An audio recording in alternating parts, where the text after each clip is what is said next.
You're looking at a live view of Artemis Mission Control here at Johnson Space Center in Houston, Texas. This is the Orbit 1 team on console. Houston, seats 1 and 2, leak check complete. We see the same.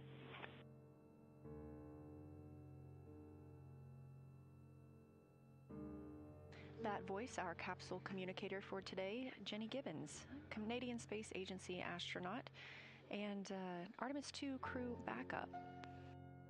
To her right is Tess Caswell, fellow Capcom. Houston, just confirm for me and Victor, the next step is to go back to step 5 and suit on vehicle config and hold for seats 3 and 4. Affirm read. Once Jeremy and Christina are suited, we will have them join you for the next leak check. Your procedure path is correct.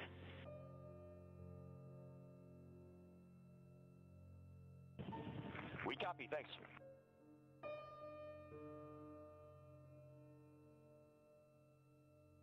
Flight Director Jeff Radigan in red on your screen, leading the Orbit 1 team. Just heard communications from Commander Reed Wiseman aboard the Orion spacecraft, calling down that suit leak checks are complete for he and NASA astronaut Victor Glover, pilot of Artemis 2. Meanwhile, aboard the Orion spacecraft, mission specialists Jeremy Hansen and Christina Cook continue to get suited ahead of getting in their seats for their own leak checks as part of this demonstration.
Jenny, do you need something different on HHP? I think I can reach it from here and try to re-aim it.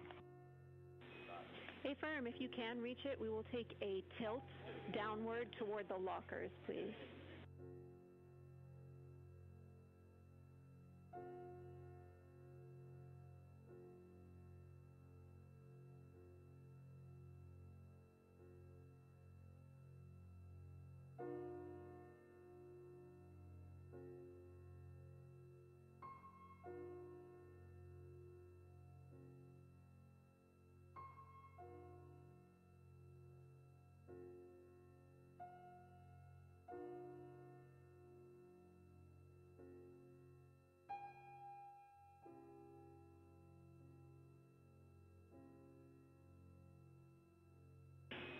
Reed, we like that view. Thank you.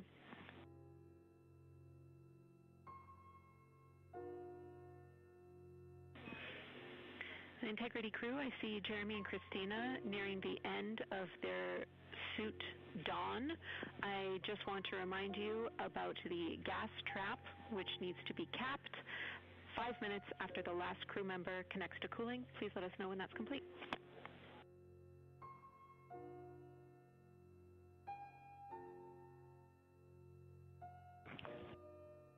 We got you covered, Jenny. Thanks for the reminder.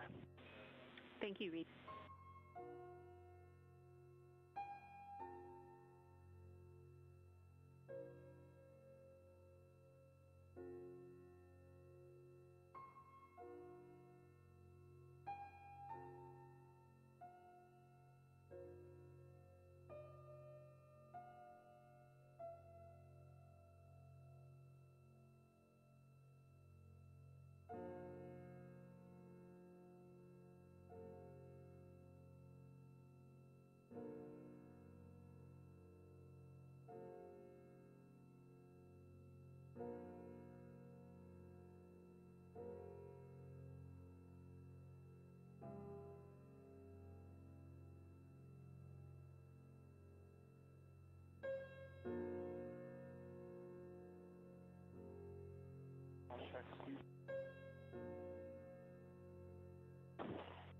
Houston, seat 4, comm check.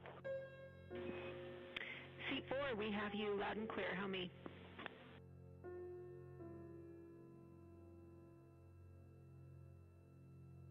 I have you the same.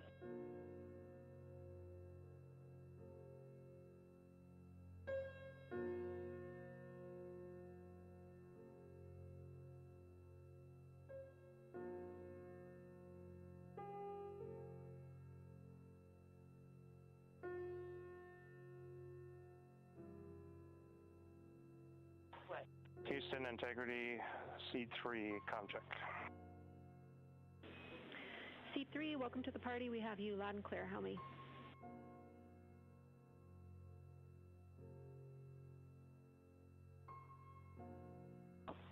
Loud and clear, Jenny.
This is Artemis Mission Control with a mission elapsed time of 3 days, 22 hours, and 29 minutes into the flight of Orion.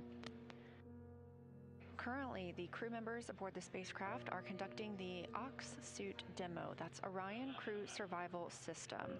As you can see, they have put on their international orange suits. These are worn during launch as well as during re-entry, and they would be worn if needed during a cabin depressurization. So this test is to help teams understand how those procedures would need to go should we ever encounter such an event on this or future missions. We've had 4 good communications checks with the crew members now in their suits. Both Reed Wiseman and Victor Glover are in their seats as well. They were part of a rapid don, or quickly putting on their spacesuits, while mission specialists Christina Cook and Jeremy Hansen were instructed to put on their suits at a normal pace. Houston,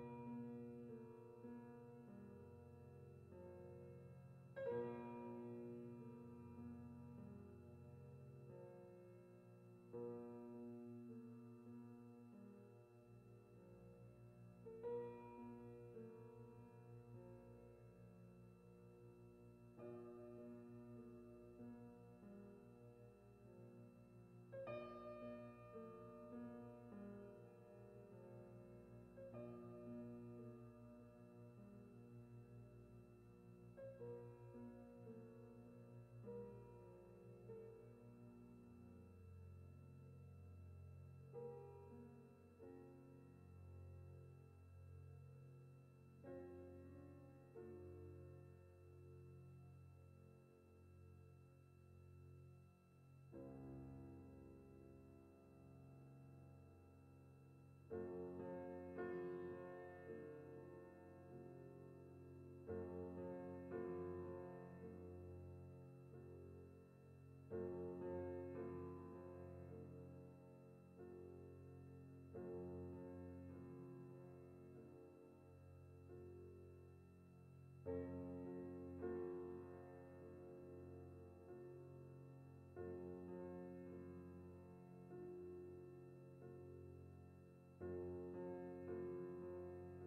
we've been on cooling for 5 minutes, so we're going to swap the QD.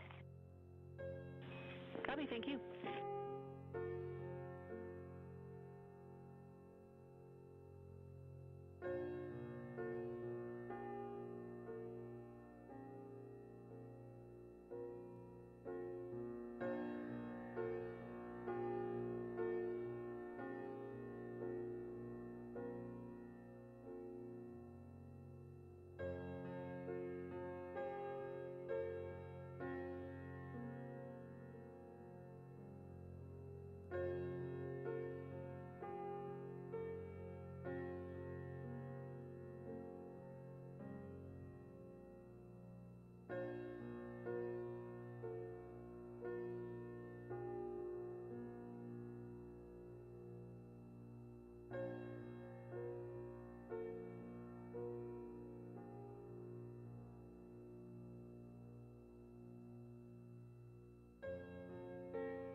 Houston Integrity, we have all PCDs stowed, so Jenny, you got the lead. Copy, all PCDs stowed. Once Jeremy and Christina are complete, we can ensure that their Cobra fittings are connected, and then we can move on to leak checks.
This is Artemis Mission Control. The crew aboard the Orion spacecraft, Reed Wiseman, Victor Glover, Christina Cook, and Jeremy Hansen, continue through the Ox suit demo. That's the Orion Crew Survival System suit. Those orange suits you see the crew in now.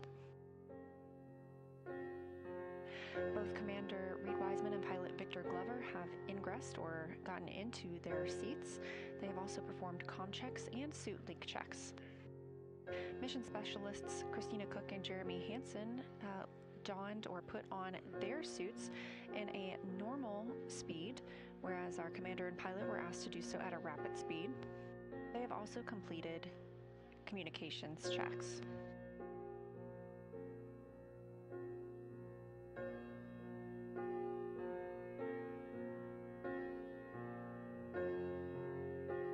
The crew wears these suits during launch and return to Earth.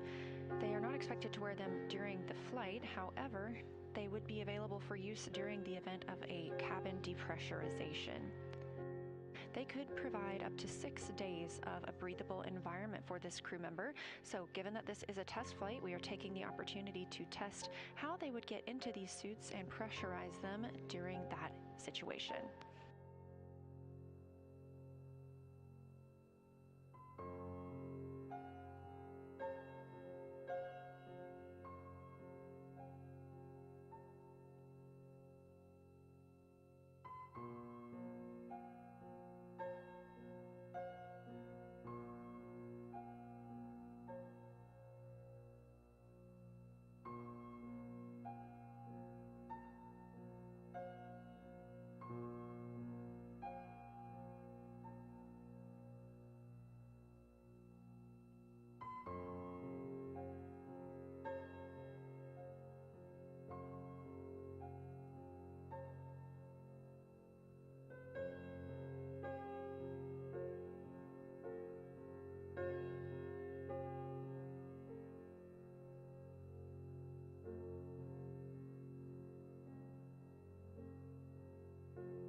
As you can see, those suits are pressurized a little bit, how they've expanded. The crew is conducting leak checks aboard those suits right now.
Houston, all 4 suits, leak check complete. Copy, we see the same.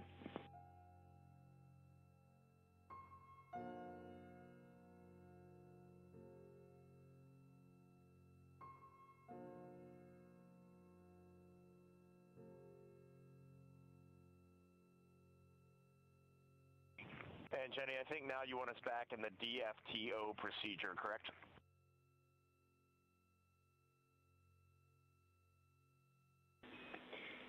Affirm. We have you back in the aux suit DFTO procedure. You've just performed your leak checks. The next step should be for the LCGQD, which you've already completed, and then you will get into some commanding in the suit DFTO vehicle config.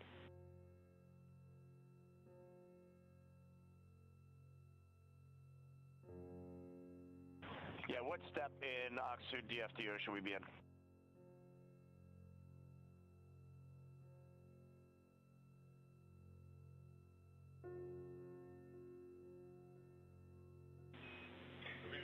Step 5.7, moving into 5.8. That's instruction 52 in the aux suit DFTO.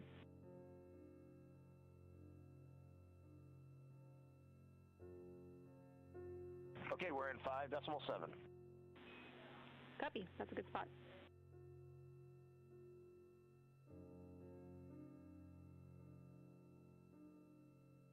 That's the voice of Commander Reed Wiseman speaking from the Orion spacecraft. They are conducting the aux suit DFTO. That's Orion Crew Survival System suit.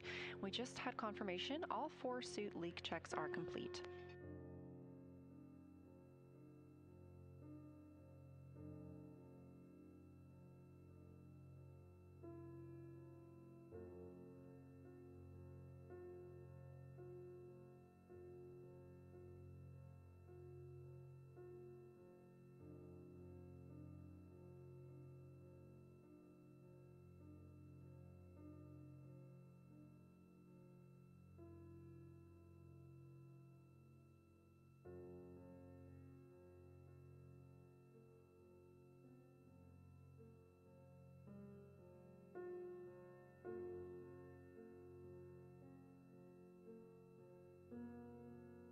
All right, Jenny, we are in 5.8. We're going to 22.2.199, steps 1 through 12.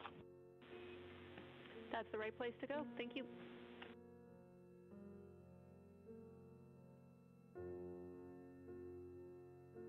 All of the numbers you hear reported by the ground team and the crew are in reference to a specific set of procedures. This helps keep... Before we start pressurizing, I don't have any awareness of timeline and next steps. So before we go visors down and pressurize, why don't we get a quick crew sync?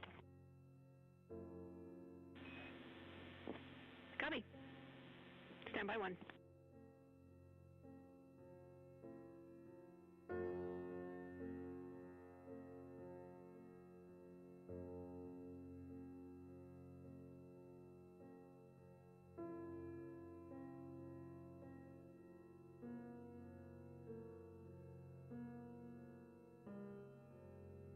Again, all the numbers you hear, the crew calling down or the ground calling up, keep everyone on the same timeline as they are referencing the same set of procedures throughout this demonstration.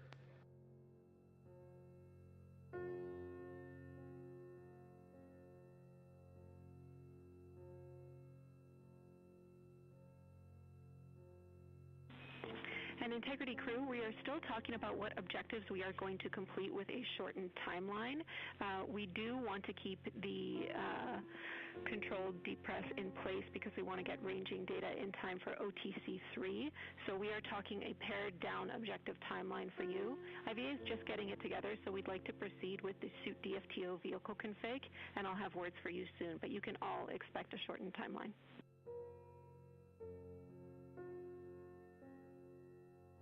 Okay, we're getting into 22.2.199.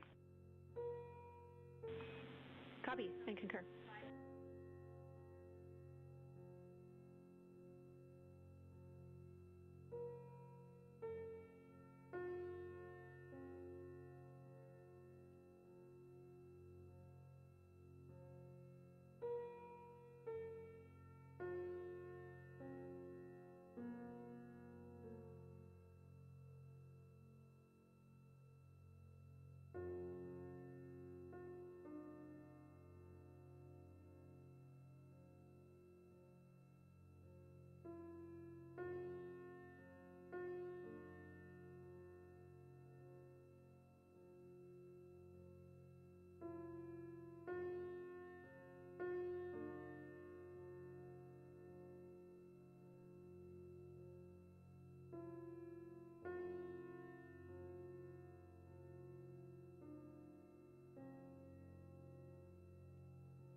Integrity Crew, Houston, we are having some discussions here on the ground and coming up with your forward timeline. We want to make sure you're not waiting for us and you are ready to proceed with visors closed when you are ready.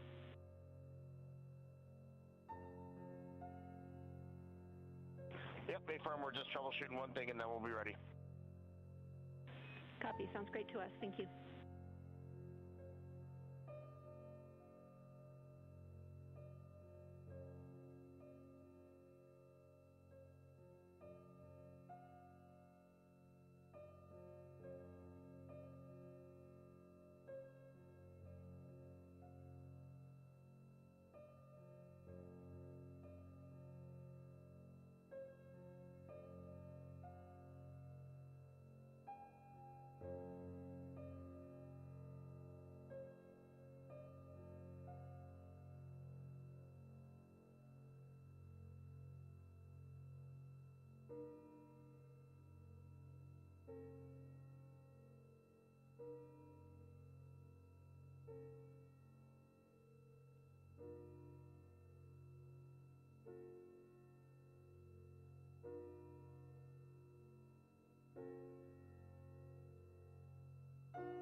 All right, Houston, we're picking up in instruction 21 now.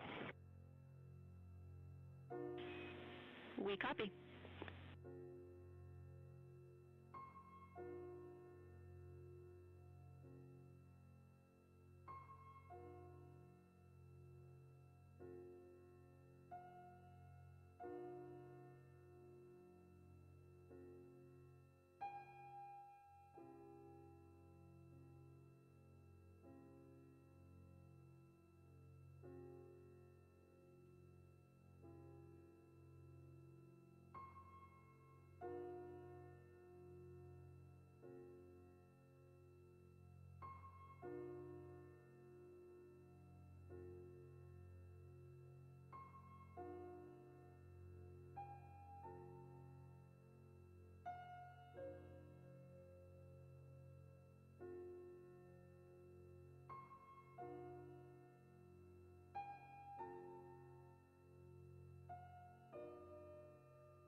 This is Artemis Mission Control at Johnson Space Center in Houston, Texas, with a mission elapsed time of 3 days, 22 hours.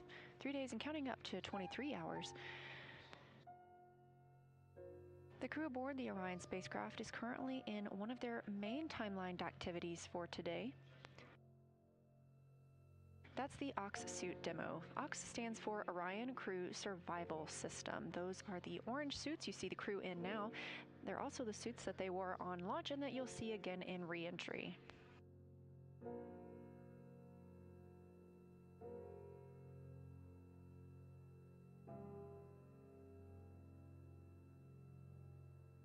All 4 crew members are now in their suits and have completed suit comm check and leak checks. Next up, we will be pressurizing the suits. We are going to pressurize those to 4.3 psi. Again, this is all in support of future missions to the moon. These suits could be worn. All right, Jenny, we're in the purge. How's everything looking on your end?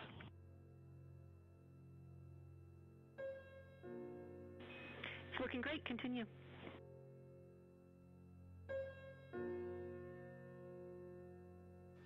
These suits could be worn in the event of a depressurization aboard the Orion spacecraft, and today gives us the opportunity to learn how they would get into their suits while in the microgravity environment, and of course, get in their seats for a return home.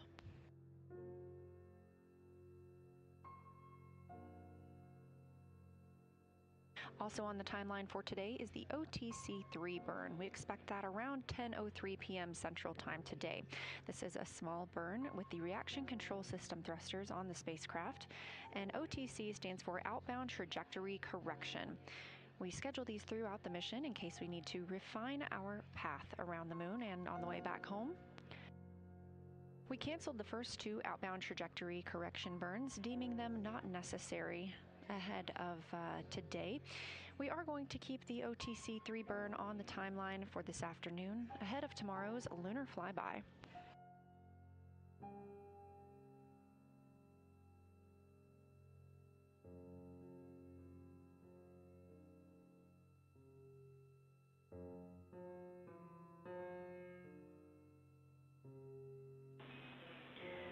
Integrity crew, everything is still looking really good down here. We're loving getting this data. I plan to reconfigure you to be Vox before increasing your suit pressure. Let me know if you want to be Vox earlier so you can stop pushing buttons.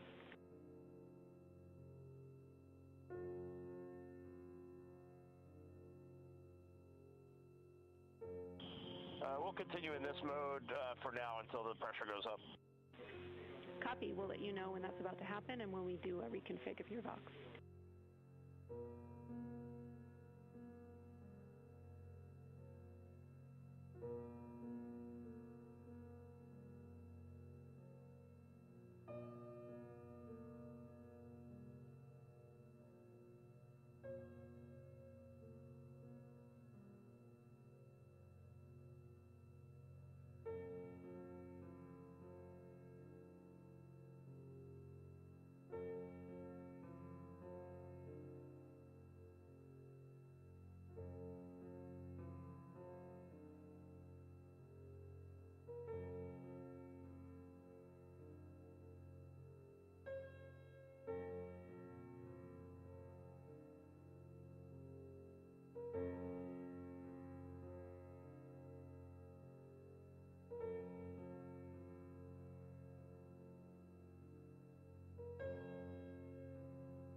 In Houston, our suit delta P is dropping in the purge here. Is that expected?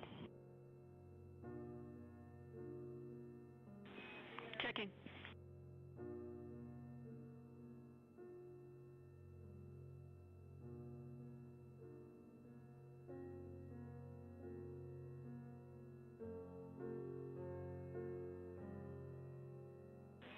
Read, this is expected. We are in the last 45 seconds of the purge where the pressure will decrease in your suit.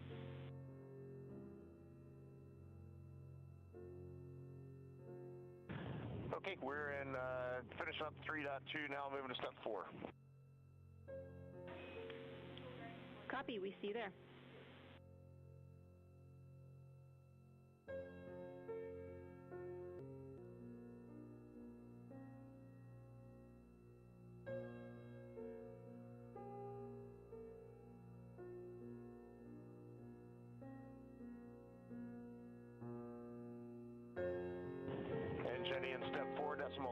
performing the purge to the cabin. Confirm you want this short purge, short cabin sequence. Affirm.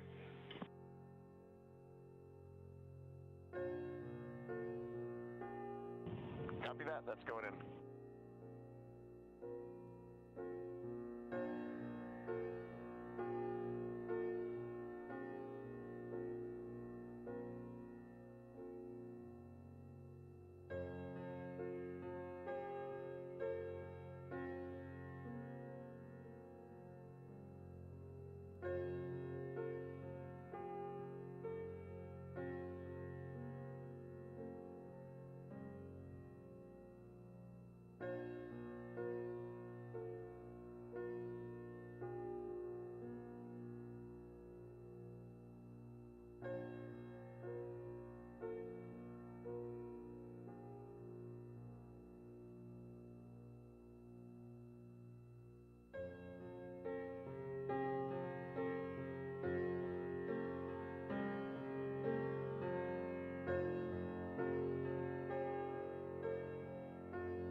Integrity crew, 2 minutes left on the purge.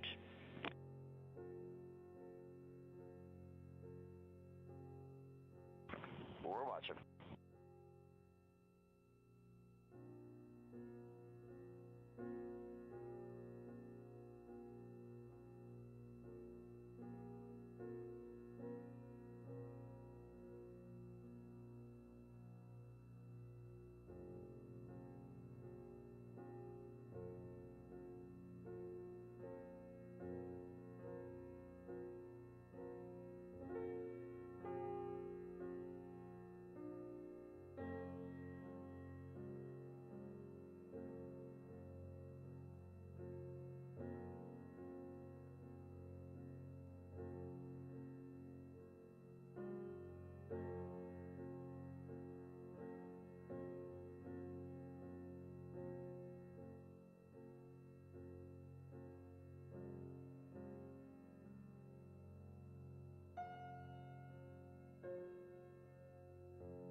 Channel 6 checking with you prior to proceeding.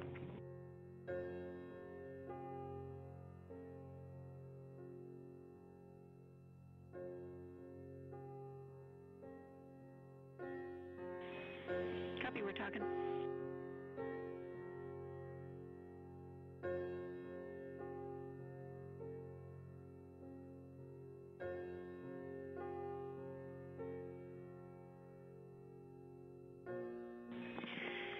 And integrity, we need a minute or two here to talk the forward plan. We expect to just take a couple minutes more, but I'll be back with you shortly. Let's sit tight for now, please.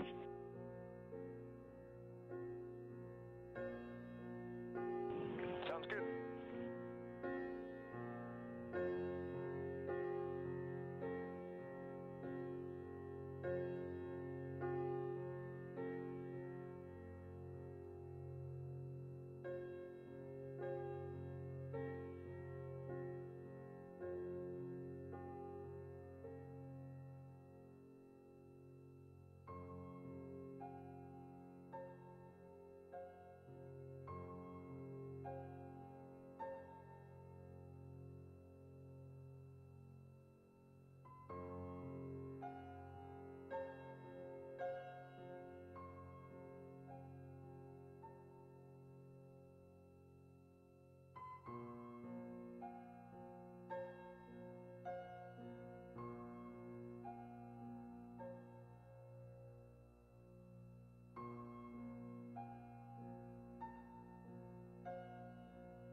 All right, Integrity crew, thanks for your patience. We've had a discussion down here, and we have decided to defer the controlled cabin depress to 10-2, which was after the suit DFTO, to later in the mission, so that we can prioritize getting our objectives done while you are suited and pressurized. When you are ready, we plan to take you to Vox before proceeding with the next step. And I want to let you know that when you're uncomfortable commanding, please let us know and we will take over. Else we expect to take over by step 10 in this procedure.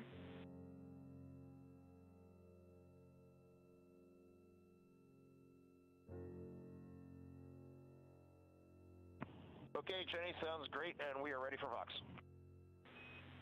Copy. We will put Vox in work.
All right, Integrity crew, you are voxed and go to continue with the procedure. Pick up in step 5.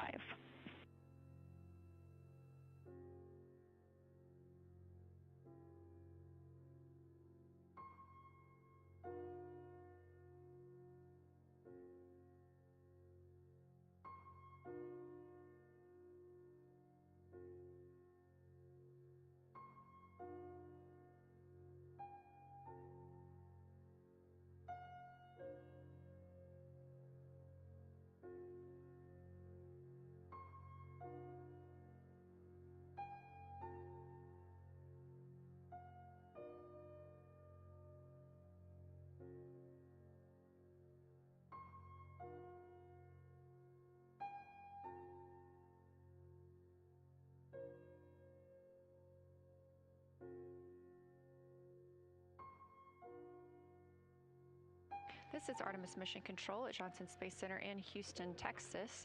Currently, the teams on the ground are increasing pressure in the Orion Crew Survival System suits.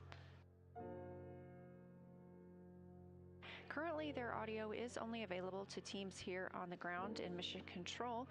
We want them to be able to transparently describe what they are experiencing as they move through their procedures.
As you can see, our 4 crew members aboard Orion are currently seated and, they are currently suited. 2 are in their seats. That would be Commander Reed Wiseman and pilot Jeremy Hansen. They are stepping through the procedures of the Orion Crew Survival System demo.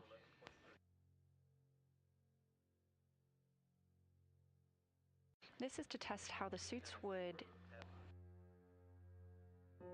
perform if we were in a depressurization event and the crew needed to get into their suits in order to have a breathable environment.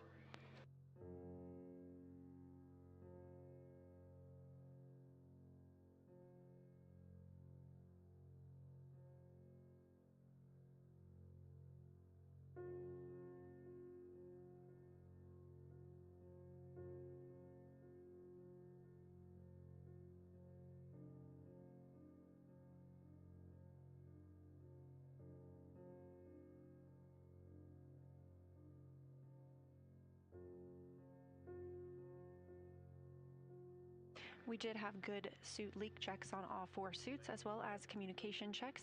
However, communications with the crew right now is only available here in Mission Control. We want the crew to be able to speak transparently about how they are stepping through these procedures.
As part of this test, we have vented some of the cabin pressure overboard. It is now 11.0 psi inside the cabin.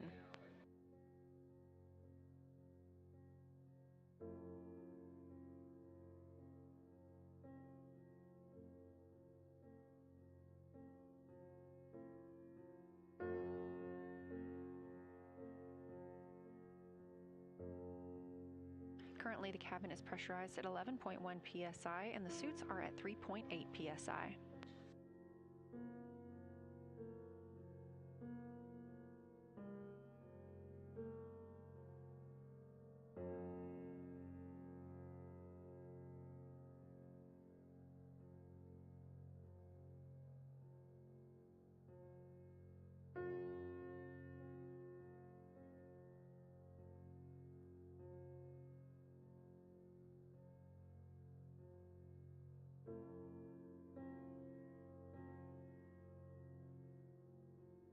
When suits are pressurized, it makes it more difficult for the crew to work in the cabin. Therefore, they agreed that the ground is able to take over commanding in the spacecraft.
Again, today we are conducting a demonstration of these crew survival system suits. Now that the suits are pressurized, it can be more difficult for the astronauts to maneuver about the cabin. They are obviously also connected to umbilicals, which make another hurdle into moving around the spacecraft.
As previously mentioned, we are in the Orion Crew Survival System suit demonstration.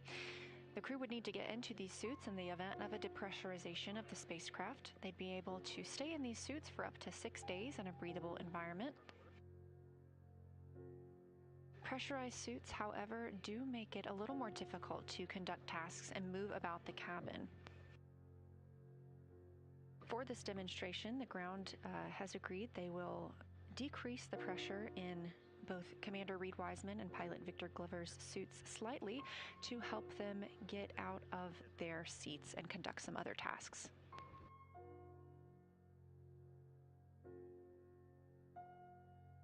Again, you're not hearing their communications right now. That's just coming to Mission Control Houston to allow them to speak, to allow the astronauts to speak openly with the flight controllers here.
This is Artemis Mission Control, now 3 days, 23 hours, and 36 minutes since the launch of Orion atop the Space Launch System spacecraft.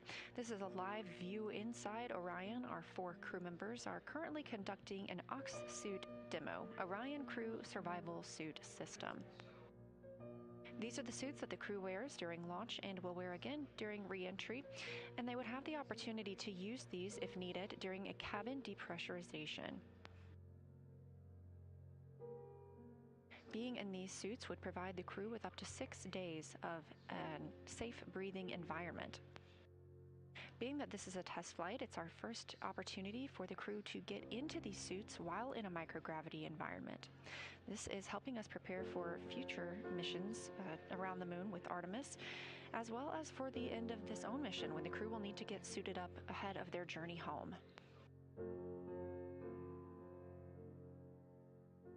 Crew audio is currently only available in Mission Control Houston, allowing the crew members to speak extemporaneously with the ground control teams.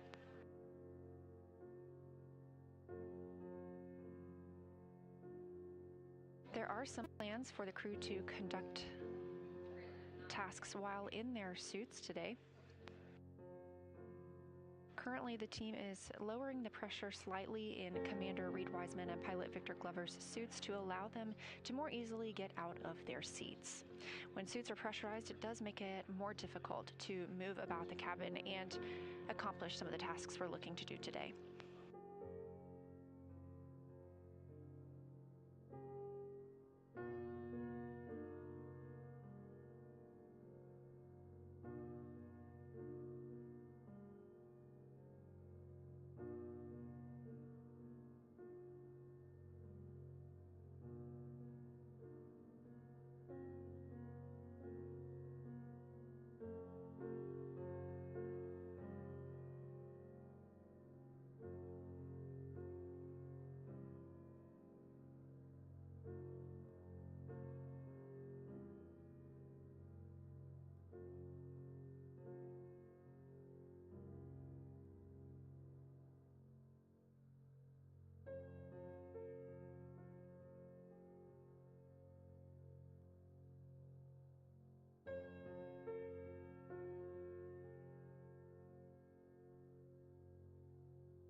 Here in Mission Control Houston, teams continue lowering the pressure inside Commander Reed Wiseman and pilot Victor Glover's suits during this demonstration test.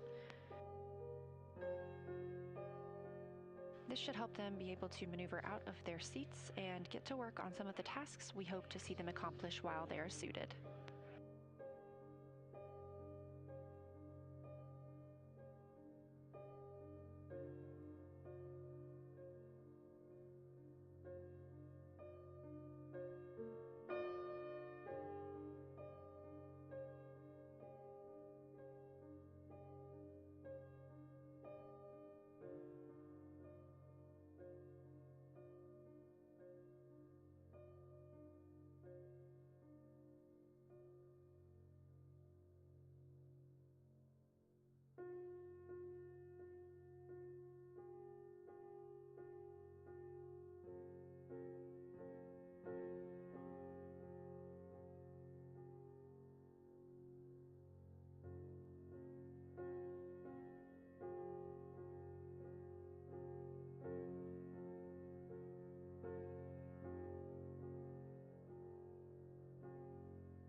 You're looking at a live view inside the Orion spacecraft.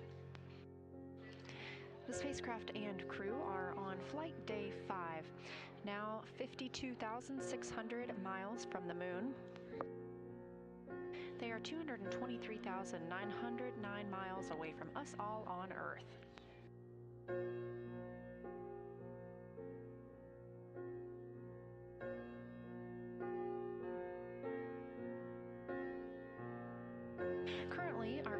are stepping through the Orion Crew Survival System suit procedures.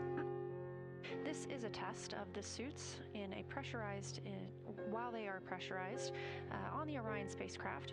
These suits serve as the launch and re-entry suits for the crew. You probably saw them in this international orange on launch day.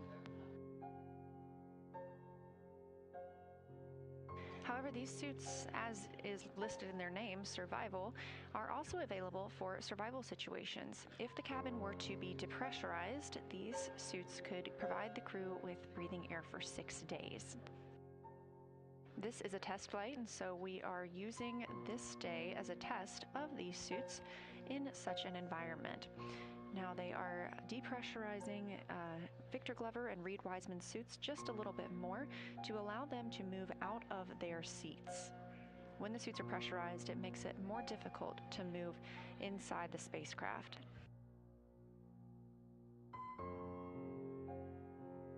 We have some other tasks we hope to see the crew complete today, including using the pill tool. There is a small port on the side of the helmet where the astronauts can insert what looks like a straw and allows them to take medicine if needed while they would be in this situation. Of course, any pill taken today is simply a placebo for the purposes of the test. We also hope to see them eat and drink through that same port. This is one of the biggest parts of their timeline today. However, we do anticipate the outbound trajectory correction burn this evening actually, at 10:03 p.m. Central Time. This will be using the reaction control system thrusters on the spacecraft. These trajectory correction burns are simply refinements of Orion's flight path. We did cancel the first 2 of those as we felt like they were not needed following the translunar injection burn, but this will help us further refine our trajectory ahead of tomorrow's lunar flyby.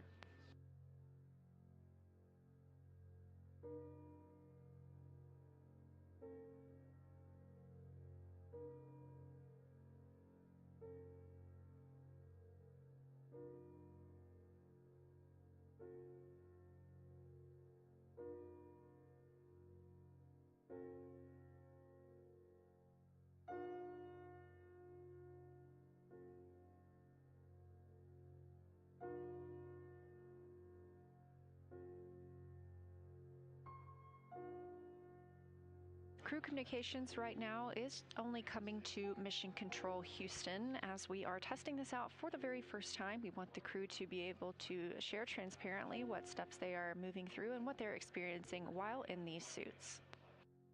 Once this demonstration is complete, we will make sure to put their audio back on the broadcast.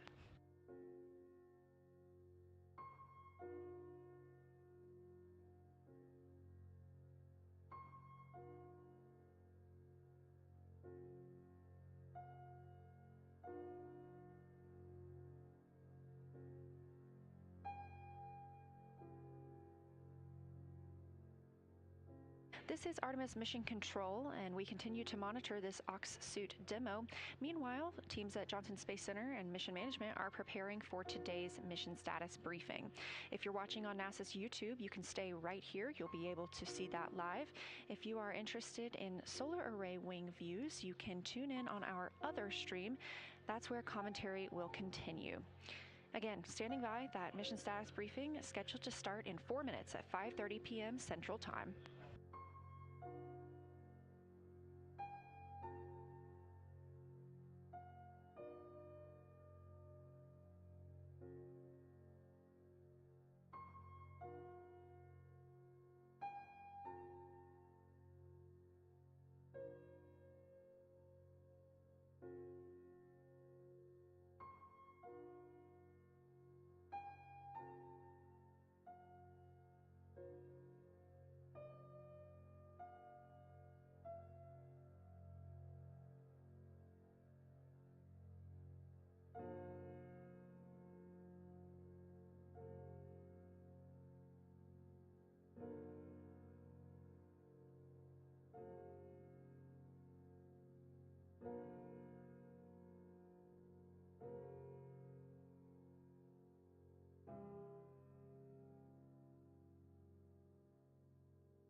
Artemis II mission is a test mission of the Orion space capsule. Artemis II will be the first time we put humans on this rocket. We're going back to the moon because it's the next step in our journey to Mars. We were always going to the moon. Pushing ourselves to explore is just core to who we are. That's a part of being a human. And liftoff. We shall return. Continuing to test out every bit of Orion. Coming back to Earth, 7 miles a second. When humanity sets big goals, we can bring together genius from around the world. You have the best people on planet Earth putting this vehicle together. That's what's up. To innovate for the benefit of humanity and to inspire the world through discovery. And here we go.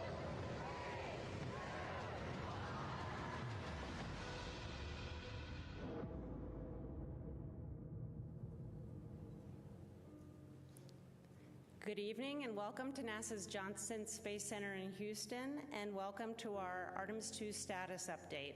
I'm Rachel Kraft with NASA Communications, and we're joined this evening by several NASA leaders to share an update on how the test flight is going overall as the crew gets ready to fly by the moon. They are Dr. Lori Glaze, who leads NASA's Artemis program, Rick Henfling, Flight Director for the mission, and Kelsey Young, Artemis II Lunar Science Lead. We'll have some opening remarks from each of our participants, and then we'll go ahead and take questions both here and in the room and on the phone line. And as a reminder to those who are joining by phone, you can press *1 to enter the question queue. And with that, we'll start with Lori. Great. Thank you so much, Rachel. And thank you to everyone that's joining us today and for your continued interest in Artemis II. Our mission continues to go incredibly well. Our crew is healthy as we prepare and gear up to fly by the moon tomorrow. We're all extremely excited for tomorrow. We got a couple of great images that I want to share with you today, along with all of the great stuff that's available online. But we've got a few things I wanted to share this evening. We have a short video with some of what yesterday included. If we could pull up this video, it's got a lot of cool information in it. Can we see that? This is Artemis Mission Control. You're getting a live look inside the Orion spacecraft, named Integrity by the Artemis II crew. This is a magnificent accomplishment to be up here, to see the moon, to see the Earth, and to know that we are between those two celestial bodies, and you can see it when you look out the window. The Earth is almost in full eclipse, the moon is almost in full daylight, and the only way you could get that view is to be halfway between the two entities. It is truly awe-inspiring up here. And Houston, we have some Earth and moon viewers here who are putting in requests for different motions so that they can see things in the window. We're seeing them in the camera views and we're enjoying it. Look at those scientists go. And Jackie, we got Jeremy on there just for a minute before his PAO event. He's just got to look at this. As soon as I put my hands on the 400, it's just... You know, I'm not one for hyperbole, but it's the only thing I could come up with. Just seeing Tycho, there's mountains to the north. You can see Copernicus, Rainier Gamma. It's just everything from the training, but in 3 dimension and absolutely unbelievable. This is incredible. Kathy Moonjoy. And Houston, I can tell you that Christina now has the 400 millimeter, and she also is the queen of hyperbole. It's incredible. Kathy, Christina doing her best read impression at the window. I love that. And I also really love how they talk about being able to see in 3 dimensions. Just helps remind us all that what we can do with our amazing human eyes is be able to see in stereo vision and get that depth perception. It's just wonderful to hear them talking through what their observations are. And I'm sure you'll hear from Kelsey about how well they've learned all their training, being able to tell us exactly the features they're looking at. We also woke up the crew today with a short a message from Apollo astronaut Charlie Duke cheering them on, and I think we get to listen to that here. Is that available?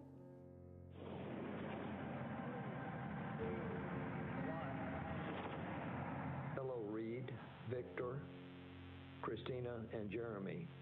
This is Apollo 16 astronaut Charlie Duke. John Young and I landed on the moon in 1972 in the lunar module we named Orion.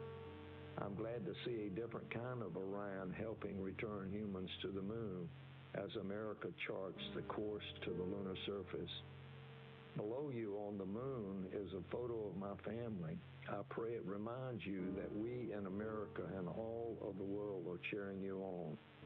Thanks to you and the whole team on the ground for building on our Apollo legacy with Artemis. Godspeed and safe travels home. Wonderful. And then I had one last image there I think I saw come up for just a moment. This was another picture of Earth from Orion's window. And it really gives you a sense of just how far away the crew is from Earth. This was taken earlier today by Christina. I just think it's beautiful. So we're really gearing up now for what's going to be an exciting lunar flyby tomorrow. Our flight operations team and our science team are ready for the first lunar flyby in more than 50 years. I know you guys have asked questions, and we've heard them over and over again. Lots of questions about what's so special about the moon. And just wanted to say a couple words. You know, the moon and the Earth are fundamentally made of the same material.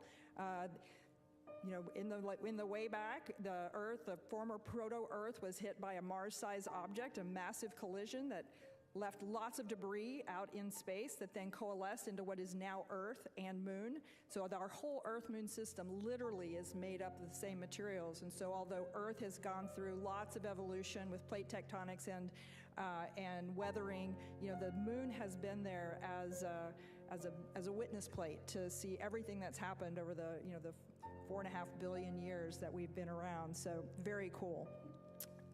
So we're really excited to fly by and get to take these observations. Particularly having humans on board really complements the robotic exploration that goes on from NASA. They're definitely not mutually exclusive. We're working together hand in hand to grow our knowledge of what we know about the Earth and Moon system. There's a lot of science on this mission, not just the observations that you hear about from Kelsey, but our human health studies, such as the Avatar experiment that's being carried on board. All of these human health experiments are informing how we can keep our crews healthy on the longer missions that are coming up in the future. This mission is also the first opportunity we have for our science and engineering teams to work together in real time while our crew is at the moon. And I think this is another key piece of the science that we're doing on this mission is not just the observations, but learning how to work together between our flight operations and our science evaluation room and the crew. This is a really good example and a good test case to work through some of those things that we're going to need absolutely critically when we send our crew to the surface of the moon. It will also inform how we operate on the moon's surface during our future Artemis missions, and a great example of how everything that we're learning on this mission is going to feed forward to our longer-term presence on the moon. So with that, I'm going to pass it over to Rick. Thank you, Lori. Wanted to open by wishing everyone a happy Easter, and on behalf of the flight operations team, thanks again for your continued interest in our mission. Yesterday, the flight crew finished up their day with a manual piloting activity where they took the spacecraft into 6 degrees of freedom, 3 degrees of freedom, and then we purposely deselected a few thrusters to characterize the performance of the spacecraft with some thrusters disabled. We also performed a public affairs event with the Canadian Space Agency. We had a couple of routine medical conferences. The flight crew reviewed the science plan that our science team has put together for them. And then we also performed a few activities to help characterize the carbon dioxide removal capability of Orion. When we did a few back-to-back exercise sessions, we wanted to understand just how capable the CO2 removal system was, and the results have been very favorable to date. Today, the astronauts started their day with an opportunity to put their orange launch and entry suits back on. You can imagine that when you put your orange launch and entry suit on in 1G back in Florida, it's a lot different when you try to put it on in zero gravity. And so we gave the crew a chance to practice that before they have to do it on entry day. And since the crew were wearing their orange suits We also use this time today to practice a few contingency scenarios where they may, if they had to spend extended time in those orange suits, how would they practice drinking their protein shake or delivering medication? And how would you set up the seats in Orion while you're wearing the bulky suits? These are things that they would need to do in a contingency, and we wanted to be able to practice these before if we found ourselves in a scenario where we would need to do them. Once we finish the suited operations, we're going to turn our focus towards trajectory correction maneuvers. We're going to perform the outbound trajectory correction maneuver number 3. This is actually going to be the first one that we actually do. We found that Orion was on such a pinpoint trajectory that we didn't need to do the first 2 correction maneuvers. The one today we're going to do later on is 9.9 feet per second. It'll take about 14 seconds, and it's going to use the auxiliary thrusters on the Orion service module. We have a few other medical conferences later today. We're going to do a demonstration of in-flight maintenance where we remove one of the panels of Orion to demonstrate that you know, if we needed to get back behind one of the Orion spacecraft panels, we could do so and maybe perform a maintenance activity if we needed to. And then while the crew's asleep, we're going to perform a demonstration on the ground using our optical comm system. We're gonna increase the bandwidth to 100 megabits per second using our optical comm system and our ground station in White Sands, New Mexico. The most exciting portion of the overnight hours here on Earth is going to be when Orion enters the lunar sphere of influence at 12:40 a.m. Eastern Time.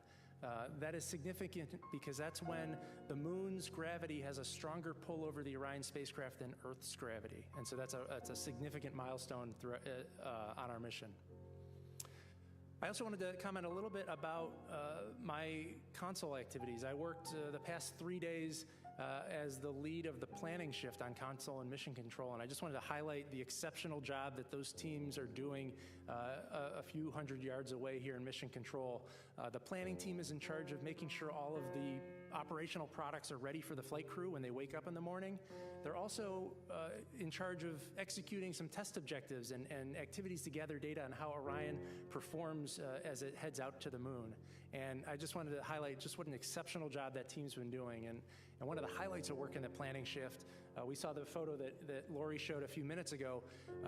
We gathered around the console when we downlinked that image, and the planning shift is the group of about 10 people who get to see that image for the first time. So before any of the public got to see those images that you saw on social media, my planning team working the overnight hours while the crew's asleep, we were the first ones on planet Earth to see those images. So it's a pretty special time. I wanted to end my remarks with showing a video of some remarks from our pilot, Victor Glover, which I thought were particularly poignant and were worth repeating. And so let's go ahead and play that video. In all of this emptiness, this is a whole bunch of nothing, this thing we call the universe. You have this oasis, this beautiful place that we get to exist together. I think as we go into Easter Sunday, thinking about, you know, all the cultures all around the world, whether you celebrate it or not, whether you believe in God or not, this is an opportunity for us to remember where we are, who we are, and that we are the same thing and that we got to get through this together.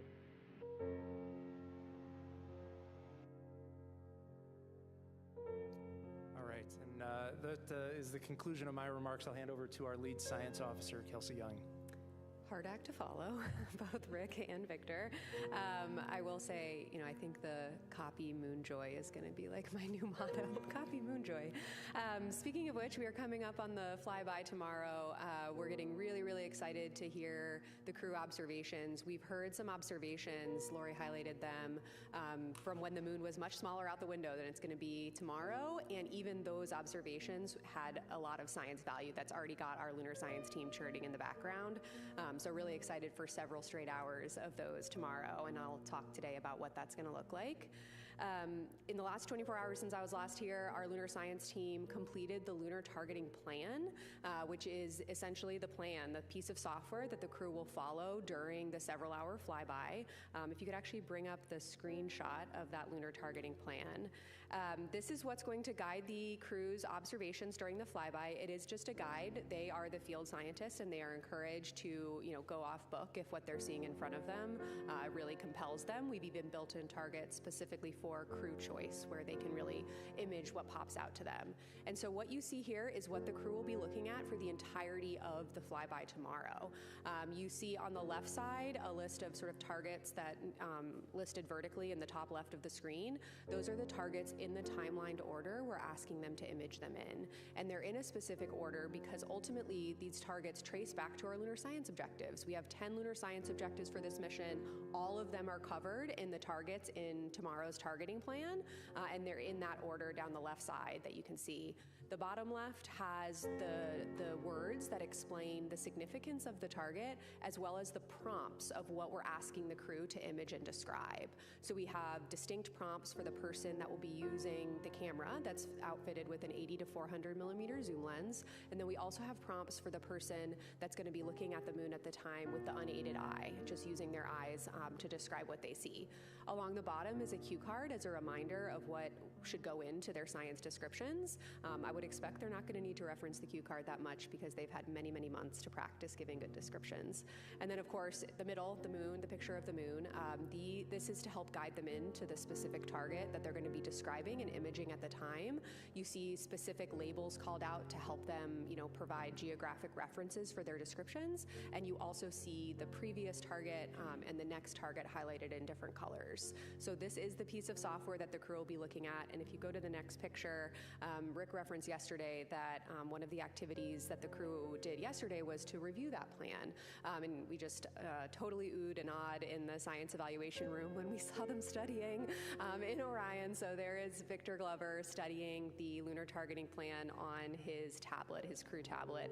All 4 crew had time to study that yesterday, and they'll also have a little bit of time to review it tomorrow morning. Got some questions yesterday on how the crew trained, so I just wanted to show a couple images to highlight that. So the first image is actually when they got the flight-like hardware, the 2 Nikon cameras that will form the basis of the bulk of their flyby tomorrow. And we actually put visualizations of the moon at the right distance away from them in a facility over in Building 36 here at the Johnson Space Center, and actually had them practice giving descriptions and taking pictures. We actually did that several times with them. And if you go to the next chart, we also put them in and near the Orion mock-up, the medium fidelity mock-up we have here at the Space Vehicle mock-up facility here at the Johnson Space Center, and actually had them get inside of Orion and actually look out the window at a giant inflatable moon globe we hung from the ceiling, so they could practice that physical choreography they needed to inside of Orion before their flyby. And so the last thing that I'll end with is actually showing a video that I showed yesterday. So if you could play that. This is tomorrow's flyby in 60 seconds. So what tomorrow will look like is a roughly 5-hour period where the crew will be observing the illuminated surface of the moon. In response to the question I got yesterday, the 2 Apollo sites they'll be able to see here at the beginning are the Apollo 12 and 14 landing sites. As they progress through the several-hour period where the moon is illuminated, they'll continue to work through that targeting plan. Again, each target is based on our lunar science objectives, and they'll be able to see how the moon is changing throughout their time observing it. They, of course, will have a period that you can find the exact timing on NASA's websites, and we have it here as well, where there's a loss of signal after Earth disappears from view and before it reappears in Earthrise on the other side. They'll continue their science observations during that time. Then, of course, about an hour later, we have this really unique opportunity to observe an eclipse from the vantage point of Orion, where the sun disappears behind the moon from the vantage point of the Integrity crew, and they'll be able to observe the solar corona right around sunset and sunrise. They'll also be able to take pictures of several planets that will be visible in view. That includes Earth, of course, Mercury, Venus, Mars, and Saturn. They'll also be able to look for potential Earth shine effects, which is literally the illuminated Earth shedding glow onto the near side of the moon. We've got a jam-packed plan for them tomorrow, and it ultimately all traces to our science objectives. Thanks. All right, we'll now take questions. We'll begin here in the room. We'll also take some from the phone. A reminder, you can press *1 to get into the question queue. Please limit your question to one at a time, and let's wait for the mic to come around. We can start here with Jackie. Hi, Jackie Waddles, CNN. Question for Kelsey. I understand during the flyby they're going to be focused on that Oriental Basin, but we've also heard about the importance of these precursor missions to a landing, about scouting possible landing locations. And I know that, the overarching premise here is to establish a base on the South Pole. Can you talk a little bit about what the crew will be looking for in terms of gathering data for those long-term goals? Absolutely. So that is one of our science objectives, actually, is past and future landing sites. And so, like I said, they'll be able to see, in terms of past landing sites, Apollo 12 and 14. They'll also be able to, kind of on their transit from near side to far side, be able to see Reiner Gamma. That's a target in their lunar targeting plan. That's a really exciting sort of lunar science unknown, a big question that's actually driving Eclipse landed mission there, where we'll actually land scientific instruments on the surface to evaluate this really unique feature. And then moving to the far side, of course, we are going to have eyes on the South Polar region. Because of the illumination that they'll experience tomorrow, they'll only be able to see kind of the edge of the South Polar region in the South Pole Aitken Basin, but it will be a target for them to observe what they can see along the Terminator. Okay, Tarek, go ahead. Thank you, Tarek Malik with Space.com, also for Dr. Young. 7 hours for a flyby seems like a long time, and a lot of training has gone into this, and I'm curious what the pace is going to be like, both for the crew on the way in and for your team in the operations room, and how you make sure that everyone is staying focused and yet kind of in it for the duration for, I guess, all of the different phases of the flyby. Yeah, what a wonderful question. Thank you. So we actually did work on that kind of choreography and mental loading with the crew. And so we initially, months ago, started with targets at a cadence of only 5 or 6 minutes. That was pretty fast. And it didn't really allow them time to kind of like settle into the observation. What we've already seen from their observations so far in flight is that the longer they look at the moon, the more their eyes adjust and the more they're able to discern. So we wanted to allow time per target for them to settle into that observation, because ultimately that's going to deliver the most science. So the quickest time per target tomorrow will be roughly 8 minutes, and some of the targets, which are kind of crew discussion focused, are longer, on the order of 20 minutes. They also, how the sort of flyby choreography will work is, for that first 5-hour period, they will work in pairs. So Reed and Jeremy will observe first, while Victor and Christina are doing other tasks and also helping the pair at the forward windows, and then just over an hour later they'll swap. And so in that way they kind of can keep fresh with what they're doing. In the middle of each block, so when Reed and Jeremy are at windows 2 and 3 observing the moon, they'll actually swap who is doing the imaging and who is doing the unaided eye descriptions. So they're really able in this first big 5-hour chunk to really mix it up and work through the targets kind of one by one. I will say, our science officer team did practice it as well for that number of hours, with the representative target length, so we really got a sense for kind of what they're going to be experiencing. And then they do have kind of an hour break in the middle where the vehicle actually points back to its bias tail to sun attitude before pivoting back for the eclipse. So it's kind of like a little lunar science mental break.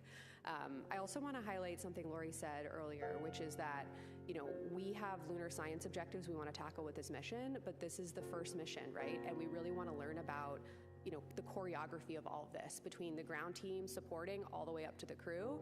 And when we think about surface missions with EVAs, with science objectives, we really do need to get used to this sort of mental loading and how we're able to support the crew and not, overburden them while still maximizing science. So I'm really excited about kind of this length of time that is relevant for hopeful future exploration and what we're able to learn there. And then the last part of your question about the science team, thanks for asking. The lunar science team will be in the science evaluation room. I know that the live broadcast tomorrow will flash to them occasionally throughout the broadcast. You're going to see some very excited scientists. They're going to be absolutely buzzing up there. And what they're going to be doing is monitoring the crew, of course. The crew will be giving several descriptions an hour, roughly 3 to 4 lunar descriptions an hour, and the science team will get to work right away, kind of synthesizing those, and then we'll actually downlink the rest of the descriptions overnight in advance of a crew participants will have the following morning to, again, continue the science discussion. And so the lunar science team is going to be both really excited and then also trying to keep track of the science through those, what we call science sit reps. Okay, Gina. Gina Sinceri, CBS News. We know the crew is shooting a film camera. When that film comes back, where is it processed and how will you be able to turn those images around?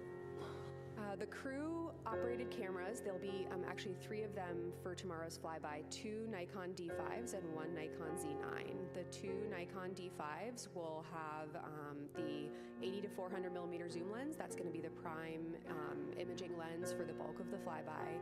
There's also a 14 to 24 millimeter lens that we're going to be using during the eclipse time frame. And then the Z9 camera will be especially used around the time of sunset and sunrise for the corona. And actually what we will do is downlink as many images as possible overnight and throughout the rest of the mission, of course, as bandwidth and downlink potential allows.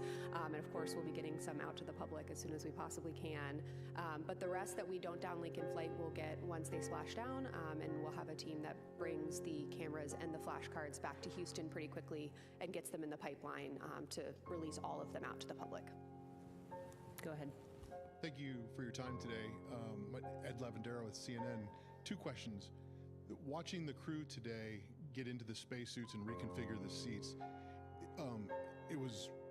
it seemed very difficult, or it takes a long time. Is there ever a situation where is the speed at which they did that today pretty good? Is it something that needs to be done faster in the future? And then the second question is, when the crew in the capsule is going around the moon, and at least to someone like me sees it, it's almost like they're hooking back quickly. Are they going to feel like they're turning back? Is that a sensation that they're going to have when they're inside the capsule? I'll take the first one, and maybe Kelsey could take the second one. In terms of the suit donning that we did today, the speed is not particularly something we are concerned about because the Orion spacecraft has the capability to feed a cabin leak, to buy the crew the time to put the suits on. It's not something where if we had a strike that punctured a hole in the cabin, that the crew wouldn't have time to put the suits on. We have oxygen loaded on the spacecraft, and that oxygen will be continually providing cabin pressure, maintaining 8 psi in the cabin to allow the crew that opportunity to get their suits on safely. And I think we'll have to ask the crew tomorrow what they can and cannot feel, but I can tell you what they're going to see. And we had, a lot of conversations when we started scoping the flyby about how fast are they going to be moving? Are they going to have time to see some of these smaller scale features during the flyby? And so we have an amazing visualization lead for the mission, Ernie Wright from the Goddard Space Flight Center, and he has done just amazing work to really try to reproduce as close as possible the illumination conditions they can expect at the speed that it will be moving. And it actually, from the perspective of the spacecraft, they will be moving slow enough to really be able to make robust observations. So it was quite a relief to our team and definitely to the crew when we started playing these visualizations. I don't know what they're going to feel, but I know what they're going to see, and they're going to have time to make observations. Go ahead. Hi, Michael Atkinson, Houston Public Media. I want to ask about public engagement. I think that in the social media age, it's a lot harder to keep people's attention compared to the Apollo era when there was just 3 TV channels. I'm curious what you guys have made of public engagement thus far and what a successful day tomorrow looks like. I understand it's going to be streaming on a lot of different outlets. What would a successful lunar flyby from the public engagement perspective look like? That's a really great question. I can assure you that we are tracking the metrics very closely every day, absolutely, and the public engagement has been spectacular. It has, I think, dropped a little bit since the launch day, but I do anticipate a big bump again tomorrow as we have this really key moment in time where we're flying around, we're breaking the Apollo record, we're going to have an eclipse, we're going to have all of these amazing observations. I really think we're going to get another big spike. I'm really looking forward to that. And then I anticipate another big spike when we splash down on Friday evening. Yeah, I might add to that too that First of all, I might turn the question back around on all of you and say that, our public engagement team has done such an amazing job to package messaging about this mission, and specifically the lunar science engagement team has been working for months and months and months to make sure that the public has access to the information about the moon. But please help us, right? This is a unifying moment for all of us, and we really, we've put our best foot forward into preparing this mission for success, and we know what it's going to mean to connect to the moon in that way tomorrow. And please, all of you in the room and online, please help us get the word out. Okay, go ahead. Hi, T.J. Mascaro with the Epoch Times. Thanks for taking the time, and happy Easter. Question for Rick and Lori. Without a landing or parking in orbit, what are you considering the official arrival point? Like when you arrive at the moon? Is it when Orion enters lunar gravity? Is it when the flyby begins? Is it the closest point?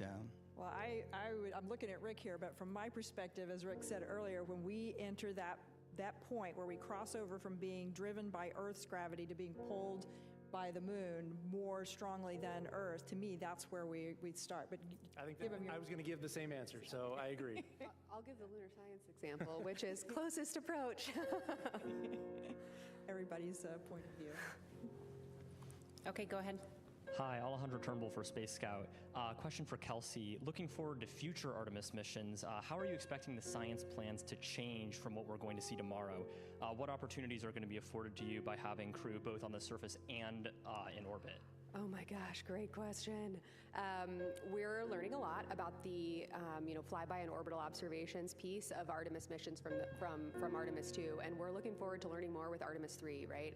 But looking to the future, when we do have crew on the surface and crew in orbit, of course, those sort of concurrent observations hold a lot of value. Different vantage points tell you something different scientifically, and having that sort of orbital view from Orion, from an orbiting spacecraft, around the time when the crew is on the surface does enable these really important contextual observations, especially that orbiting crew that's going to be farther away is really going to be able to say, these geologic processes influence the landing area, and that's going to help us tell the story of the science of the mission, and ultimately could impact what type of samples we're asking future crews to collect. And for the payloads that we deploy on the surface, let's provide that landing site contextually in where they landed on the moon. A lot of science value to be gained both from surface science and from concurrent observations. Okay, let's take one from Ken, and then we'll go to the phone for a few. Hi, Ken Chang from New York Times. A couple questions for Kelsey following up. So you said they're going very quickly over the far side. Do you know what the maximum speed is relative to the surface? And just sort of following up on what you all will be doing down here. I remember a media tour last fall, you had this wonderful table that you'd be seeing, having interactive. Will you be giving feedback to the astronauts or follow-up questions, or you don't want to interrupt them what they're doing? Great question. Do you know I don't know the rate. We do not. We'd have to check on that and get back to you. Yeah. Yes, the science evaluation room is a really exciting room. We worked with Mission Control to develop this unique flight control room for the mission, specifically with science in mind. It's not a traditional flight control room that has, typically like rows of consoles where disciplines are plugged in with their teams. Scientists like to talk, and they like to talk over airwaves, so we've allowed for that in the science evaluation room. And what you're referencing here is a beautiful smart table where you can actually, and it's a touch table, right, where you can, put up data of the moon and zoom around different areas of the moon to kind of follow along with what the crew are doing. But we will be engaging with them during the flyby, of course, with the exception of the time when there is that planned loss of signal. And we do plan to be following up on their observation. So again, these 4 people are absolutely ready to give scientifically valuable descriptions, but more brains can help, hone in on nuances of the observations that they're making. And so we have allowed time for crew discussion where all 4 of them at the same time will be discussing some scientific question. For example, I believe the first one tomorrow is the near side, far side transition and looking at color and albedo across that transition. They'll be discussing with each other, and I've heard them in simulations, one crew member will say something and the next crew member will say, oh, actually, I saw it this way, and they're actually able to really have elevated science discussions. But we do plan to have that interaction from the ground as well, based on what the science team in the science evaluation room is seeing and hearing from the crew. We'll be able to have a bit of a science dialogue. We have enough hours in the flyby where we'll be able to have a back and forth, which I'm really anticipating is going to enhance science return, because we have this amazing back room of lunar scientists and geologists ready to help provide support. And it's super high-tech. I can back her up. I've been in there. It's so cool. You'll get to see it, I think, during the feed tomorrow. Okay, we'll take several from the phone now, and we'll start with Jeff Faust with Space News. Good afternoon. Question for Rick. We heard yesterday at the briefing about a mystery smell whose source wasn't identified. It wasn't a cause for concern, but I don't know if you have any updates on whether that smell is persisting and what might be causing it. Thanks. Sure. Good question. We have been trying to correlate the smell and the crew reports of the smell to a particular event or a changing configuration of the spacecraft.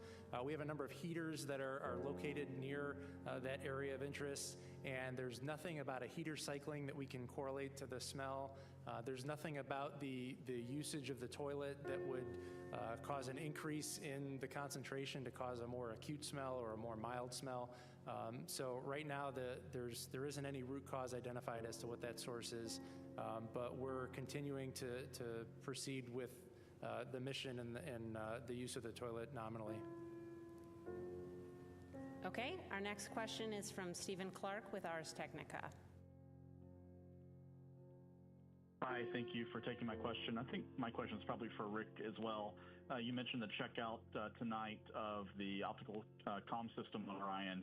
Has that been used thus far in the mission? How is it performing?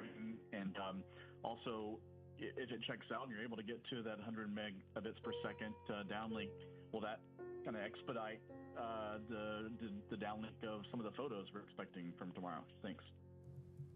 Sure. Yeah, the optical comm system has been performing really well throughout the mission. We've used it throughout all of the lunar transit. We have 3 sites where we downlink data. We have one in California, one in White Sands, New Mexico, and then a third site, which is kind of a test and a target of opportunity with the Australian National University in Australia. And we've been able to stream video live to that site as well. And yes, if we can get the bandwidth increased to 100 megabits per second, that will absolutely help getting imagery and data from the spacecraft down in a more timely manner. Okay, we'll go to one more on the phone and then come back here in the room. The next question is from Sana Pashankar from Bloomberg. Hi, thank you so much for doing this. A question for Dr. Young. Obviously, it seems like an enormous amount of thought and effort and scientific considerations have been put into preparing for the lunar flyby. I was just wondering, when did the lunar science team at NASA start making preparations for the flyby? Did it start like when the astronauts were selected in 2023 or after Artemis 1? Yeah, thanks. Yeah, thanks for the question. Not specifically for Artemis 2, but for Artemis science operations in general, it's been a number of years that we've been preparing and integrating with flight operations. I will say flight operations has been incredibly welcoming. I think it's a testament to the fact that, science is one of the fundamental pillars of Artemis, and, specifically for Artemis 2, Rick and Judd and Jeff have been nothing but, really, really welcoming, knowing that, of course, our destination for this mission is, of course, the moon. Specifically for Artemis 2 science preparations, we did, actually start working with the crew pretty quickly after they were selected, more in a classroom training environment, but that did kick off the discussions for our team about how we wanted to develop our science objectives given the mission profile characteristics as we learned more about that, about how the the mission profile was evolving. And so that enabled us to really jump off on establishing our science objectives and, with me being selected as the lead for the lunar science for this mission, I was really able to build out our amazing team pulled from several different NASA centers, experts in lunar science, geology, visualization, geographic information systems, teams here at the Johnson Space Center who supported Earth observations from the International Space Station that are actually responsible for developing that gorgeous lunar targeting plan. And so the plans for the flyby profile as we're going to execute it tomorrow probably really ramped up in earnest just over a year ago, but prior to that, there was a lot of work going in with the flight operations team for integrating our new science officer console into mission control, as well as building out the science evaluation room. Okay, we'll come back into the phone, or pardon me, to the room. Irene, and then we'll go to Tom. Thanks. Irene Klautz with Aviation Week. For Rick, a couple of flight operations questions.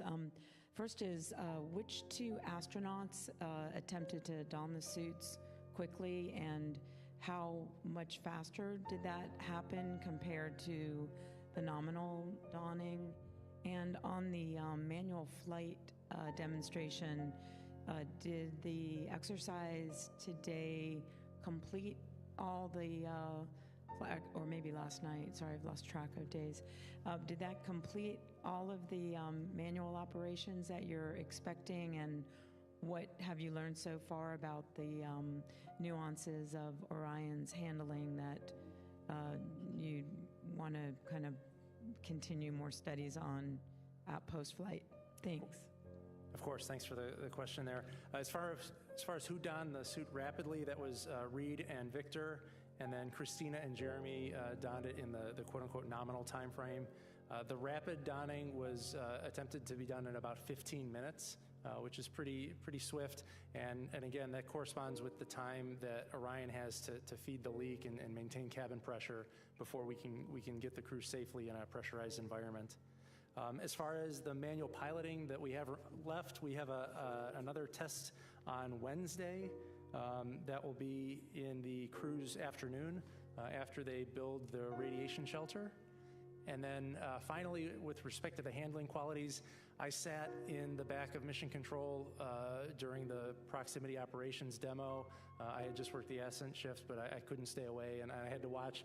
And it was pretty spectacular to watch Orion pretty much stop on a dime. You know, Victor would deflect the hand controller, release it, and you saw the ICP, the video of the interim cryogenic propulsion stage. You'd see it move and then just stop right on a dime. And so I would say we've got some pretty well-engineered control laws on Orion.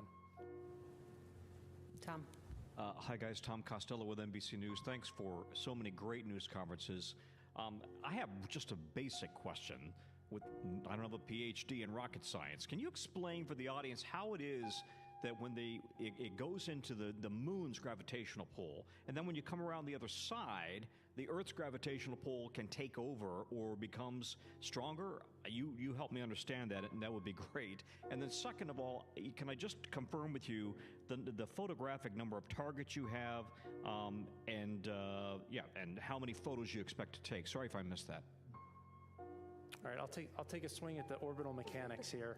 So the translunar injection burn essentially raised our apogee, the height of our orbit above Earth, to a point where we target it such that the moon will, as it orbits Earth, we kind of intercept the moon and we allow the moon's gravity to take over. And then because we're not entering into lunar orbit, we coast past apogee relative to Earth, and we start falling back to Earth, and eventually the Earth's gravity is going to take over.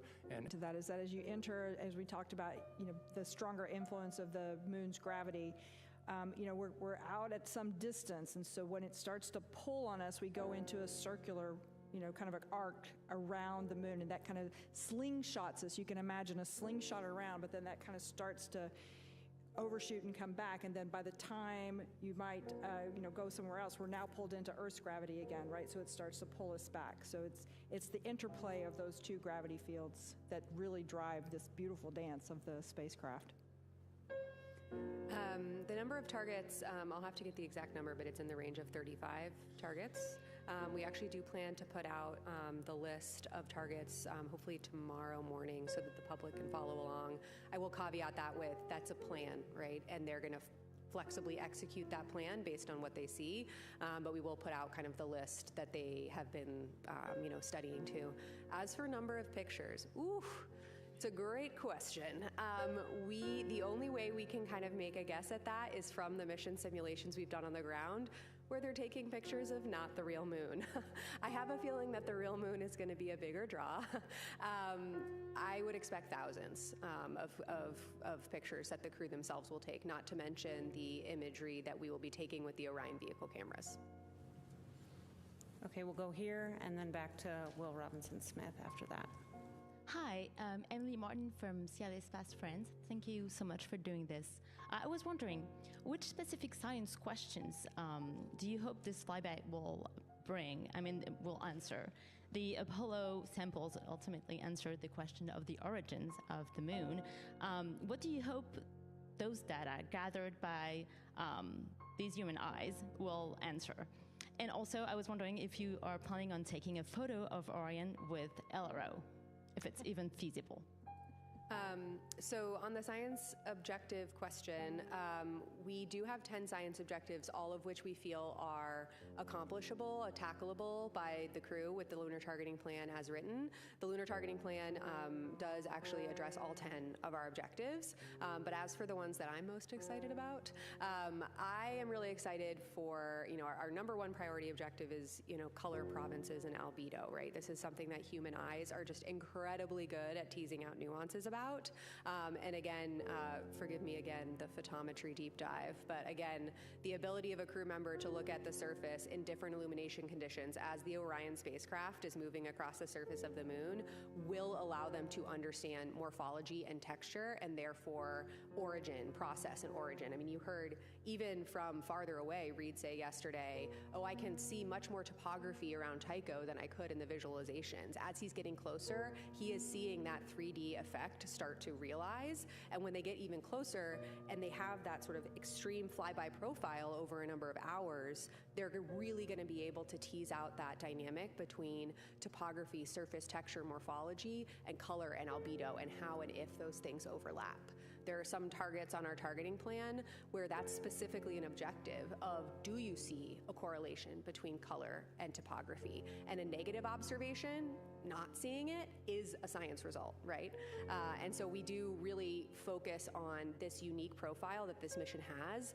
I think we've gotten the question, well, you're so far away, what can you even do? That's actually an asset for our science objectives. They're going to have this whole disk view, and the rate at which they're moving and the illumination changes that they'll experience in several hours enable our science. They don't detract from it.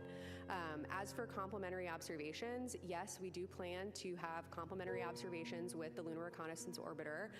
We also have other complementary science investigations, including citizen science here from scientists on Earth who are going to be looking for impact flashes or new craters that are forming on the surface of the moon, just like the Artemis II astronauts will be looking for. So lots of chances for coordinated observations, and you can bet we'll be putting out information about that, especially the Lunar Reconnaissance Orbiter ties post-mission.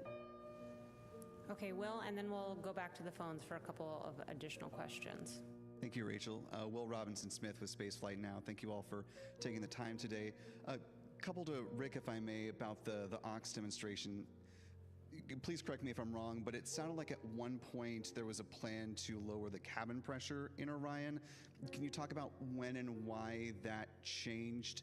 And then the life limit for the astronauts in the suits we've heard is 6 days. Can you go into some detail about what the life limiter is for that? I mean, obviously the crew is now within 6 days nominally of returning to Earth, so if they needed them, they've got that latitude. But can you just go into some explanation about why the 6 days, what creates that bracket? Thank you. Sure. You're correct that we are planning on decreasing the cabin pressure in Orion. That was always part of the plan. As we look forward to future Artemis missions, we expect lower cabin pressures when we perform dockings to other spacecraft. And we want to be able to evaluate Orion here on Artemis II to understand how it performs at 10.2 pounds per square inch atmosphere, so that when it docks to another spacecraft, we quickly equalize pressure. As far as the 144-hour constraint, that is tied to the oxygen and the ability to supply oxygen to the crew. Those tanks are only so big, and they were sized for that contingency. Okay, we'll take several questions from the phone. Next up is Jackie Mogensen from Scientific American. Hi, thanks for this. I was wondering, on the lunar flyby, I understand that there are a number of things that the astronauts have been training to see, but I was curious what you would say are kind of the wish list items of what would be really cool to see but are not a guarantee. Thank you. Ooh, you know, I would think, honestly, a big one is just the amount of color they're going to be able to see and where and when they see it. Again, you know, negative observations, not seeing something, is science. That is something we are learning. So I think we have a lot of questions about where and how subtle color hues will pop out to the crew. You know, we have guesses, of course. We have educated guesses based on what we know about the lunar surface, especially the far side, which haven't had, you know, human eyes on it before.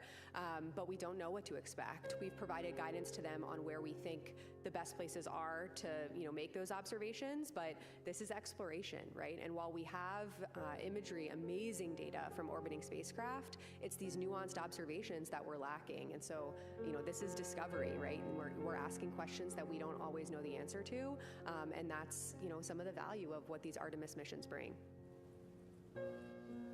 Next up is Marcia Smith with Space Policy Online. Thanks so much for taking my questions. One question I think is to Rick, and could you just clarify about the toilet situation? Have you permanently fixed that, or is it that every certain number of days or something you're going to have to turn the spacecraft towards the sun in order to make sure that that vent doesn't freeze? And this is a permanent solution for this mission or for all the future Orion missions? Could you just clarify the situation on that? And on a completely different front, I'm just curious to Kelsey and to Lori, maybe wearing your planetary science hat.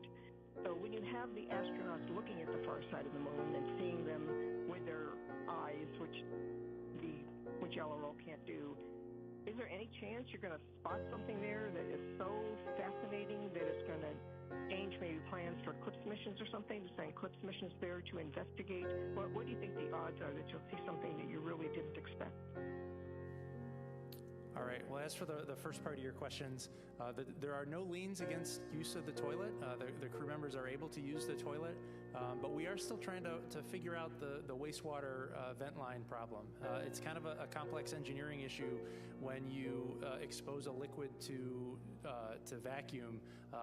It's a pretty chaotic environment, and there's a lot of theory and textbook work done when you assume it's pure water being exposed to a vacuum.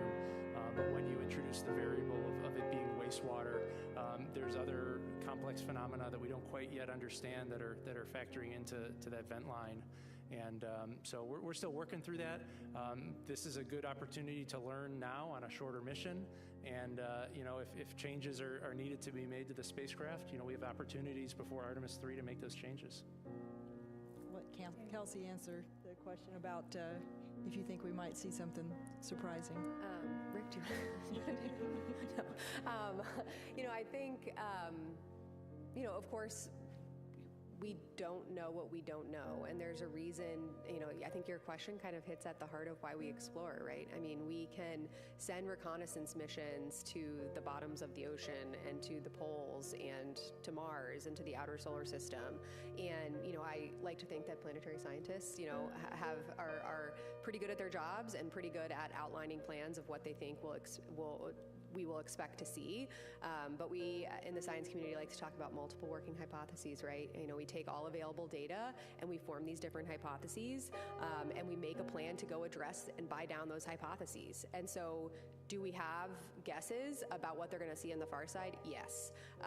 Do I have solid confidence in exactly what they're going to see? Absolutely not. That is why we, you know, why we send people out into the cosmos to explore in the first place. And so, you know, I think it's important to remember that, you know, what the crew are going to do tomorrow is the first step in this exploration. And I think it's important to remember that, you know, we don't always know exactly what they're going to see. We have lunar reconnaissance orbiting spacecraft data of the surface. We understand, what it's made out of. We understand the topography, but we don't know what the crew are going to see in these specific illumination conditions from a scientific perspective, and that's exciting. It's part of the exploration mission. It's one of the main charges of the Spaceflight Agency. Okay, we'll go there. Thank you, Rod Pyle at Esta magazine. This is drilling in a bit, so I apologize if I'm peeling the onion too much. This is for Kelsey. During Apollo, if you look at interviews with some of the geology backroom guys, they were operating almost entirely from audio, and the video was really of low quality. So now that you've got this spectacular video imagery coming back, do you think you'll have a real-time feedback loop of evolving science targets while they're doing the pass behind the moon? Thank you. My goodness, what a good question.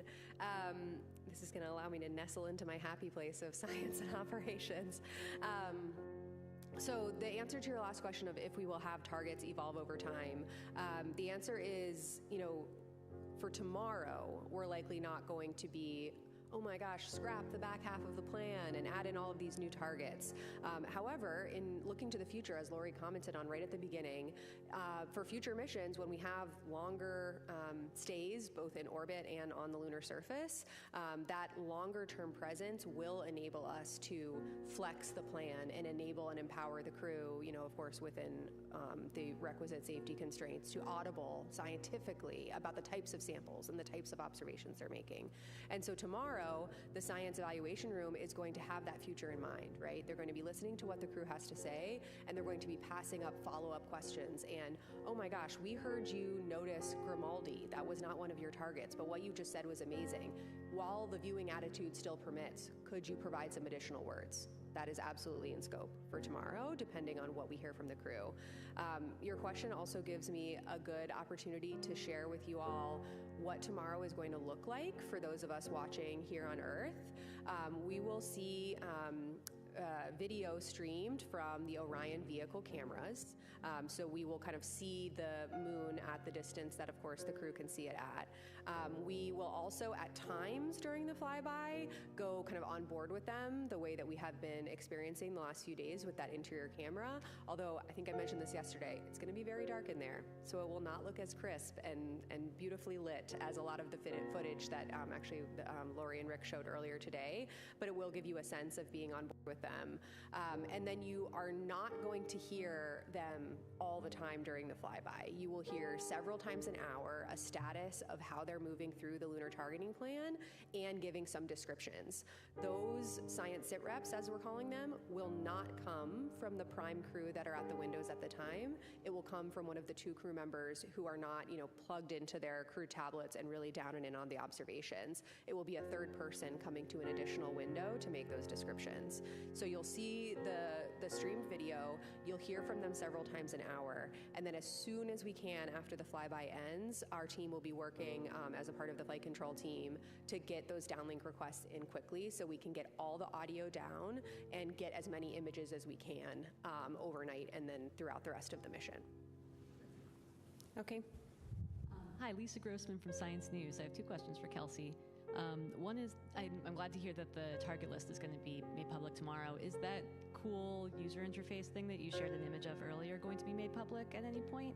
We're working on how to archive that for the public after the mission. We're not going to be able to do it within the mission, but it is such a big part of lunar science in this mission. And, for those familiar with the Science Mission Directorate, you'll know that, we take very seriously the charter to make every every data set relevant to lunar science accessible to the public.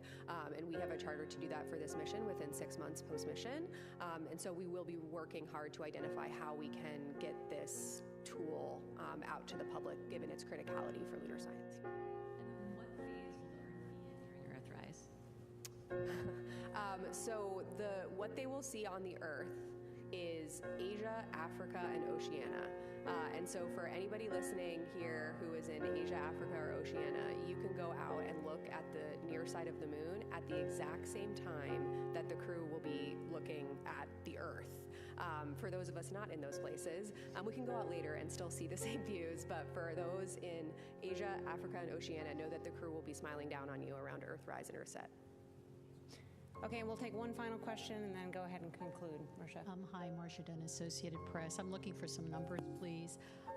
What's the latest numbers on the maximum distance that Orion will be from Earth? What's the closest distance to the moon? I think I've heard 4,000 miles. And the total, the illumination for the far side, is it about 20% tomorrow? I forget the numbers. And also, Dr. Young, take off your science hat for a moment and wax poetic about the fact that tomorrow astronauts are going to be flying around the moon for the first time in so long. So I'll take some of your first ones here, Marcia, and make sure I get them all, so let me know if I miss some. So a little before 2 p.m. Eastern tomorrow, we're going to pass the Apollo 13 distance record by humans, and that record is 248,655 statute miles. That's when we break the record. And then tomorrow evening around 7:07 p.m. Eastern, we will reach the farthest distance from Earth at a distance of 252,760 miles. That's 4,105 miles farther than Apollo 13. You asked about the percent of illumination. My recollection is close to like 21%. Yeah, the caveat there, though, is that is the percent of the far side that is illuminated at closest approach. So when they are closest to the moon, they will see 21% of the far side.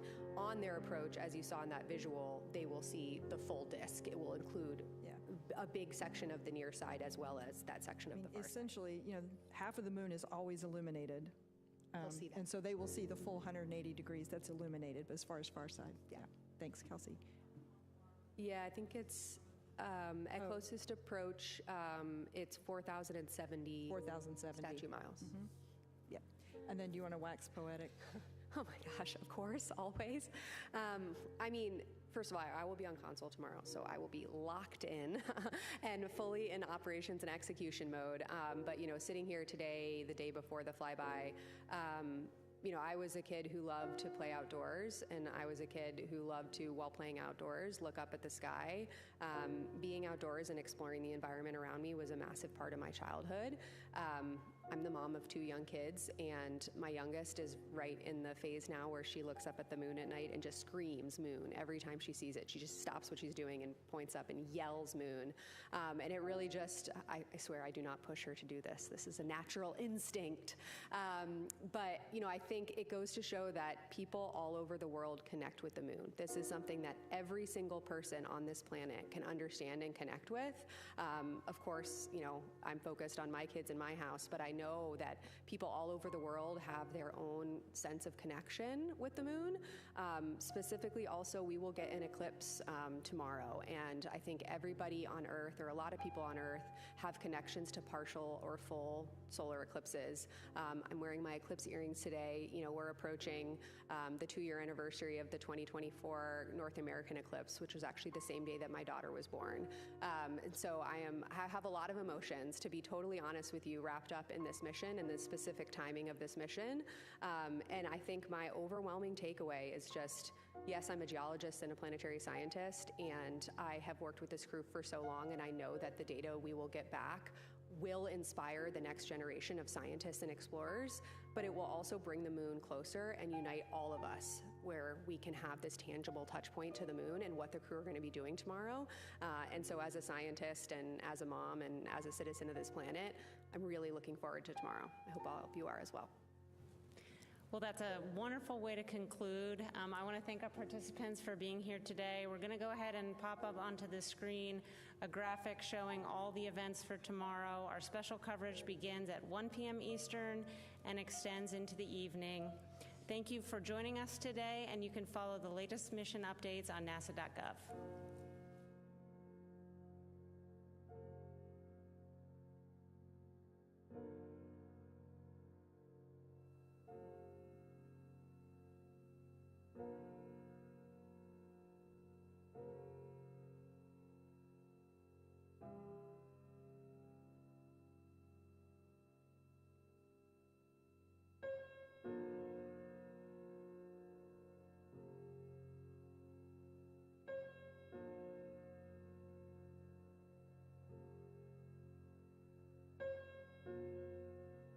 This is Artemis Mission Control at Johnson Space Center in Houston, Texas. Mission elapsed time for the Artemis 2 flight is 4 days and 58 minutes.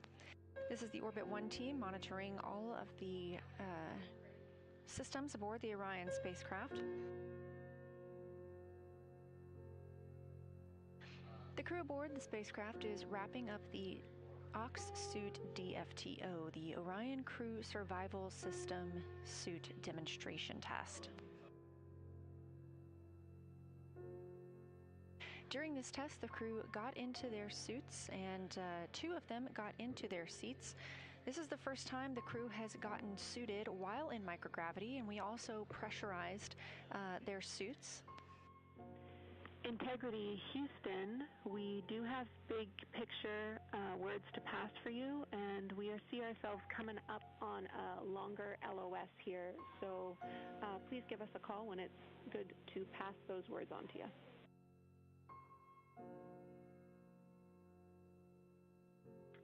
Okay, we're just getting out of suits, so go ahead now. Now's a good time. Okay, I'm going to roll through this list with you. We have turned off the CamCab 3 because we suspected that you were suit doffing. We also don't have the HHP camera. We wanted to let you know that at our last check, it was still connected to the encoder, but it looked like it had been bumped. So we don't have that picture. We want you to check it when you are ready, aka done with your doff. Automatic cabin leak detection is enabled again. And on your timeline, we have canceled your burn conference and taken care of preliminary targeting for OTC-3 burn ops from the ground. We want you to continue your suit doff and your closeout of this procedure and look after yourselves, especially around midday meal. We also want you to know that there will be a data transfer activity for Reed in the afternoon. It's called Flywheel Excel Data Transfer. That is deferred for today.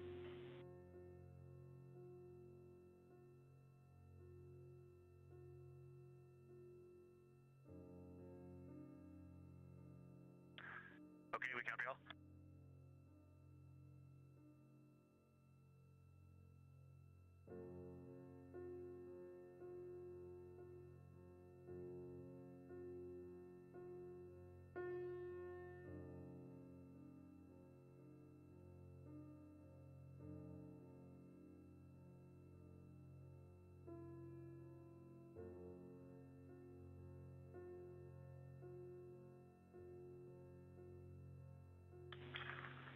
Jenny, we have one question on Jeremy's seat config. Can you give us the foot pan length extension for entry?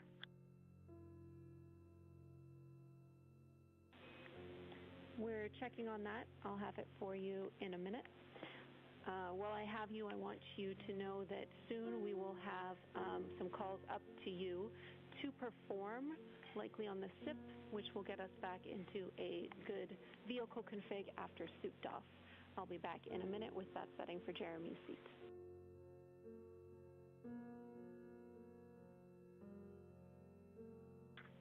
Okay, we'll wait on your call for the SIP switches.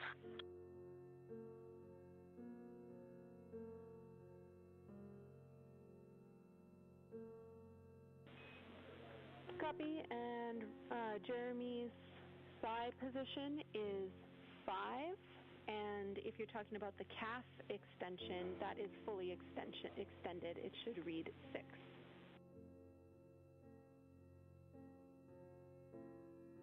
All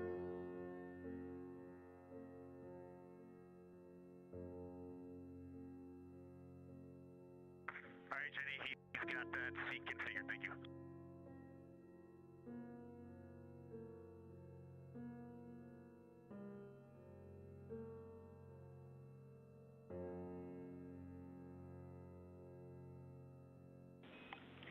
Finally, one more for you, Reed. If you did not use mags today, we would like you to save the unused mags.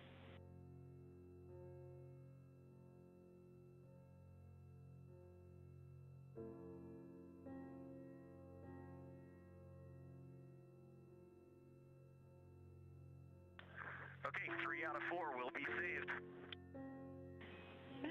Thank Thank you.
Hey, Jenny, I don't know if we lost you yet. Just confirm we are go for secondary dump line.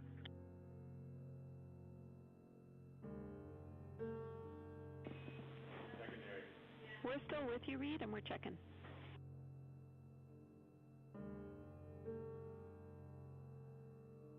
And just make sure that we still have crew choice for toilet ops.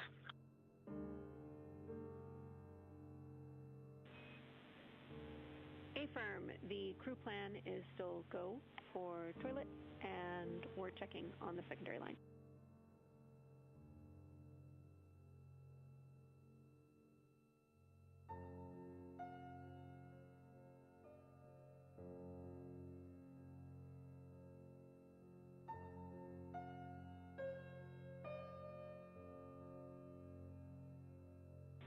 Integrity crew, you are go to use the secondary line for dumps.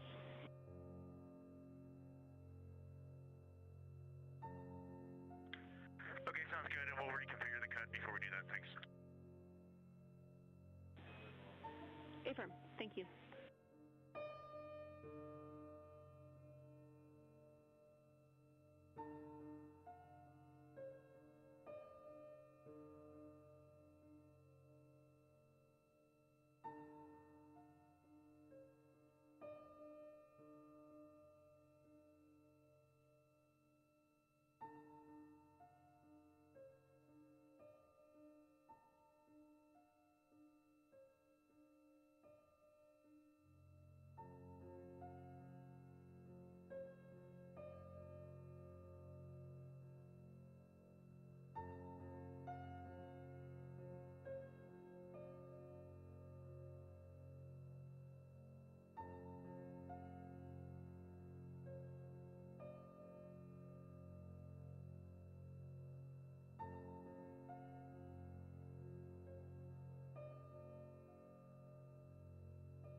This is Artemis Mission Control, the spacecraft now less than 50,000 miles away from the moon.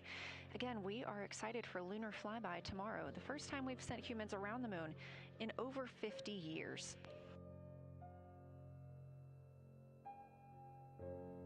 So far today, the crew has completed their Ox suit demo. That's the Orion Crew Survival System suit demonstration.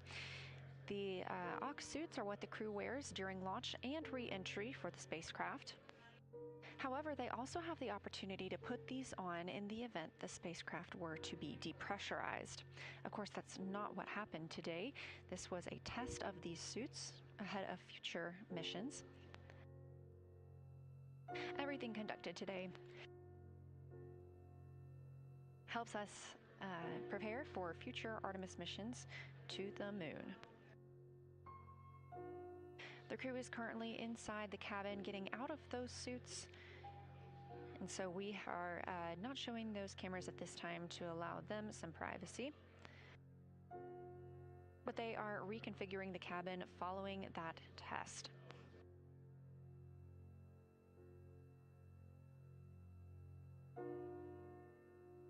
During that demonstration test, we saw all 4 crew members get in their suits, have successful suit leak checks and communications checks. Both pilot and Commander Reed Wiseman and pilot Victor Glover were able to get into their seats.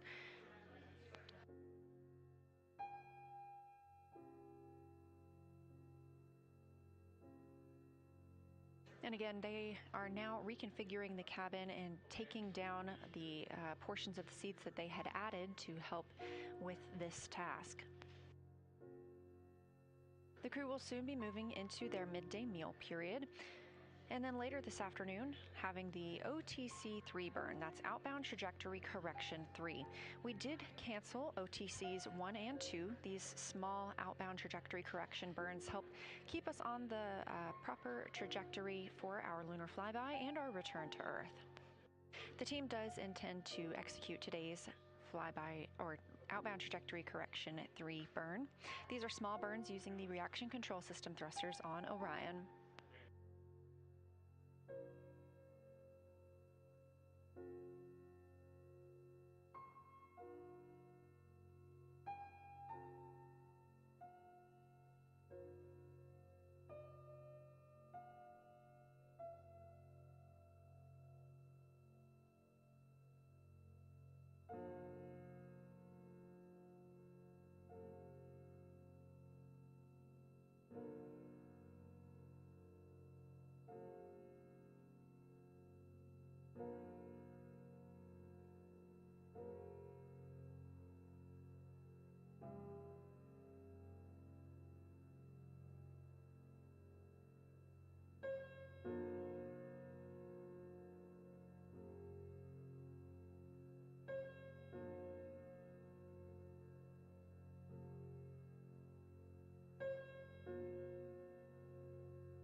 Integrity Crew, Houston, we have a couple of items to discuss with you again before this LOS.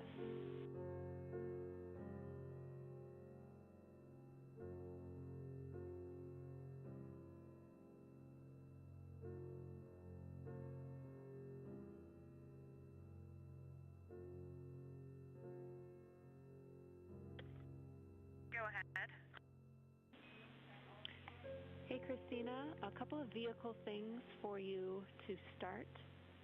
First of all, we want you to be aware that we need to increase the fan speed higher because our cabin pressure is lower. We're trying to get that cleaned up this afternoon, but we're not quite there yet. So more on that later. We also have a crew procedure that we will need you to execute, and it is the suit doff vehicle config procedure, which is 22.2.102. This is steps 1 through 7 to get the vehicle back in a good config following being suited.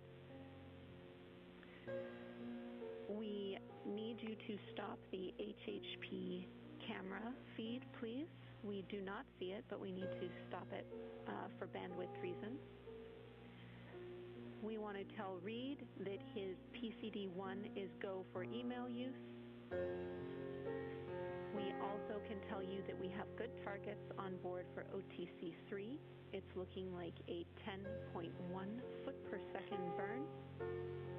And then finally, your flight director will be ready to speak with you for Reed's flight director conference coming up shortly.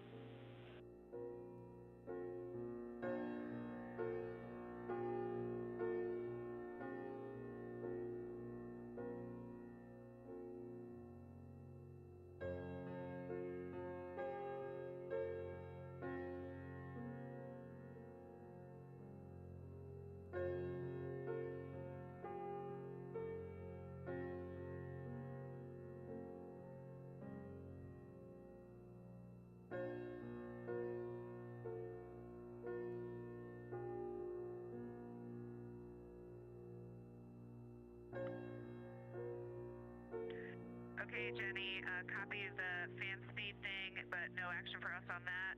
Suit DOF vehicle config, steps 1 through 7. We will stop the HHP camera stream. Reed is go for, actually that's complete.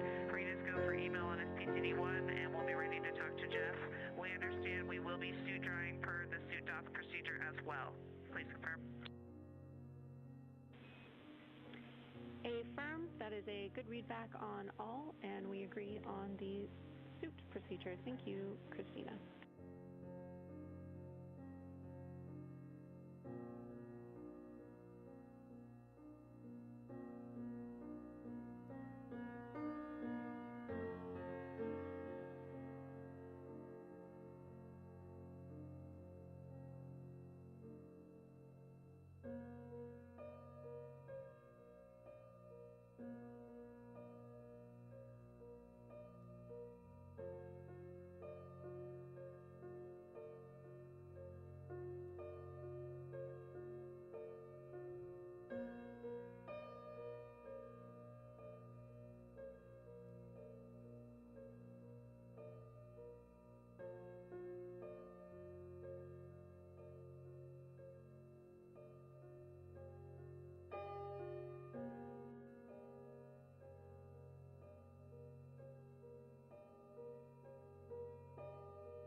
you still hear me okay?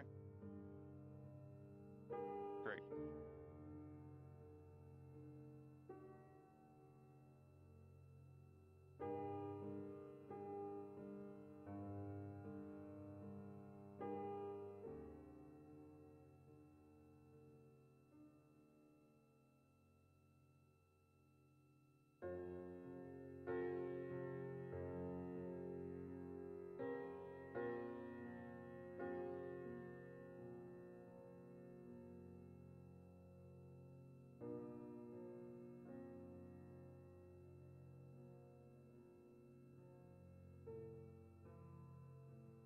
This is Artemis Mission Control here with an MET 4 days, 1 hour and 24 minutes into the Artemis 2 flight. The crew has wrapped up their Ox suit demo, that was the Orion Crew Survival System suit demonstration, and are moving into their midday meal time frame. Later today, we'll have the OTC 3 burn, that's the Outbound Trajectory Correction 3 burn. This is scheduled for 10:03 p.m. Central Time, and we are now expecting this to be a 10.1 foot per second burn. I'm joined today by Ox Project Lead, Dustin Gomert. Dustin, thanks for joining me. Oh, thank you for having me. So this is, tell me about your role. Well, I'm the Ox Project Manager, System Manager, whatever role you need me to be, but I kind of have them all.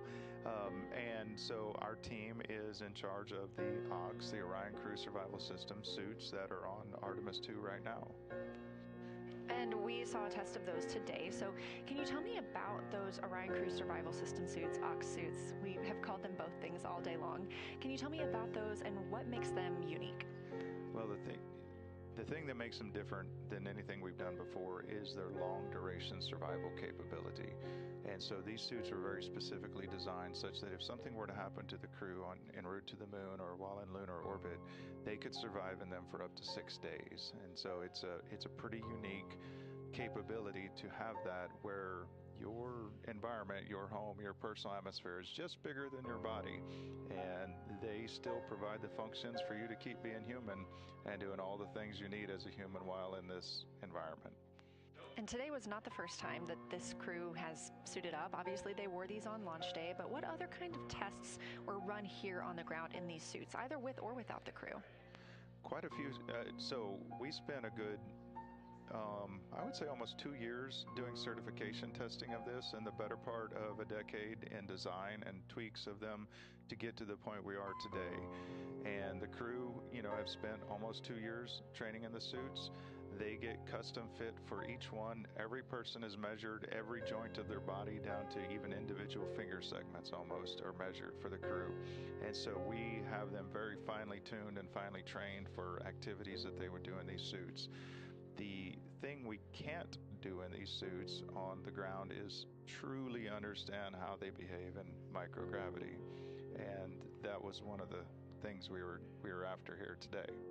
Yeah, what about microgravity makes it easier or more difficult in some ways to test these suits, or even just being in the Orion capsule? Oh, 1 minute as we're hearing some comms from the crew. From around an hour-long forward LOS. No response required.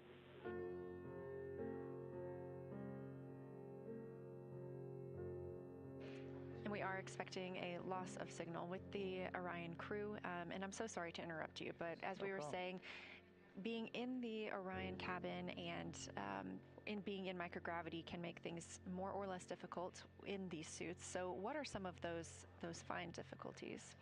Well, in all honesty, that was some of the things we were looking to learn today. The key difference from what we can test on the ground is that no matter what we do here, you have gravity biasing you. And so even if we were to go, say, to the neutral buoyancy lab and weigh out the suit so it was effectively weightless, the body inside is still weighing down with gravity. And so that will naturally shift you in one direction or the other inside the suit. Maybe your head goes up or head goes down, or you go forward or you go back. On ground, we test them in every possible axis. We turn them on their belly, on their back, on their side, and we try to get every possible fitment. At the end of the day, you still don't fully know. And so this test, one of the things we're looking to get out of it is, how do you truly fit inside that suit as we predicted in microgravity, to give us that confirmation. You know, do your elbow joints still align? Does your wrist joint still align? Does your head still fit in the right position that allows you to do all the motions that they've been trained to do? And so we're looking forward to following up with the crew after this test to learn a little bit about what they experienced and take those notes and help refine it for the next missions. Well, it was very interesting to see them in the cabin, suited up today, and of course we'll see this again for Splashdown Day. So thank you so much for joining us, Dustin. We really appreciate it. Oh, thank you. It's a pleasure to be here.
This is Artemis Mission Control at Johnson Space Center in Houston, Texas. You're looking at a visualization of Orion and its current configuration as it flies toward the moon. We are now just 48,722 miles away from the moon and 226,700 miles away from Earth. You can track Artemis and track Orion for yourself at any time by visiting nasa.gov/trackartemis.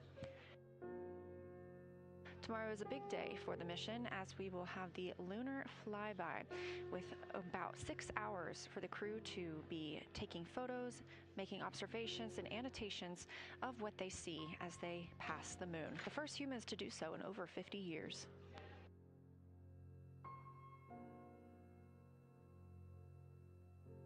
Of course, we'll be live for it all, so we look forward to you joining us. One of those milestones that we'll see is them surpassing the greatest distance ever achieved by humans. That was set by the Apollo 13 crew. We expect that to occur in 17 hours and 38 minutes, so don't miss it.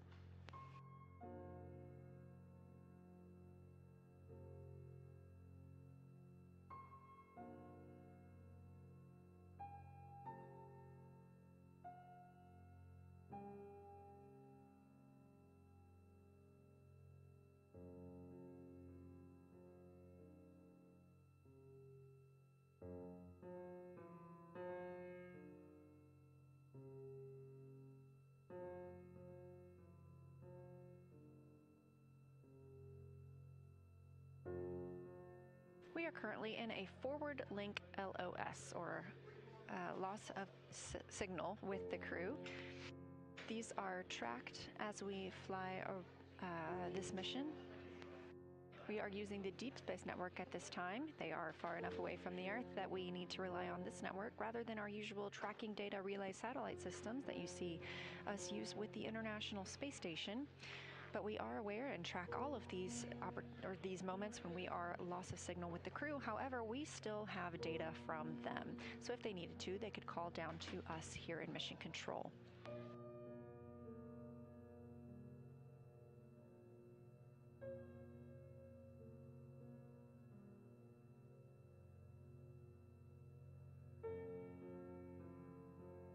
And we expect to get that forward link acquisition of signal back in about 37 minutes.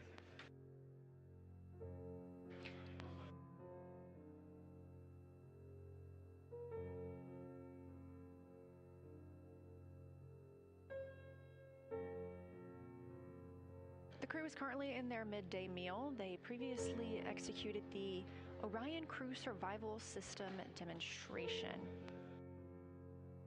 This involved all crew members getting in those orange suits you saw them in during the launch. This is also what they'll wear during their return to Earth. Those suits could help them survive a depressurization event in the event that were to occur on the spacecraft. Of course, today was just a test, but that would give them a breathing environment for about 6 days.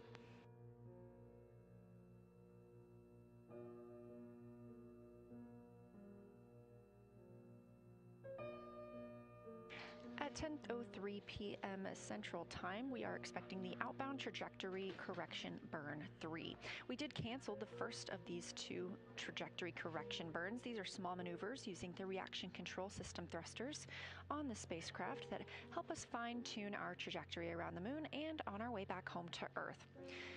The team will execute the OTC-3 burn tonight. We expect that to be a 10.1 foot per second burn.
This is Artemis Mission Control here at Johnson Space Center in Houston, Texas. MET, 4 days, 1 hour and 52 minutes into the flight of Artemis 2.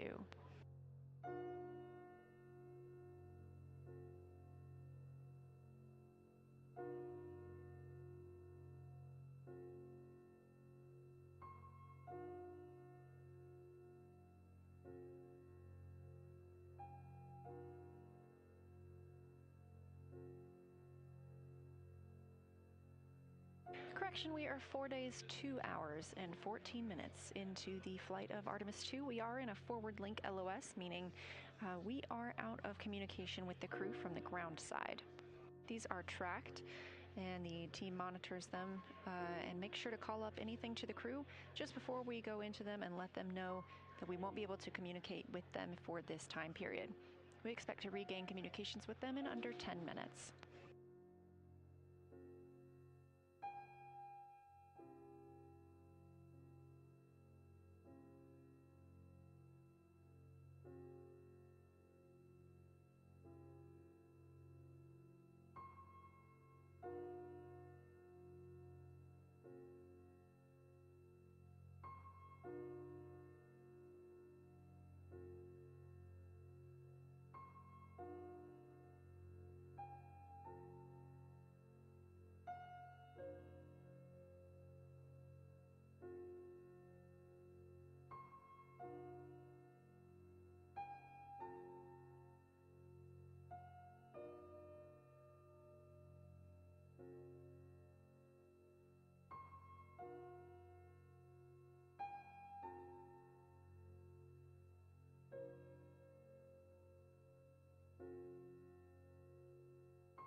Integrity Houston after the LOS. How do you hear?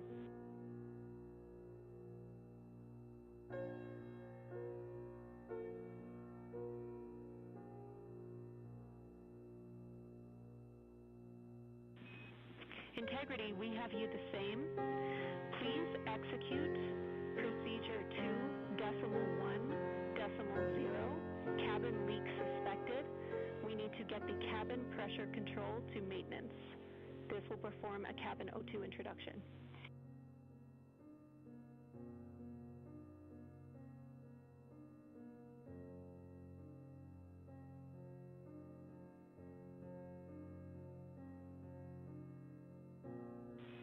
Good words.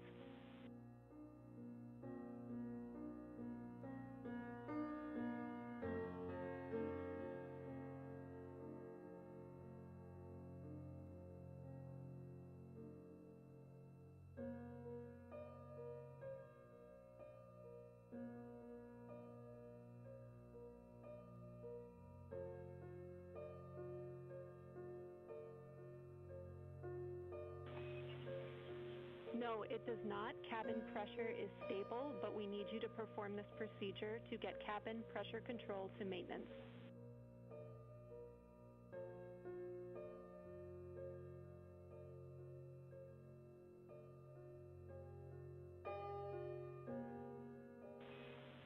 Copy.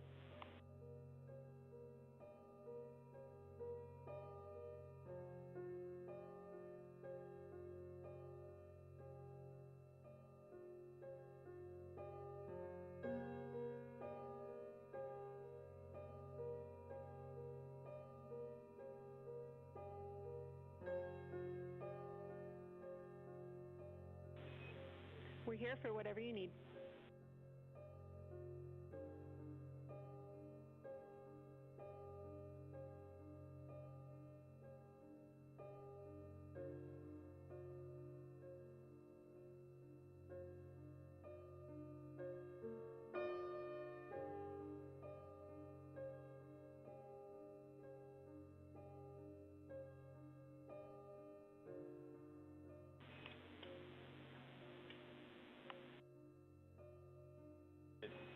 Don't read it that way. Let's perform step 3 of this procedure, cabin leak suspected. Step 3.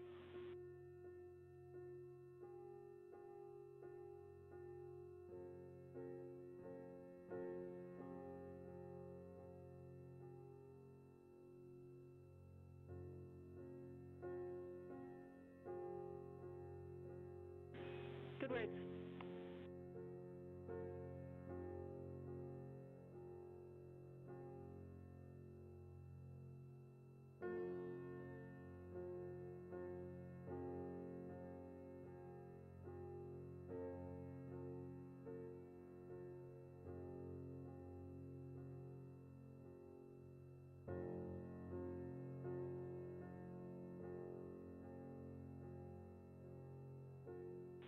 Affirm.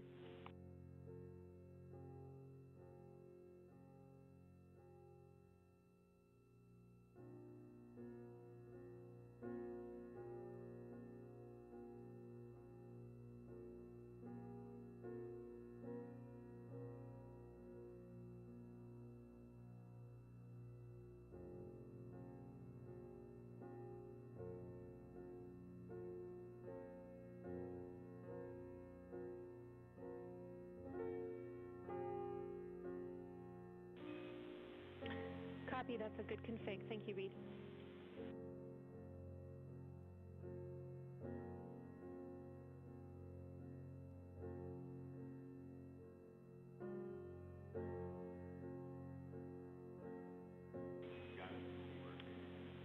All right, Integrity crew, I am now ready to pass you big picture words on what happened.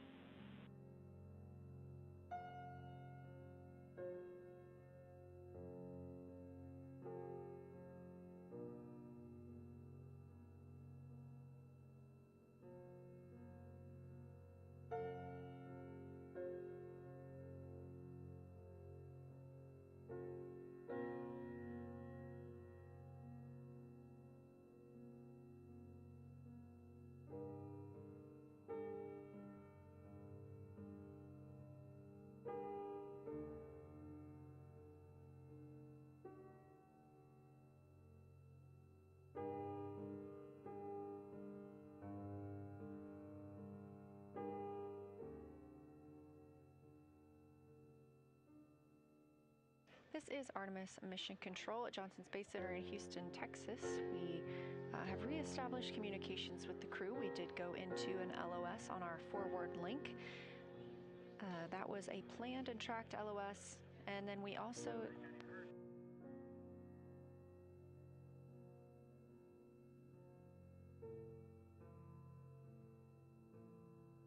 experienced an LOS on the return link, the link where the crew is able to communicate with us.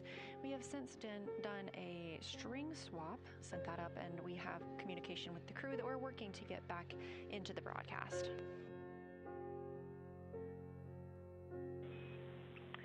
The crew also received a cabin leak. Into the LOS is that when you went to RADHAB in the suit drying procedure, we went to a suit state with a lower cabin fan speed.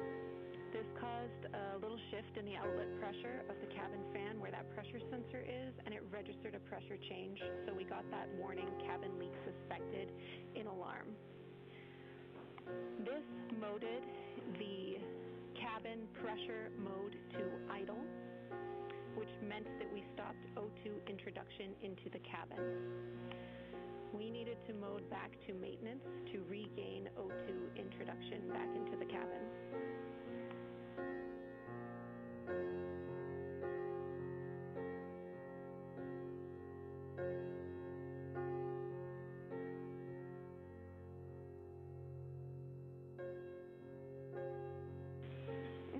Copy. And I see what you see about the procedure. We just wanted to make sure we called you into that. Step 3 was the important part there. Second of all, we had an unexpected return link LOS when we transitioned to DSN Madrid. We had good luck, but we weren't getting any data. When we got forward link, our INCO sent a command for a string swap, which was successful. We are now on string 1 for S-band.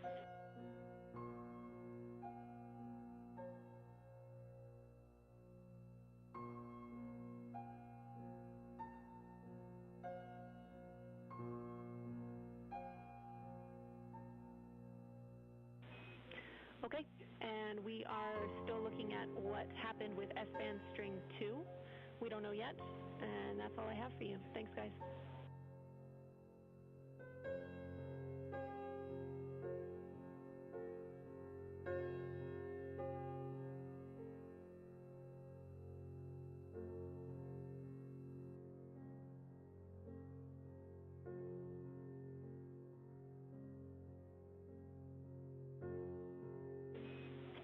Sounds great. Thank you, Reed.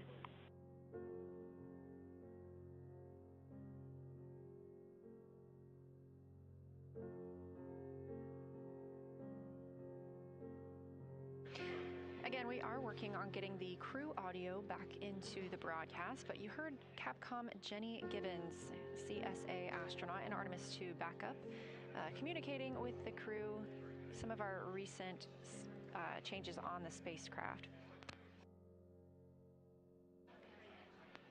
As we went into the LOS with the crew, that loss of signal, which we were expecting, we also noticed a cabin fan change, which caused a cabin leak suspect warning. There was no cabin leak. We needed to mode back to a maintenance option and reintroduce oxygen into the cabin. You also heard Gibbons explain that when we transitioned on the Deep Space Network to the Madrid site, that we ended up losing the crew's communications as well, that we had a good lock on the spacecraft, but we just weren't receiving their data. Our INCO flight controller conducted a string swap to regain that data. We now have good data and communications back with the crew.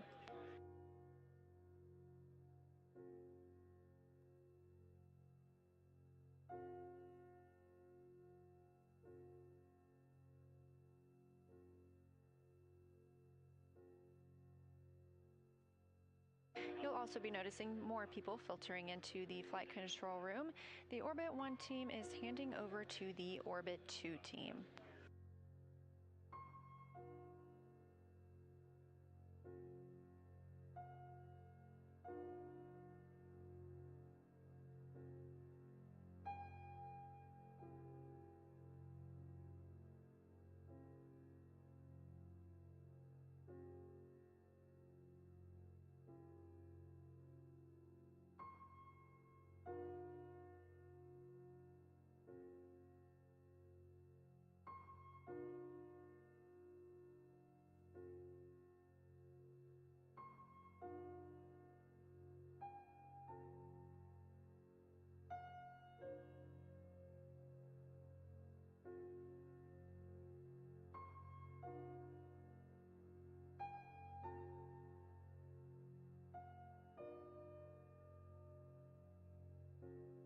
On your screen, you can see Capcom Jenny Gibbons handing over the console to Mark Reagan. That's the voice you'll hear throughout the Orbit 2 shift with the crew. One of the major milestones coming up for tonight will be the OTC-3 burn. That's outbound trajectory correction 3. We execute these small burns using the reaction control system thrusters on the spacecraft to help us refine our trajectory as we begin to fly around the moon tomorrow and come home. A splashdown in the Pacific on flight day 10.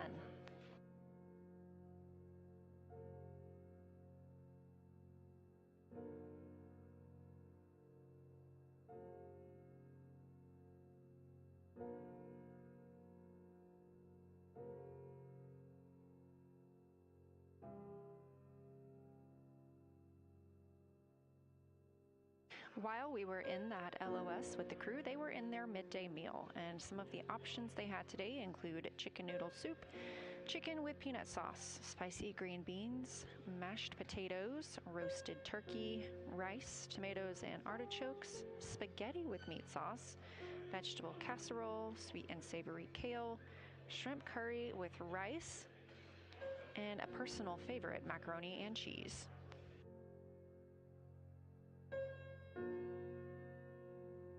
I cannot omit that there was also a cosmic brownie as a dessert option.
Integrity Houston, no action on the enabled prop cautions on the board.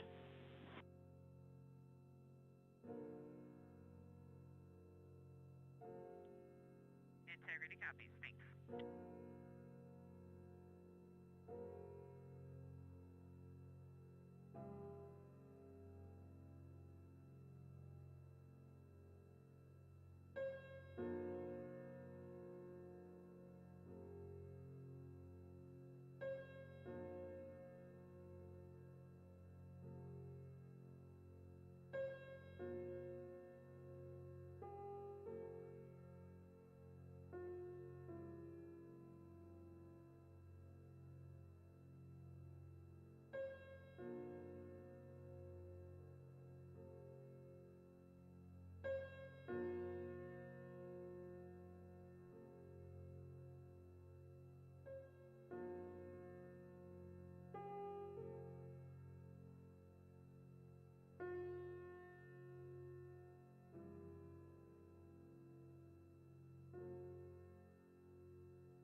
Integrity Houston, for the enabled caution, these prop cautions are because we are manually pressurizing that branch for upcoming OTC 3. We're taking a closer look at them. No action for you.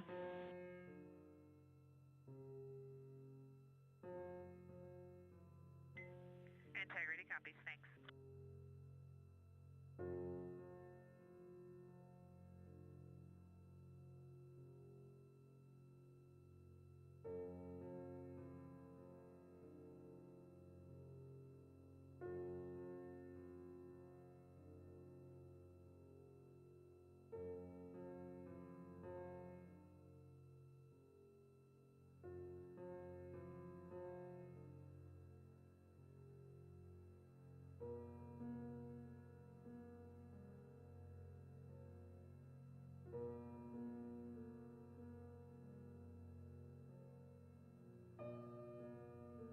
This is Artemis Mission Control at Johnson Space Center in Houston, Texas. We are now 4 days, 2 hours, and 51 minutes into the flight of Artemis 2. Our crew today woke up at 11:05 a.m. Central Time. They stepped into their post-sleep period, and notably, Canadian Space Agency astronaut Jeremy Hansen received his gold astronaut pin, meaning he is now a flown astronaut.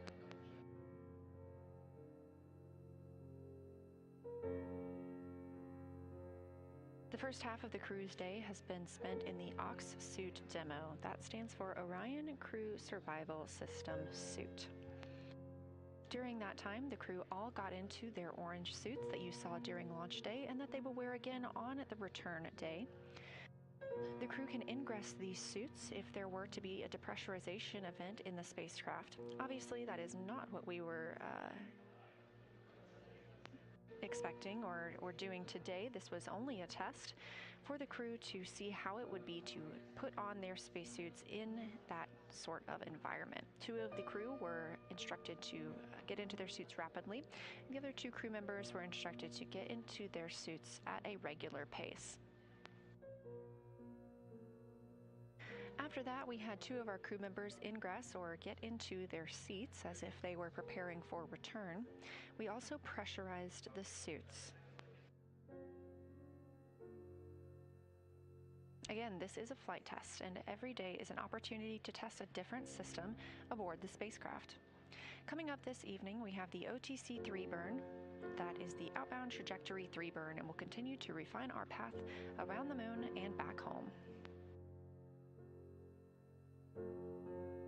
Orion is now 46,395 miles away from the moon, 228,329 miles away from Earth.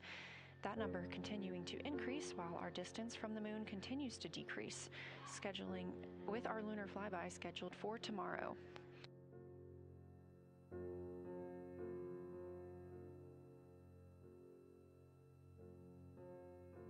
With Orbit 1 handover here in Mission Control, being handed over to the Orbit 2 team, that'll also do it for us, or for me, here in Mission Control Houston. I will be handing over the Public Affairs Console to my friend and colleague Anna Schneider.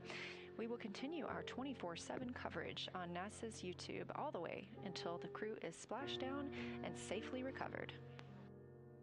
So don't go anywhere. Anna will be joining you shortly.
viewing.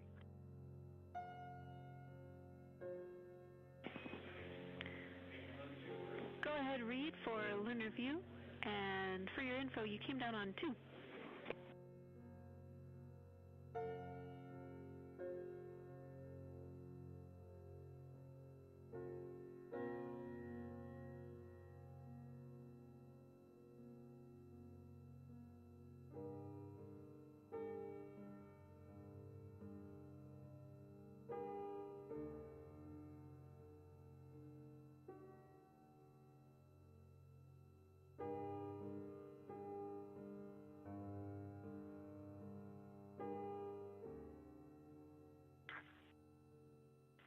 All right, Jenny.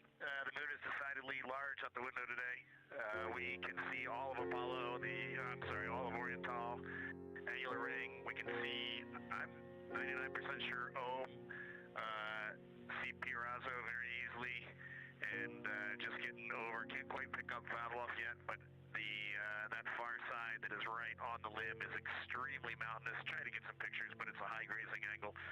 But it's pretty awesome to just look out and see all of these sites, and it's bright, but very visible with the naked eye. Still primarily seeing whites, grays. Maybe I can convince myself on the far side there's some just hues of brown, very light, very, very faint. But it's a great view. It's beautiful. And on the near side, Aristarchus is by far the most prominent feature. It is really just glowing bright right now.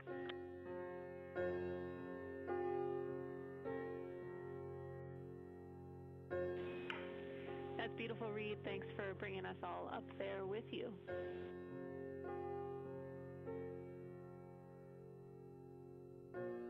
And for the science team, Pirazo and Aristarchus have the same albedo level right now. They're the same level of brightness. And then looking down, Copernicus is just a little bit dimmer, but it's close.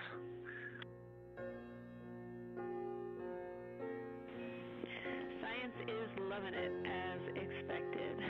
Thanks, Reed. While I'm talking to you guys, I have a topic on burn monitor for Jeremy.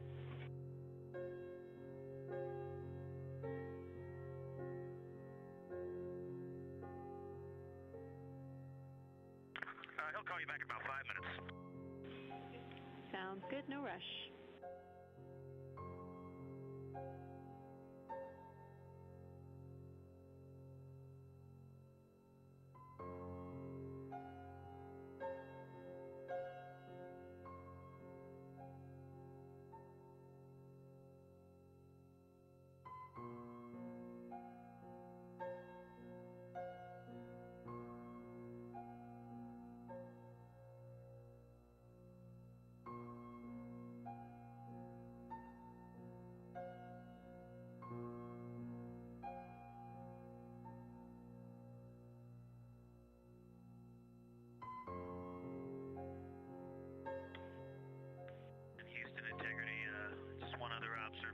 Looking at the Terminator, it's almost a full moon from this perspective, but we got the Terminator on the western edge of the moon, about 1 Oriental diameter from Oriental, and just with our plain eyes, you can really start to see topography. There is elevation on the moon, not just variation in color, and that already makes the moon look wildly different.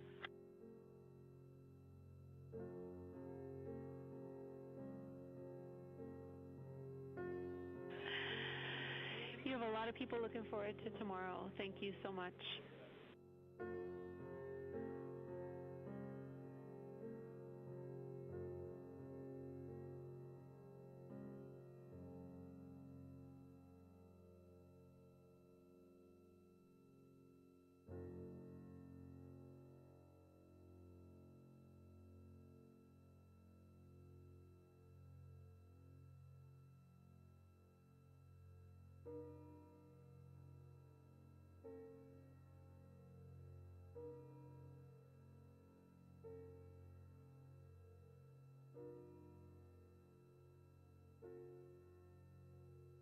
This is Artemis Mission Control in Houston, Texas. The Orbit 2 team of flight controllers has recently come on console, and they are being led by Flight Director Diane Daly.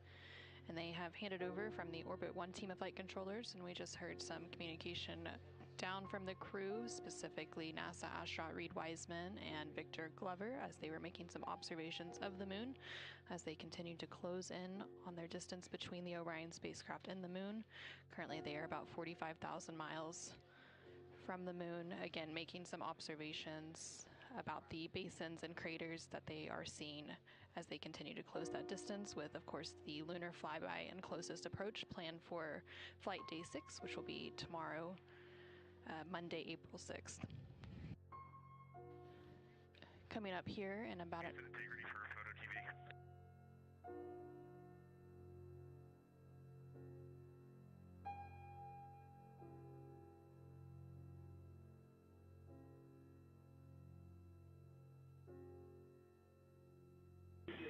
Go ahead.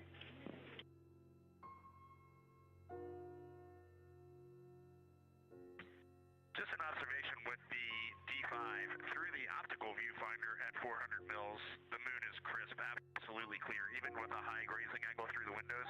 But when we are taking pictures, what we then see in the viewfinder is a bit blurrier than what we can see through the viewfinder. I just find that odd. I would have thought the viewfinder and the sensor would pick up the same data, but you can pass that along to those folks.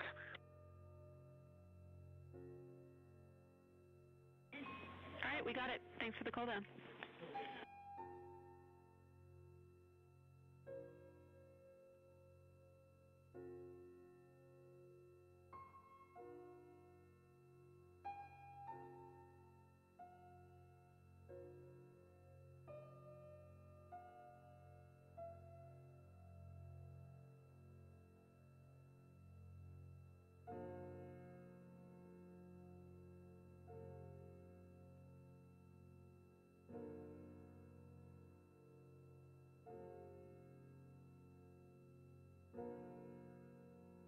This is Artemis Mission Control. Coming up in just under an hour and 20 minutes from now, the outbound trajectory correction 3 burn will be executed. This burn is expected to be about 18 seconds, and it will use Orion's orbital maneuvering system engine, or OMS engine, to ensure the spacecraft stays on target for its journey around the moon. There were 2 previous outbound trajectory correction burns earlier during the mission that were canceled, as it was determined that those burns were not needed, but they will be executing this outbound trajectory 3 burn coming up here shortly.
words.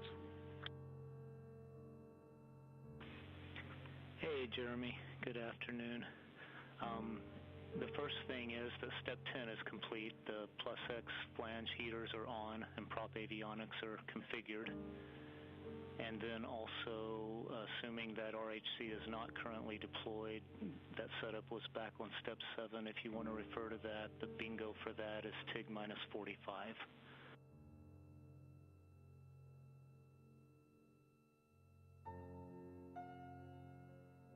Okay, RHC is deployed, and we copy the prop.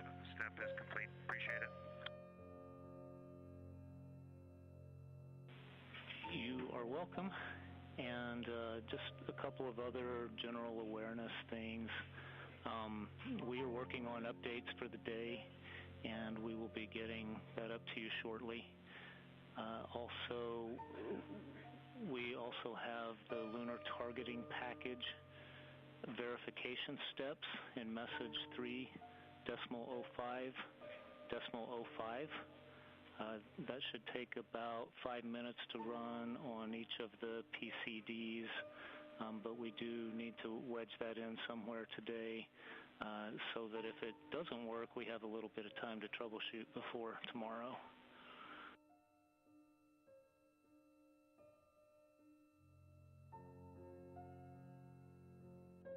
Okay, I can work on that actually. So I see it here. It's on this PCD 3.05.05.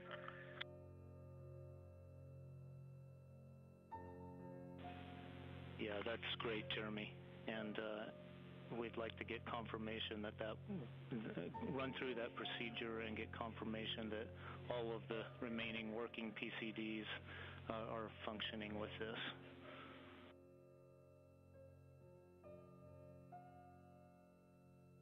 Okay, that would put us at ease as well. So we'll let you know on that shortly.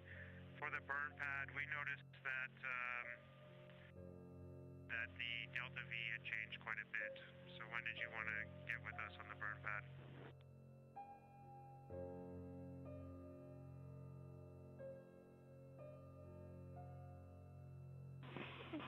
We're just planning to do that at the final burn conference, Jeremy.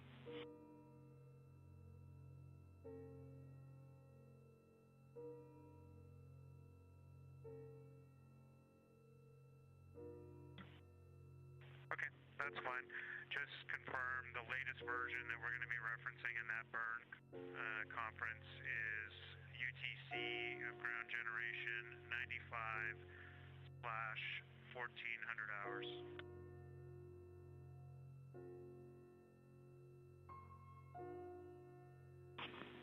Yes, Jeremy, that's correct. And just for context, the manual piloting is what changed that a little bit, the total delta V.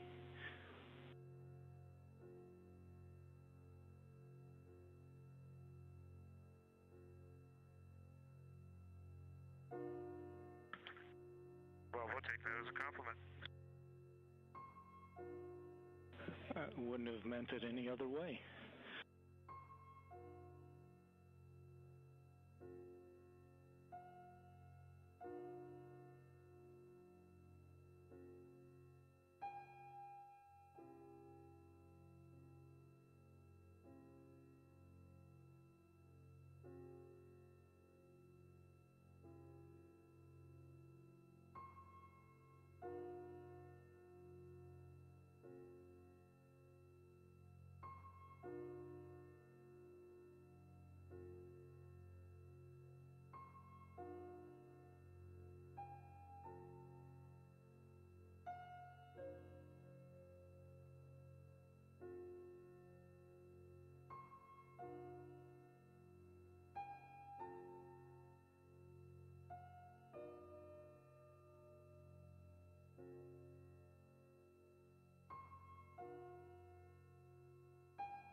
This is Artemis Mission Control in Houston, Texas. You're currently seeing a live view inside Mission Control here. We were hearing some communication up to the crew, and the individual responsible for communicating directly with the crew is the Capcom or capsule communicator, who is on the left-hand side of your screen. We're setting up some charging for tomorrow. the alternate PCD charging cable. Do you guys have the bandwidth to look that location up for us? We do. Stand by. Looking for it now.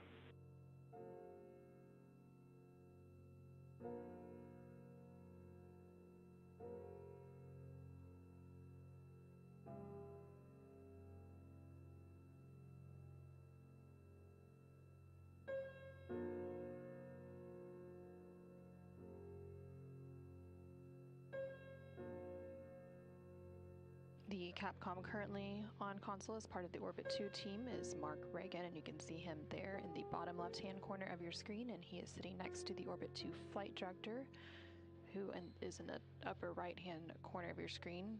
The flight director on console is Diane Daly. The crew has been discussing a few different activities that they're working through. One of those is verifying that they have the final lunar targeting package available on their PCDs, or portable computing devices, which are basically tablets, that they're able to reference the various procedures and timelines that they're following throughout their mission.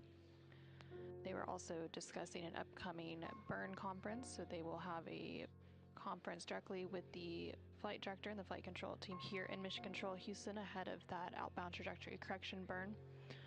That final burn conference is scheduled to take place in about 20 minutes from now.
Integrity Houston for the alt PCD power cable.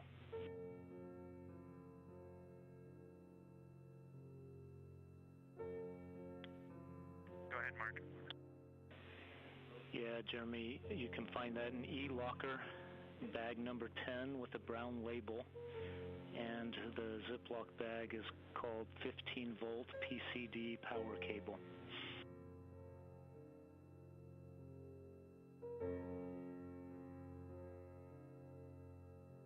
Okay, copy that. Thank you, Mark. Yep, you bet.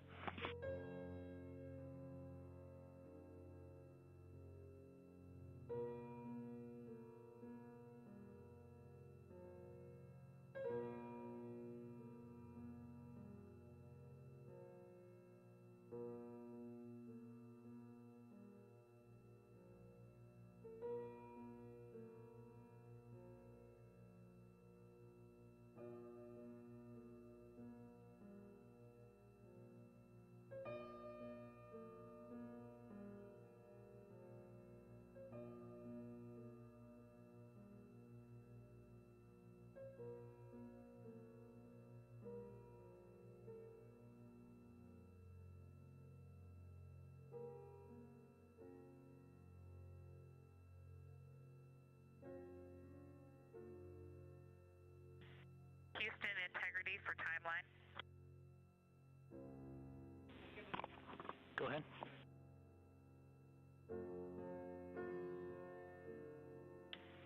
Hey, Mark. Question about an activity, depressed acoustic monitoring on my timeline at 02 today. I I believe since we had aborted the acoustic monitoring the 24-hour yesterday, I didn't see an activity to start this acoustic monitoring.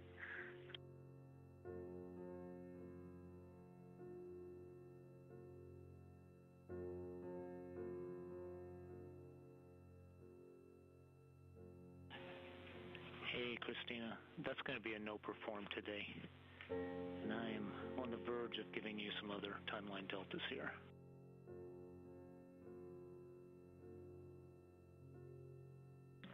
Copy both. Thank you.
Integrity Houston with some timeline deltas.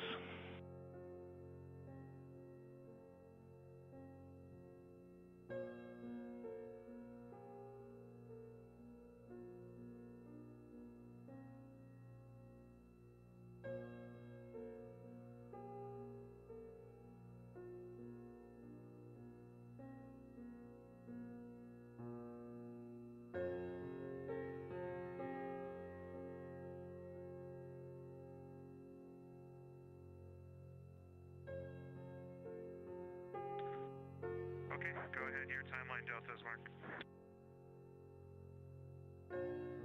Okay, well, first of all, this just in, the SM prop helium ISO valves are configured, which is in step 12. And then for the timeline deltas, the things that we must perform today are that LTP verification we just talked about a few minutes ago, OTC3 burn ops, the toilet maintenance, the post-OXSUIT DFTO cabin inspect, AGA readings, and the PMC. I'll copy on that.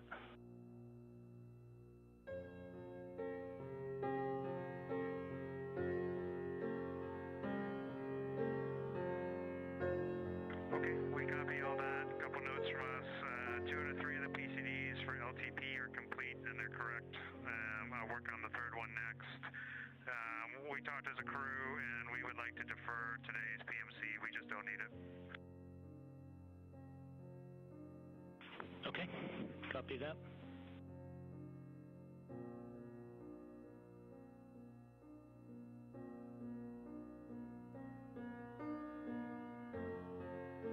All right, then a list of suggestions that can be deferred if you would like to.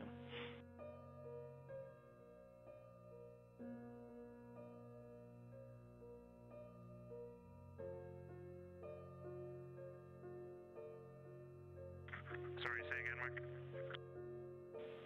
Yeah, let me say it more eloquently than I was about to. Everything else can be deferred as you guys desire.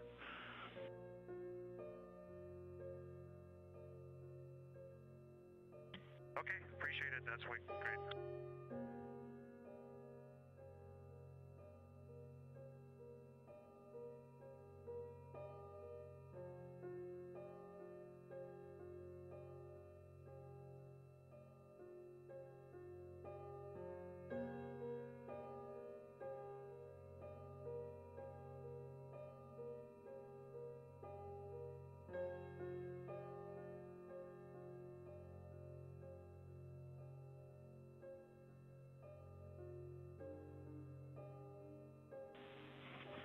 Jeremy, sorry. One late add to the must be performed. We also need to repower that docking cam today. And then as bandwidth permits, we would love... Understood. That makes sense. All right, cool.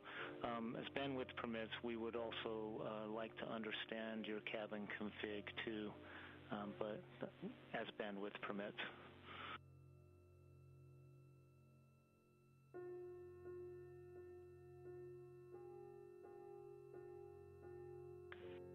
Yeah, we can set up a little tour for you. I think you're going to be really impressed. I mean, we've done a great job here. Looks good up here. It is better than before. Awesome.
This is Artemis Mission Control in Houston, Texas.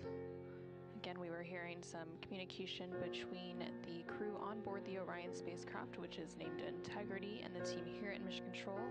They were discussing some of the upcoming activities on the timeline for the remainder of the crew's day. Earlier today, following crew wake up, the crew jumped into a AUX suit, developmental flight test objective. AUX is the Orion Crew Survival System suit, that orange suit you see them wear for dynamic activities, including launch. They donned their suits or put them on and performed several different activities wearing those suits, but they were running behind on the timeline a little bit, so they are working to free up some of the remaining activities and defer activities that aren't critical to take place today. So that is what a majority of that conversation was about. So following the outbound trajectory correction burn, which is scheduled to take place in about 51 minutes from now, again, it's a very small correction to fine-tune the trajectory of the Orion spacecraft as it makes its final approach and goes around the moon and returns back to Earth. Again, that lunar flyby planned for flight day 6 on Monday, April 6th, and that splashdown will be on Friday, April 10th. Following that burn, they will just have a few remaining activities to be completed for the day, including some standard anomaly gas or EGA readings that they take to measure the gases such as carbon dioxide in the crew cabin. They also have some toilet maintenance activities that they complete every day, and then they will have a post-aux suit developmental flight test objective cabin inspection that they will complete before they head into their pre-sleep period to wrap up flight day 5.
Integrity Houston, we're about 3 minutes away from the starfield maneuvers.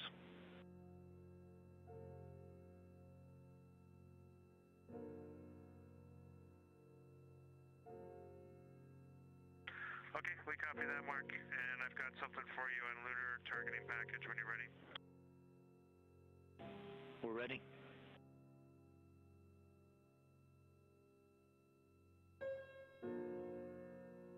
So PCDs 1 and 2, everything worked perfectly.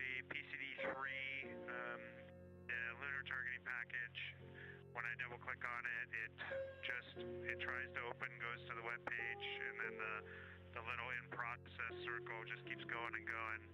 I waited quite a while and it never opened. So then I started the troubleshooting where I created the shortcut and renamed it on the desktop, but I get the same signature when I try to open it, and it's just chewing away with a little satellite going around the moon.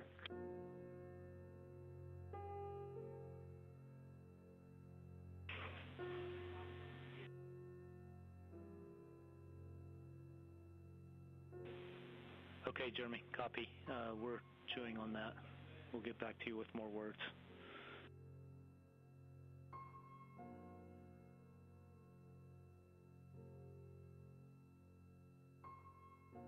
Okay, thanks.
This is Artemis Mission Control.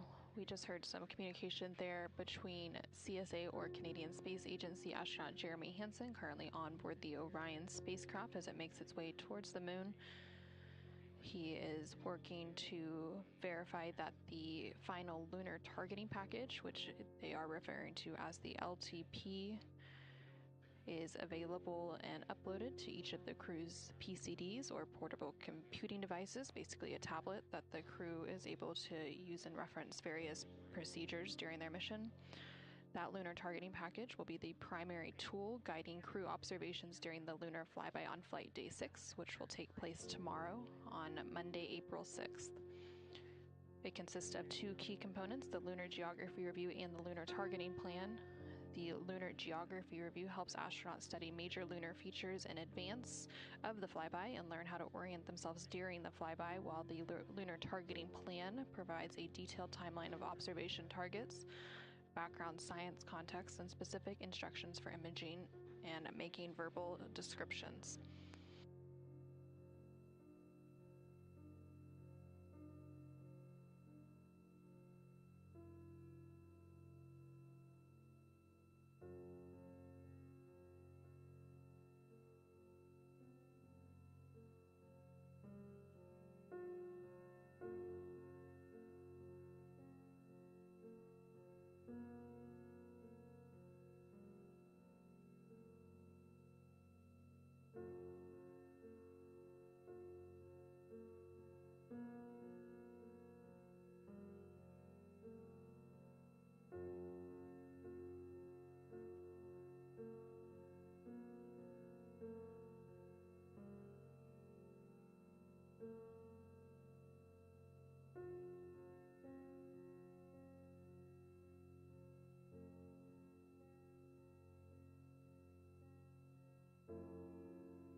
Integrity Houston, you ready for the burn conference, Jeremy?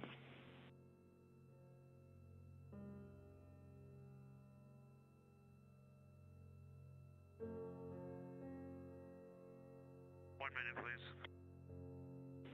Raj.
Houston, Integrity is ready for the burn conference. All right. As we discussed earlier, the UTC of ground generation was 95-14 even. And the first delta is delta V total. Checks. Which is 10.4.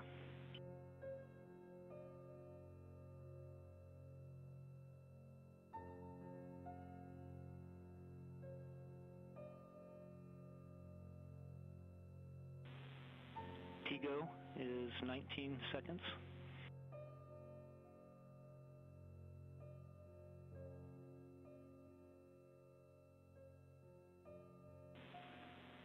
Attitude should be yaw pitch roll 312, 315, 75.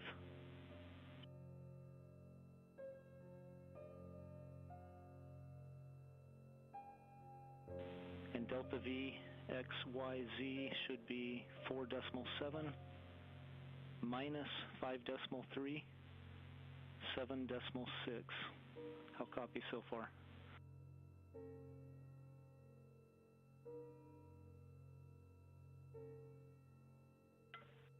We copy all. Okay. No deltas in the burn execution steps. And then finally, in the burn notes, one delta, which is that we have already manually pressurized the fuel tank to 290 psia, and pressurization will still be active during the burn config segment. The burn will be performed in blowdown.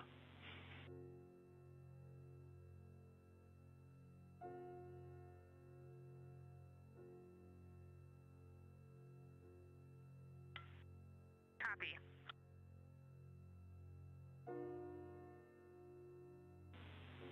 Any questions for us?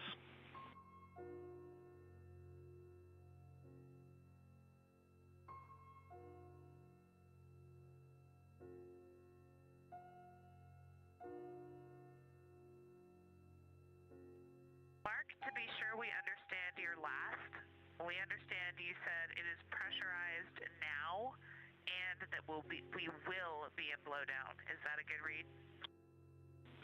Yes, that's a good read back.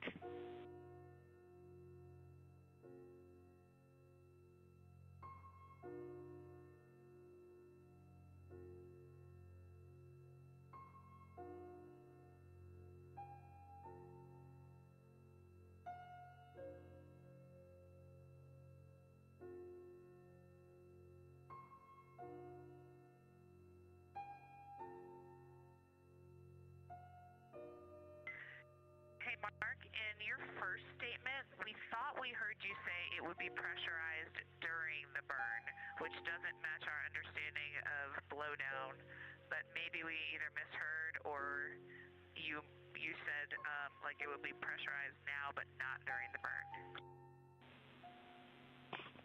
We did pressurize it a couple of hours before TIG, and it will still be active.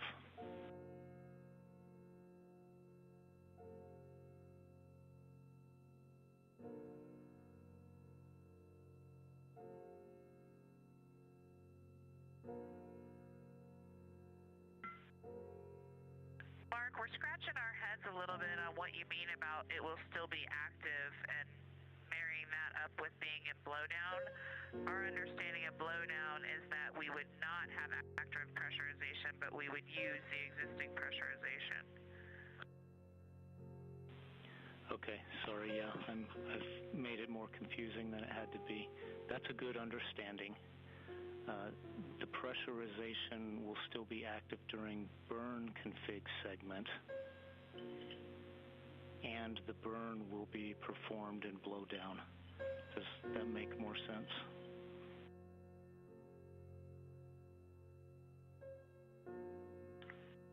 Thanks, Mark. That makes a lot more sense. So at some point during burn config segment through the start of the burn, the active pressurization will be turned off.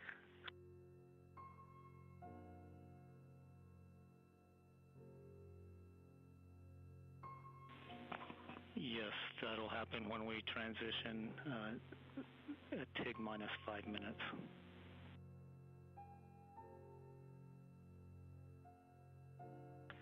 Perfect. All understood on board. Thanks for going through that with us. Of course.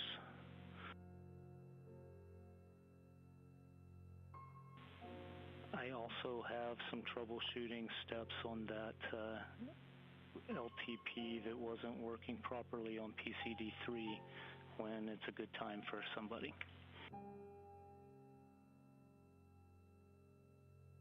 Yeah, you can go ahead and send that now, Mark. Okay. You can pull up procedure 36.1.3, which is Lunar Targeting Package User Guide.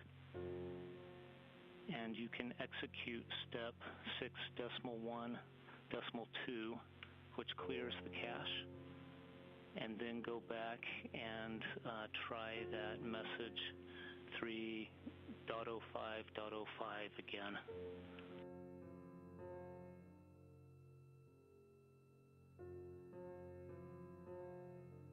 Okay, just give me the procedure. I got it was step 6.1.2, but say again the procedure number.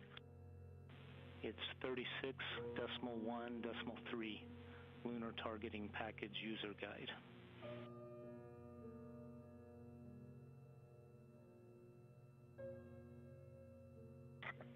Okay, I'll put that in work. All right, thank you.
Integrity Houston, confirm TLT and orb guide converged.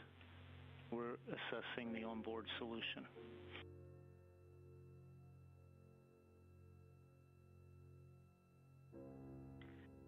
They did converge, and we are assessing versus the bird pad now. So far, so good.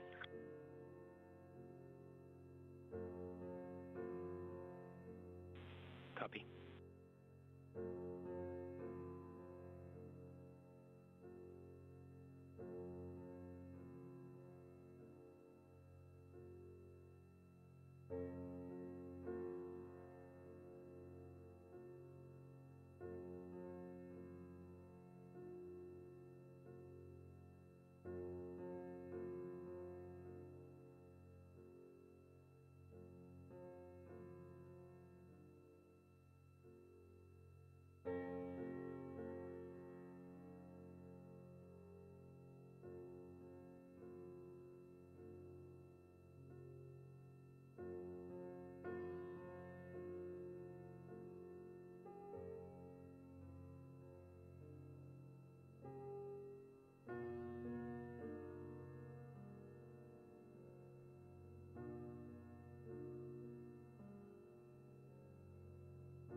Houston Integrity confirming your go-no-go for this burn.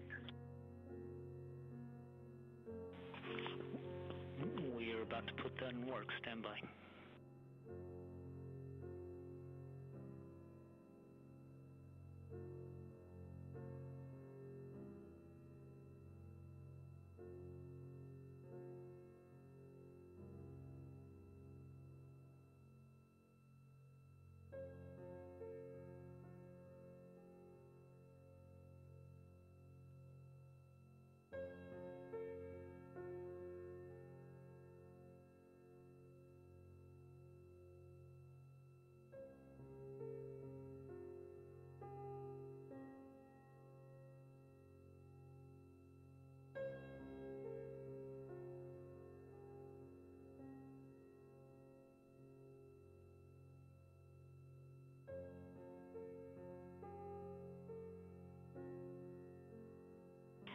Integrity Houston, MCC has pulled go for the burn.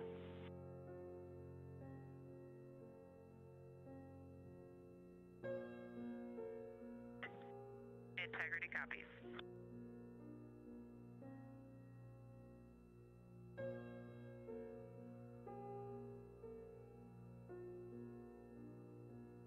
This is Artemis Mission Control in Houston, Texas. We just heard confirmation there that the team here in Mission Control has pulled go for the upcoming outbound trajectory correction burn 3. This burn expected to take place in about 26 minutes from now, and it will be an approximately 19-second burn using the auxiliary engines on the Orion spacecraft. There were previously 2 other outbound trajectory correction burns on flight days 3 and 4 that ended up being canceled as it was determined they were no longer needed due to the accuracy of the translator injection burn on flight day 2. However, the team decided to go ahead and execute this outbound trajectory correction burn 3 today on flight day 5 to ensure an accurate trajectory as the spacecraft begins to make its way around the moon and back to Earth to minimize further larger trajectory corrections that may be needed on the return journey.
LTP.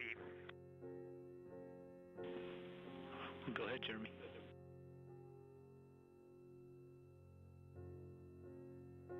Okay, I cleared the cache as per the procedure.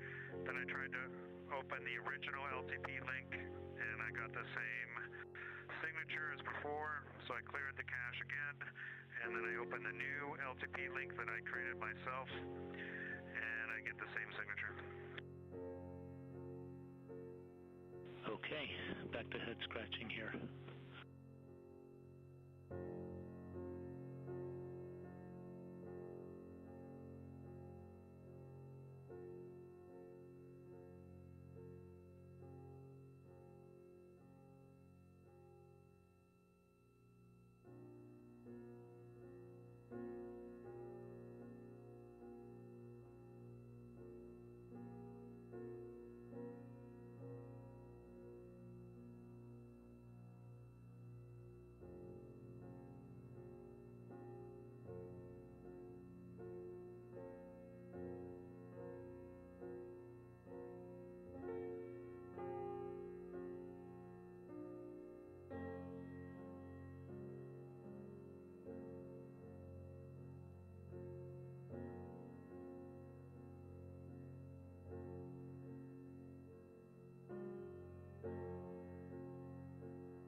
Integrity Houston, tank pressures are good for the burn.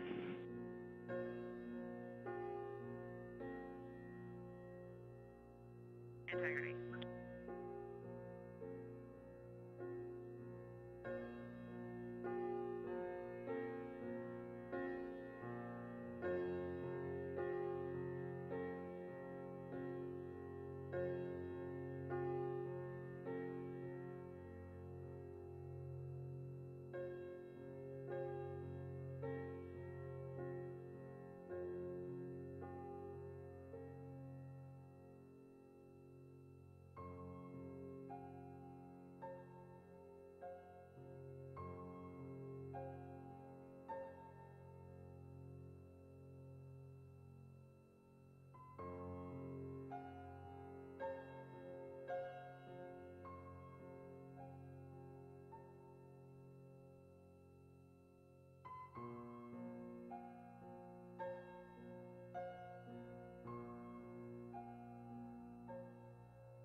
Integrity Houston, our email sync is complete. All inboxes are unlocked.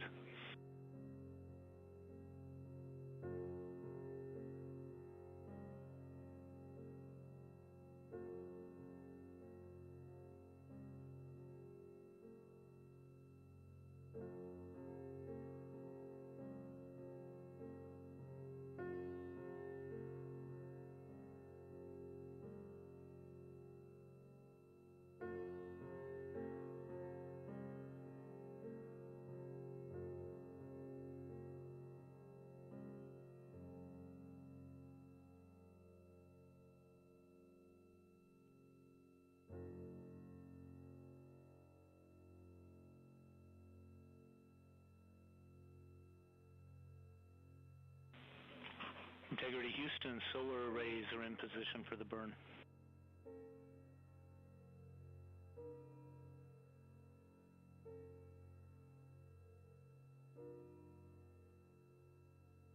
Integrity.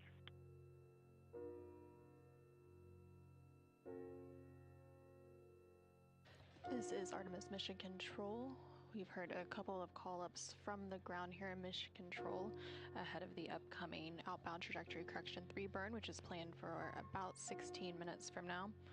One of the first call-outs was in regards to the propellant tank pressurization, confirming that service module tank pressure is in the proper condition for the upcoming burn, and then also confirming that the solar array wings on the Orion spacecraft are in the correct orientation to support the upcoming burn.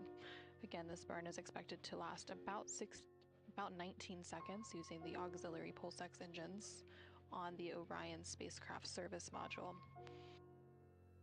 The flight control position here in Mission Control Houston, responsible for the solar array wing specifically, and that most recent call out is MPO, which is the Mechanical and Power Officer. They are responsible for the electrical power generation, the solar arrays, the array rotation mechanisms, and power distribution systems on board the Orion spacecraft.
Integrity Houston, maneuver to burn attitude starting in about 3 minutes.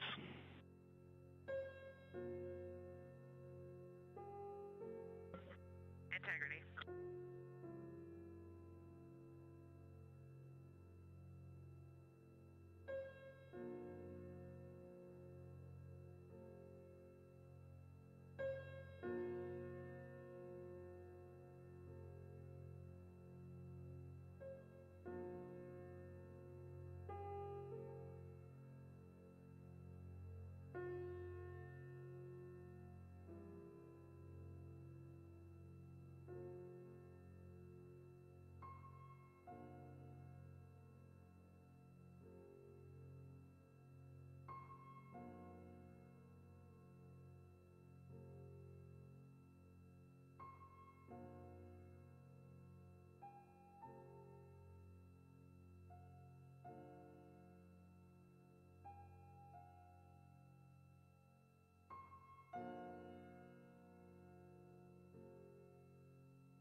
Integrity Houston, we're in burn attitude.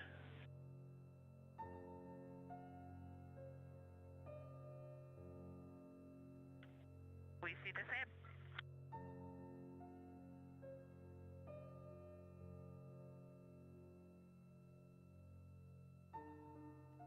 This is Artemis Mission Control in Houston, Texas. We just heard that confirmation called up to the crew on board the Orion spacecraft that the spacecraft has maneuvered to the correct burn attitude in preparation for the upcoming outbound trajectory correction 3 burn scheduled to take place in about 5 minutes from now.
This is Artemis Mission Control in Houston, Texas.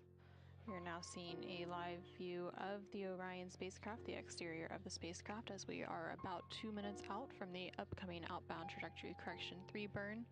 That burn is expected to last about 19 seconds, taking place around 10:03 p.m. Central, 11:03 p.m. Eastern Time. This burn will fine-tune the trajectory of the Orion spacecraft to ensure it stays on target for its journey around the moon and back.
This is Artemis Mission Control. We are about 30 seconds away from the time of ignition for the outbound trajectory correction burn. That is when the auxiliary thrusters on the Orion spacecraft service module will begin firing to complete the outbound trajectory correction burn and fine-tune its trajectory.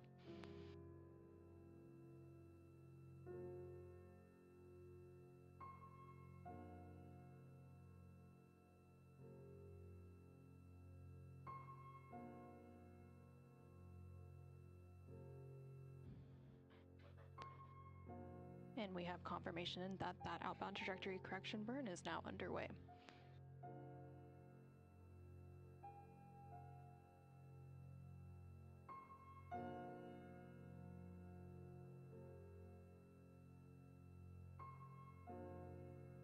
And we now have confirmation that that burn has completed. Again, that was an approximately 19-second burn using the auxiliary thrusters on the Orion spacecraft service module. That burn completed at 10:03 p.m. Central Time, 11:03 p.m. Eastern Time to further fine-tune the Orion spacecraft's trajectory as it continues to make its way around the moon, and it was a good burn. Integrity Houston, good burn. We are assessing the details.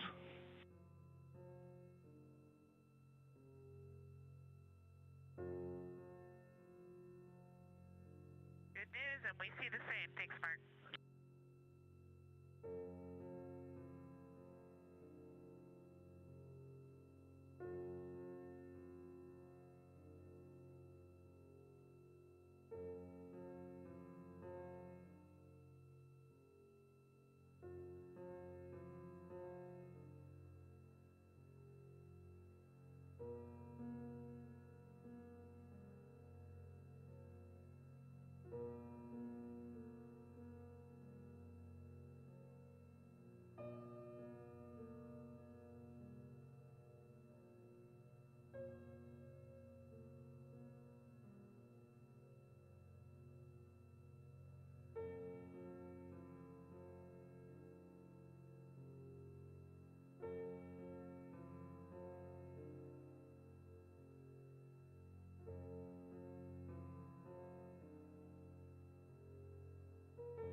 Houston Integrity, pending your analysis, we would like to ask you to take over on step 23. We'll handle the RHC and get on with some other activities in our timeline.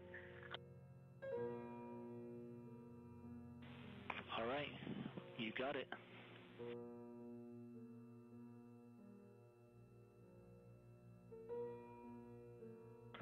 Thank you. finally do a burn. I know. A nice, beautiful little burn, too. Be advised, we are maneuvering for opportunistic science, and you would need to configure your D5 and Z9 cameras for that, like yesterday.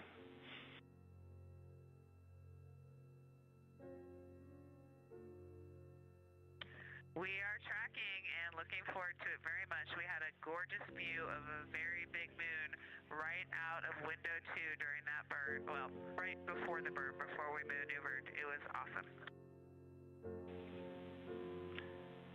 And looks like we'll be back at window 2 for this as well. And also I have another little troubleshooting step for that. Thanks for that heads up. Yeah, you're welcome. Another troubleshooting step for that lunar targeting package when someone has a chance to copy.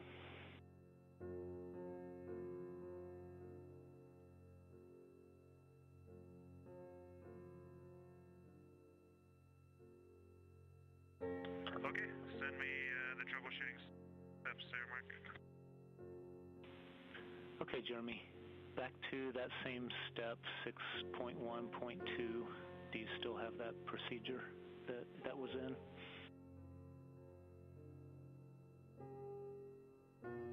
I do. It's just clearing the cache, and I understand it now. Yeah. This time we're going to, on Media 14, which is the one at the bottom of that step, we are going to change that time range for all time.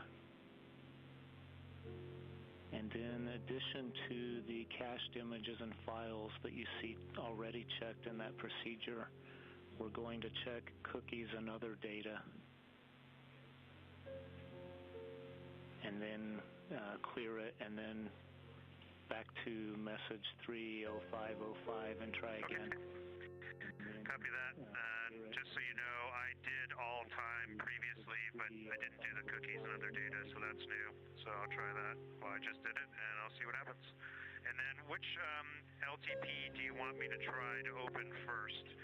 The one that was already there originally, or do you want the one that I created the new shortcut for on the desktop? Checking.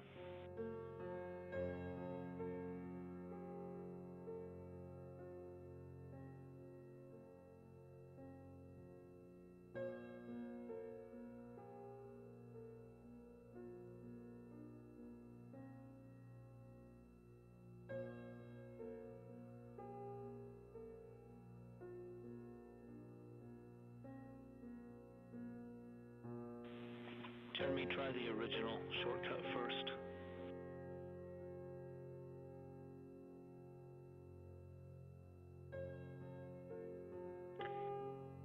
Didn't work. Hooray! That fixed it. All right.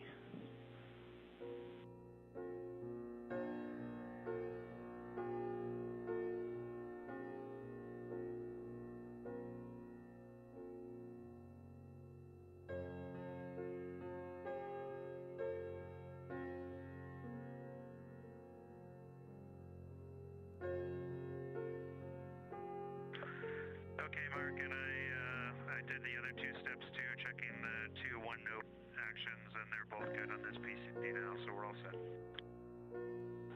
That is awesome. Thanks, Jeremy.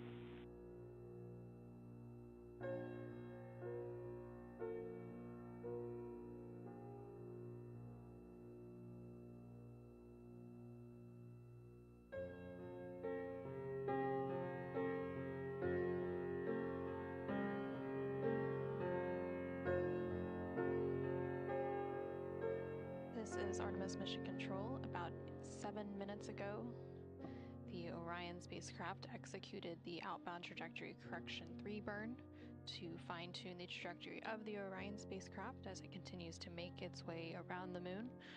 With that lunar flyby planned for tomorrow on flight day 6, Now that that outbound trajectory correction burn is complete, teams will be maneuvering the Orion spacecraft into an attitude to be able to capture some opportunistic imaging of the moon.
Houston, integrity for enabled flush caution.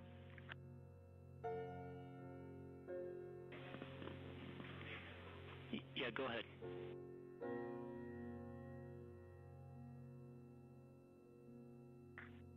We just got an enabled caution dump required. All right, we see that as well, and we are about to put a wastewater dump in place and get that going shortly.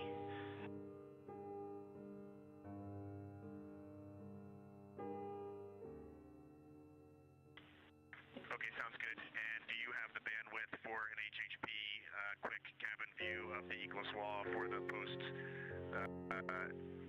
DFTO cleanup? We are checking, and just to make sure we're on the same page, so after this use, stand down from toilet ops until we get that dump done and let you know.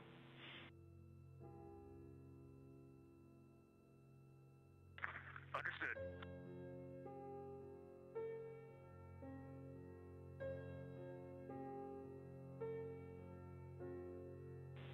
Yes, we can take the HHP cam.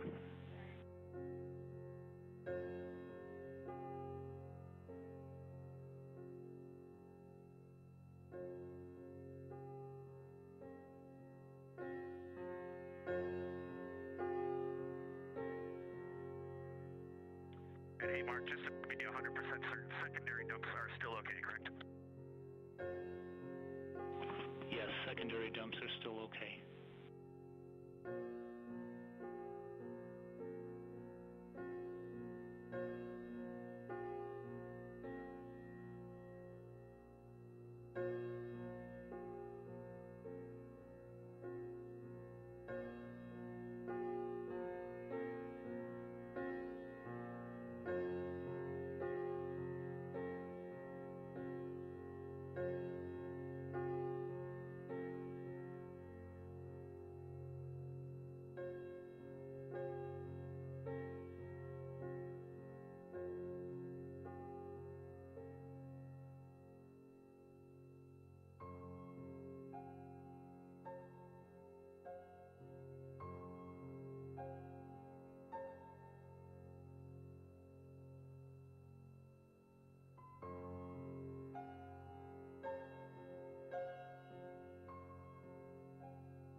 Integrity Houston for toilet maintenance.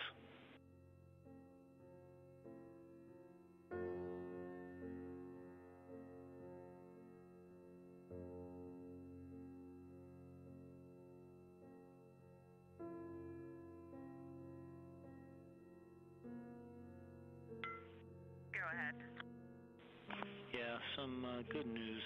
Since we've had pretty low usage on the toilet, the oxone change out is not required, so those steps can be skipped in that today.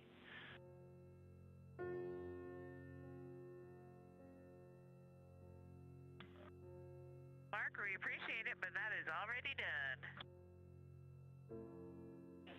Okay, copy. We'll schedule accordingly.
This is Artemis Mission Control in Houston, Texas. We are currently 4 days, 4 hours, and 53 minutes into the Artemis II mission following a liftoff from NASA's Kennedy Space Center in Florida on April 1st at 5:35 p.m. Central, 6:35 p.m. Eastern Time. On your screen, on the left-hand side, you can see a view of the Artemis Real-Time Orbit website, which provides real-time data and telemetry updates from the Orion spacecraft, especially when we don't have live views coming from the cameras on the spacecraft itself.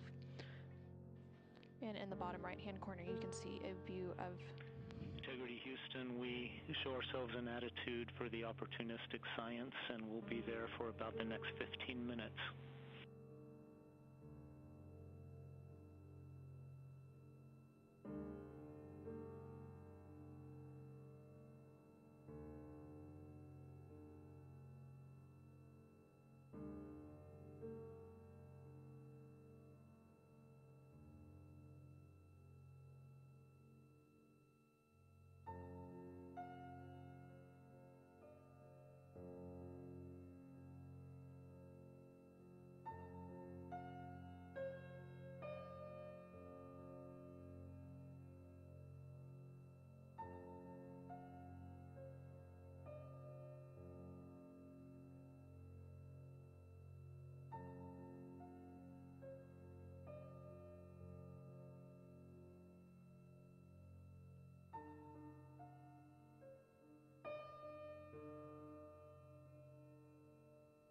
This is Artemis Mission Control. A few moments ago, you heard a call up to the crew, noting that the Orion spacecraft is in attitude. Confirm you got a good HHP stream. We are working it now. So not yet.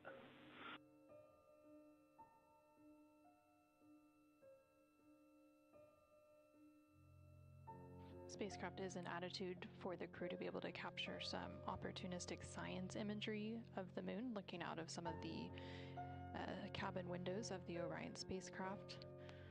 They were referring to an HHP camera, that's a human health and performance camera inside the Orion spacecraft cabin that they are working to turn on, and we should be getting those views here shortly of the crew inside the Orion spacecraft.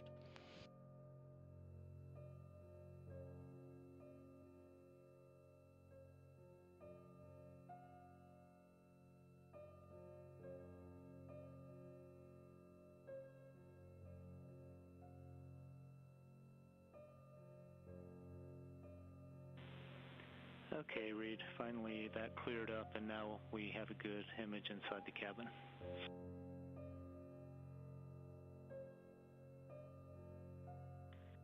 Okay, we have too many views out the windows right now. We got the moon out 1 through 4, and then Jeremy just spotted Earth out the side hatch window, so we're going to work on all that. But I just wanted to give you a quick once-over. Nobody ever sees the cabin from this side except for us. So I got the camera over on the side hatch side. You can see the Equus wall there.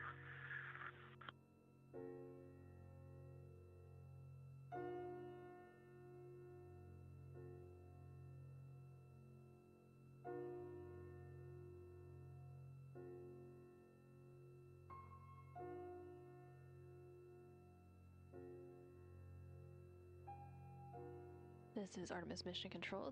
Yeah, that's good, Reed. We're seeing that real well.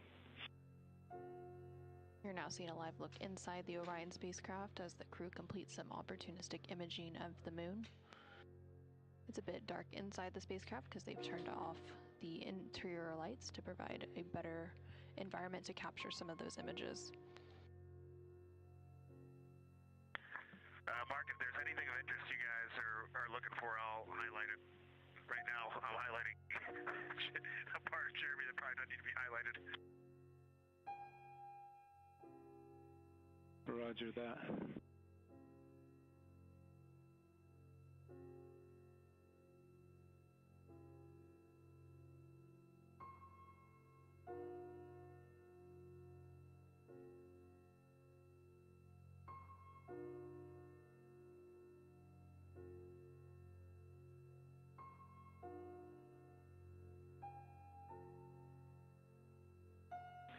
Could we ask for a slow pan of the port wall, the WAP and the food warmer area? Haven't really seen much of that yet. And this is just for curiosity. We're not concerned about anything. Christina did take some cabin config photos. There's the PWD area. We're not.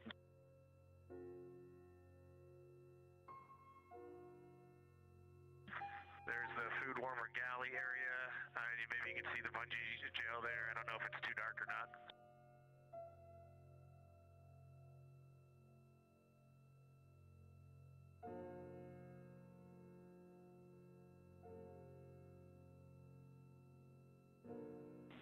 Yeah, that's a good view.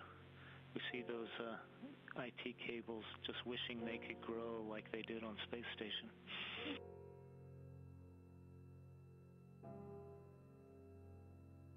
I just spent about 45 minutes tucking all that stuff down and running power cables for the lunar flyby tomorrow, so it looks a lot better than it did 2 hours ago. Oh, that's awesome.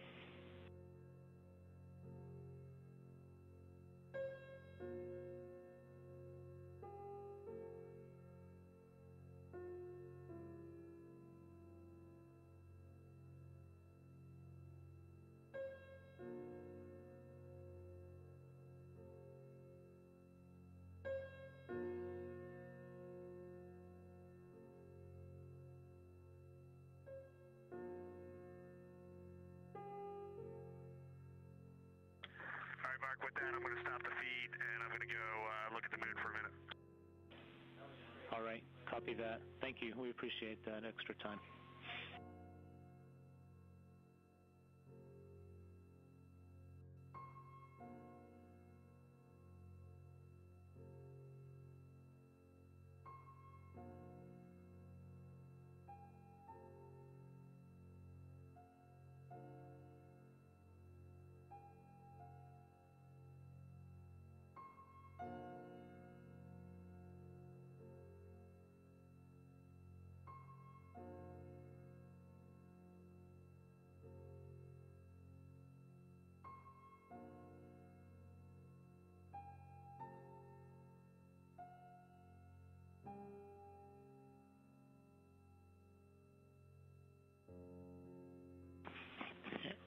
integrity prop post-burn reconfig is complete.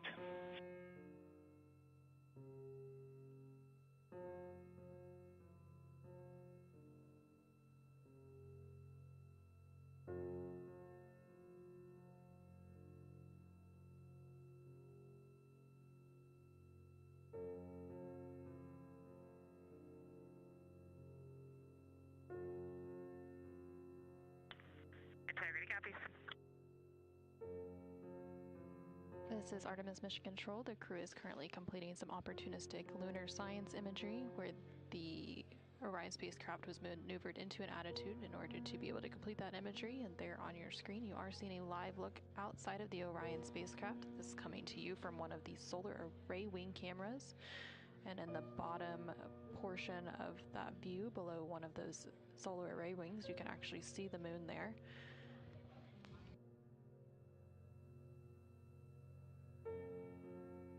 Later today, the Orion spacecraft and its crew will reach another important milestone when it enters the lunar sphere of influence, which is when the gravitational forces of the moon will be stronger than that of Earth.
Houston integrity for the opportunistic science. The images are complete. The view that we have now, the most striking things are the size of the moon and the detail that we can see with the naked eye. It is almost a full moon, maybe about 10% on the western limb is in the terminator, and you can really see variations in terrain. There's clearly some large elevation changes on the western edge that's at the terminator area. The view that we have now at the center is Grimaldi. It's almost dead center. It's just slightly south of center. And Oriental is not quite an orthogonal view, but we're able to really see into it, and you're starting to be able to differentiate the colors that are, the differences in the gray that are down in there. Like there's a dark gray V on the bottom, and then a light gray V on the top in the center of Oriental. And the lighter gray actually matches the rings that are out to the northeast, and the dark gray V in the bottom matches the part of the ring that's very easily visible in the southwest. Also, Grimaldi is the darkest that I can see so far, and then there's one spot that's just to the northwest of Grimaldi that is also very dark, but it really makes Procellarum and Oceanus look lighter. The grays there almost look like looking down on a forest where you can kind of see variations, splotches between light and dark gray. It doesn't look as consistently dark as it does from so far away. And the variation in all that Mara, there's a lot of detail in the variation in the dark gray so bright in the center of all of that. But again, the biggest things that stand out to me are the size of the moon out the window to the naked eye and the terrain that I can see on the western limb due to the Terminator. I love the Terminator.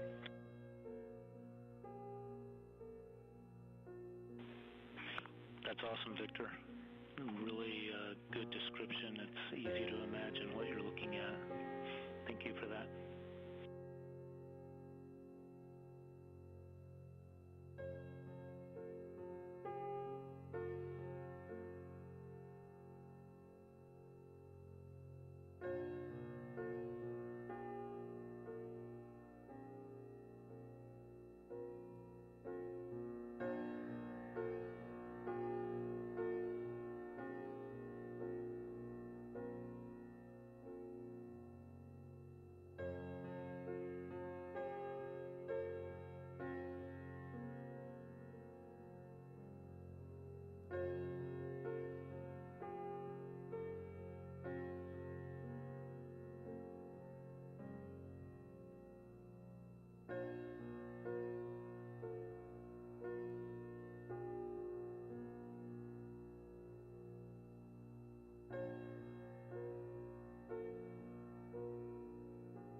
Integrity Houston, heads up, 2-minute warning till we maneuver back.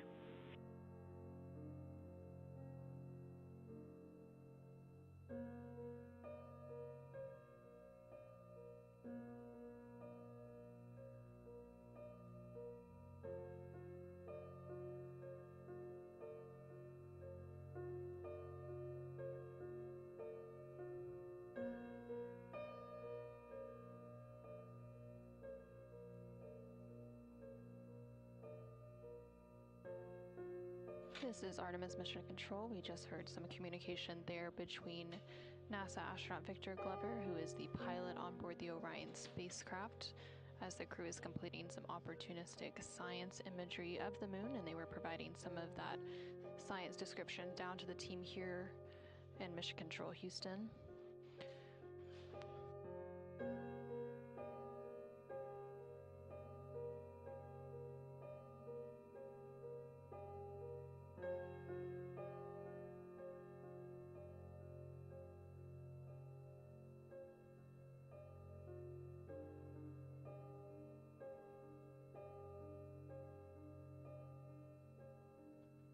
The crew has about a 15-minute block to be able to complete this opportunistic imaging, so they're towards the tail end of that block, and then the Orion spacecraft, which you can see a live view of it on your screen, will maneuver back into a biased tail-to-sun attitude. This attitude allows the spacecraft to manage thermal constraints and power generation, and it's the primary passive or passive safe flight orientation during transit.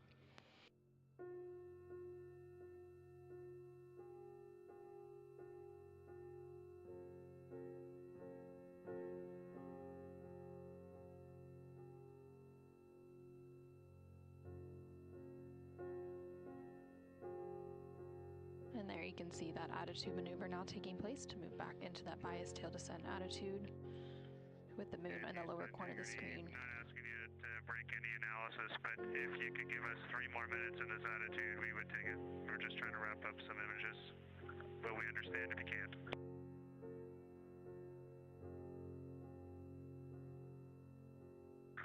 And disregard, we see we're in the maneuver, never mind. Yeah, sorry about that.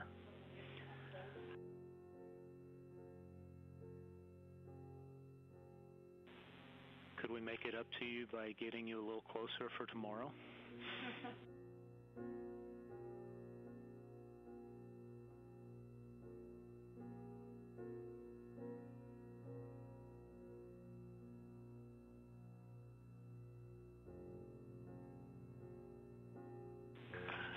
while I have you, the darkness report of Grimaldi was unexpected and was something that has got the scientists excited to hear. So thank you for that one, especially.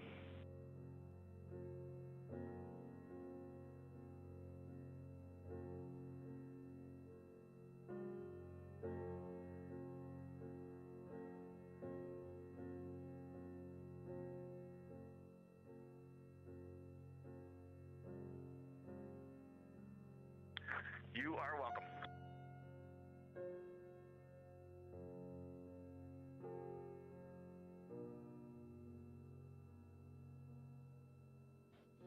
And this is Artemis Mission Control with that opportunistic science imaging block now complete. The Orion spacecraft, which you can see a live view on the left-hand side of your screen, is now maneuvering back to its tail descent attitude, or the passive safe attitude, which it typically maintains on its transit to manage thermal and power generation constraints. And then on the right hand side of your screen, you see a view of the Artemis Real-Time Orbit website, or Aero, which provides a visualization with live data and telemetry coming from the spacecraft.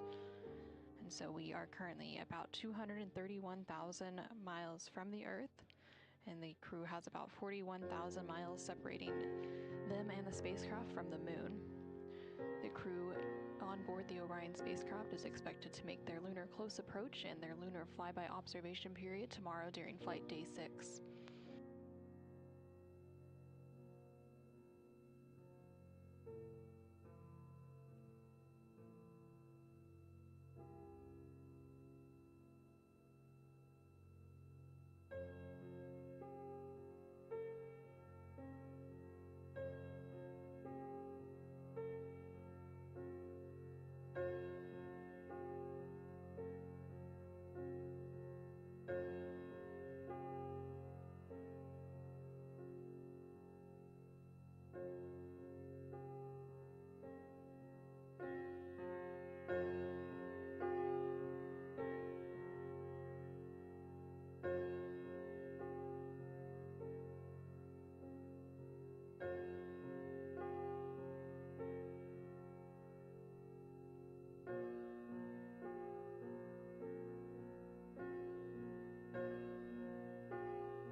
Mark, I think one of the most interesting things right now is the four of us have looked at this moon our entire lives, and the way we are responding to what we are seeing out the window is, it's just like we're a bunch of little kids up here. Just, we cannot get enough of this. It's amazing. Thank you for the privilege.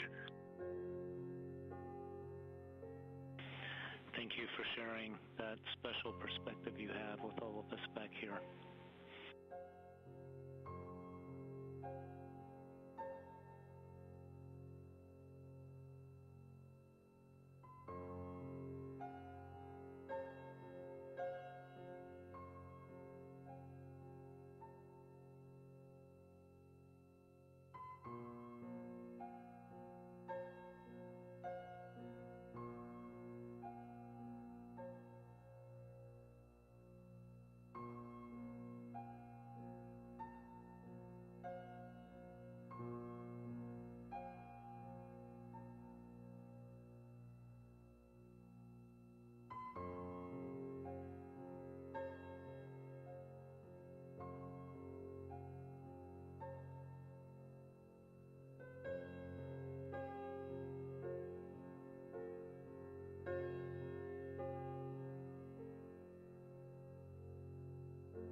This is Artemis Mission Control in Houston, Texas. You're currently seeing a live view of the exterior of the Orion spacecraft. These views coming to you from the solar array wing cameras. The Orion spacecraft has 4 solar array wings, sometimes referred to as saws, and each of those solar arrays has its own camera.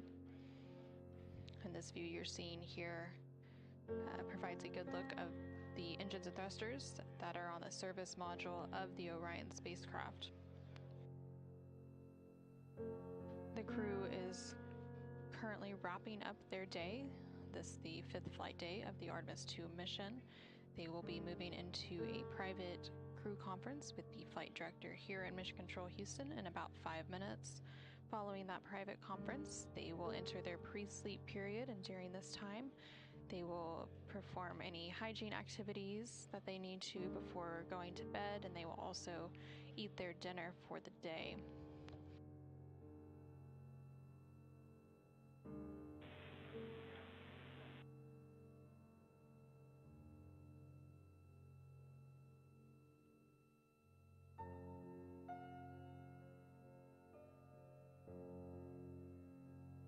Some of the items on the cruise menu for dinner this evening include cashew chicken curry, pickled beets, vegetable casserole,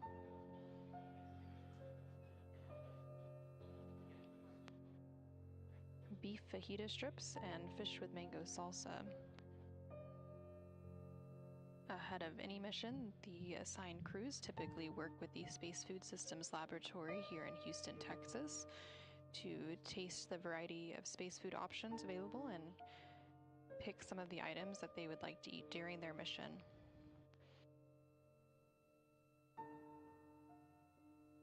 The crew often is able to pick some crew preference items. So, for example, CSA astronaut Jeremy Hansen has also brought some Canadian-specific items on board, including some maple syrup and maple cream cookies.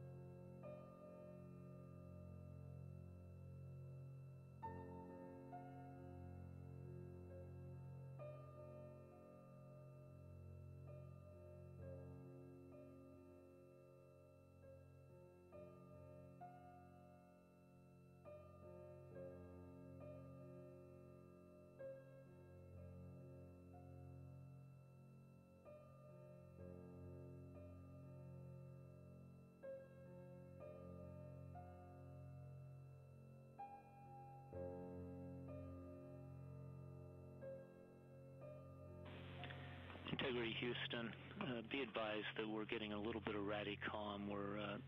We've got structure in the way, and it's dropped out a couple of times momentarily or briefly. So if you don't get us at once, try again.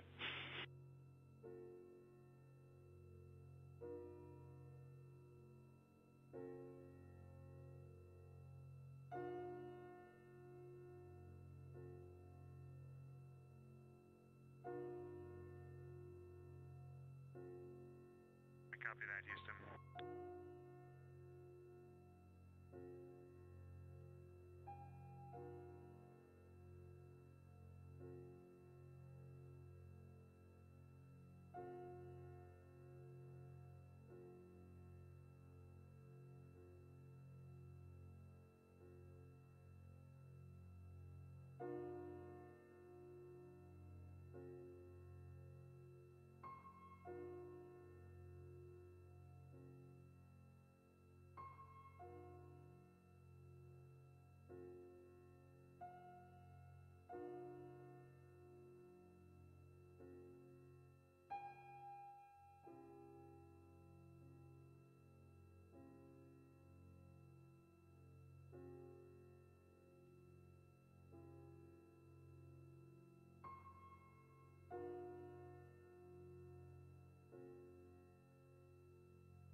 And this is Artemis Mission Control.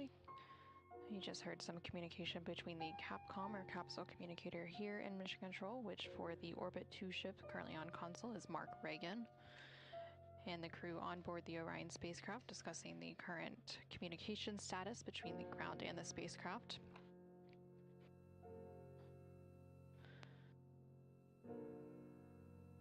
The crew is about to enter into a private conference between them and the flight director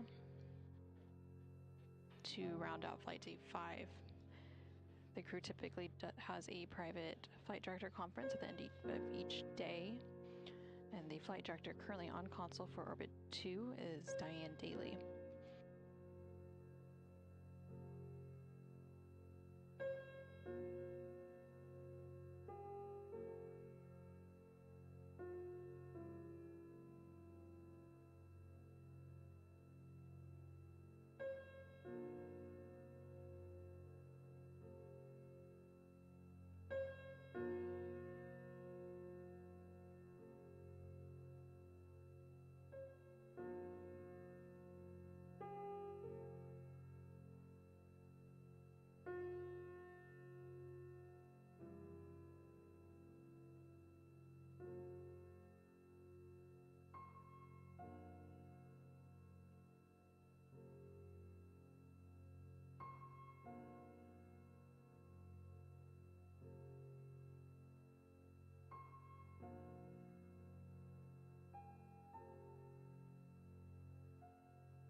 Integrity Houston for Reed.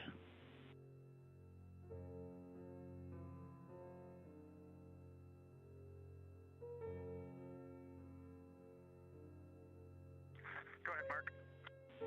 Yeah, I understand you temp stowed that snack bag that you prepared earlier today.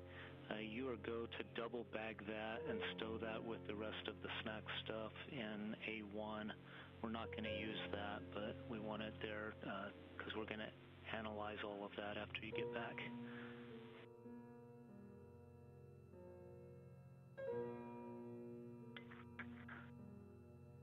Maybe knowing that a few hours ago would help me not finish drinking that snack. Or that. You could do it that way.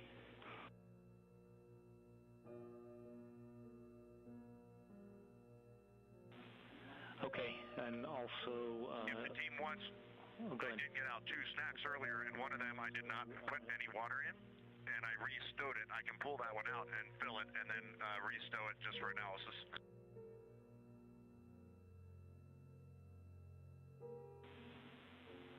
Not required. It's good in the config it is. And then also, we have OE2 privatized for your conference, and you guys are welcome to meet Resolute Flight over there when you're ready.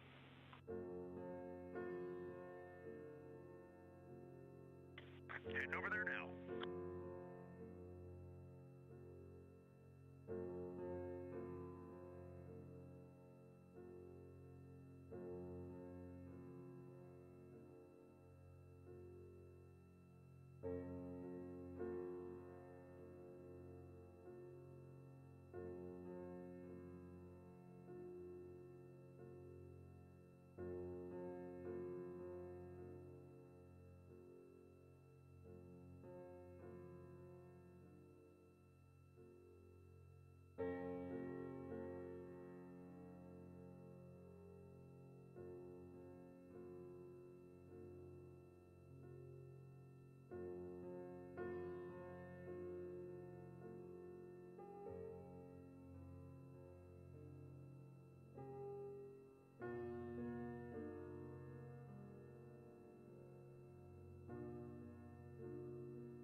wrap-up items. Go ahead, Christina.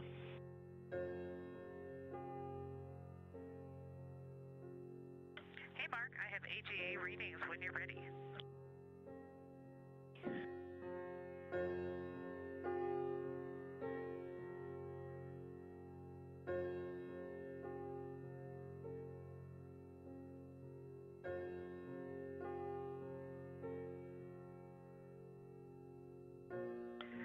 Okay, when we turned on the AGA this time, we did have two alarms.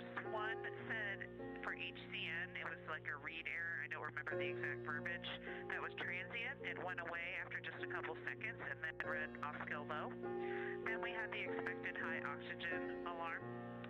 Other values, CO2, 3.1, oxygen, 26.6, temperature, 75, pressure, 10.45.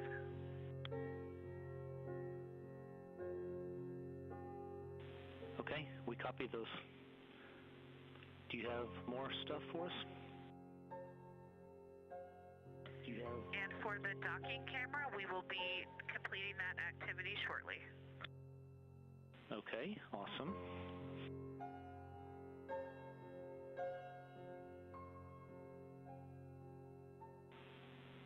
Is that it from you?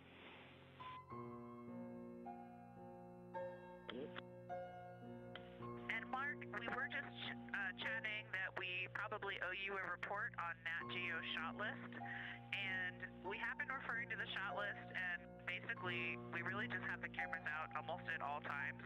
We got the bird today, we got all the suit DFTO, and pretty much every day we've been catching day in the life items, whether that's mealtime or time at the windows observing, and any dynamic operations, and basically kind of the big moments of the day. So we do think we're capturing all those. Let us know if you need more granularity on that, but we are checking the list. We're making sure we get what they'd like and more. Fantastic, thank you.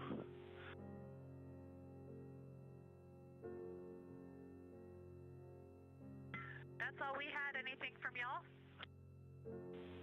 Yeah, just the one thing. We are about to start that wastewater dump momentarily, and I know it's pre-sweep time, but it will take any observations if you have them.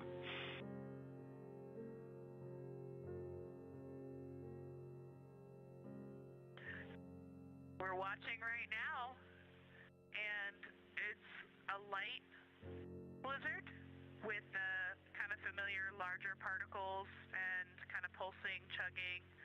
Not a ton of flow right now compared to maybe the higher flow primary dumps or the secondary dumps. But yeah, we're seeing something out there. We're seeing some kind of snowstorm. Okay, copy. Thank you for the observation.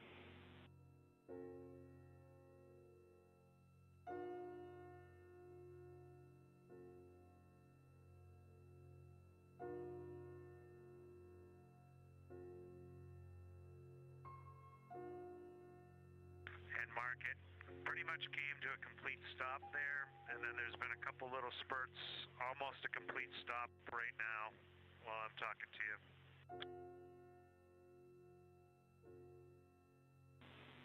Copy, Jeremy.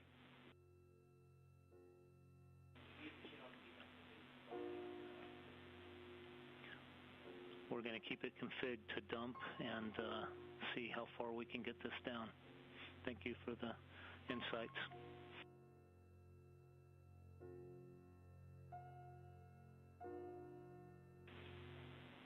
And if you do need to use the toilet, just give us a call.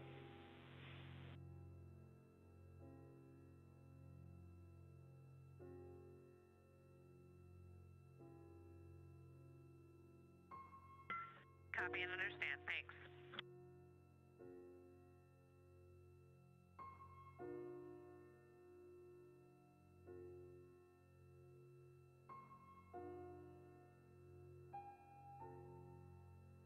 This is Artemis Mission Control in Houston, Texas. We heard some words from the crew on board the Orion spacecraft. seen a live view of that spacecraft on the left-hand side of your screen. Specifically calling down was NASA astronaut Christina Cook, who is one of the mission specialists for the Artemis II mission.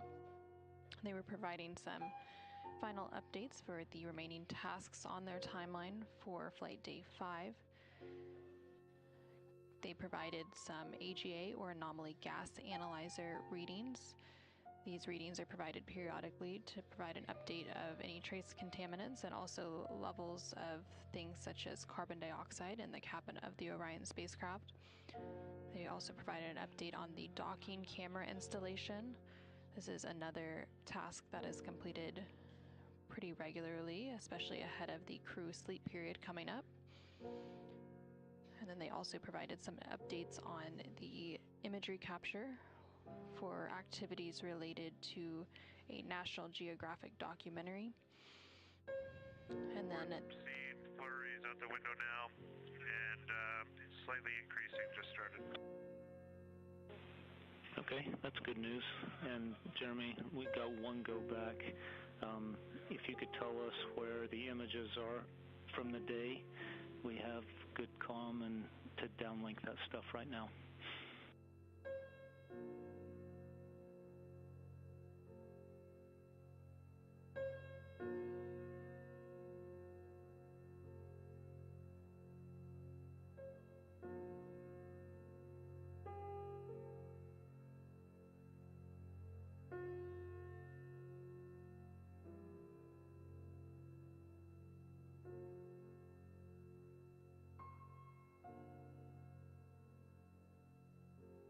Okay, you can look on PCD2 for the science photos that we took for the opportunistic science.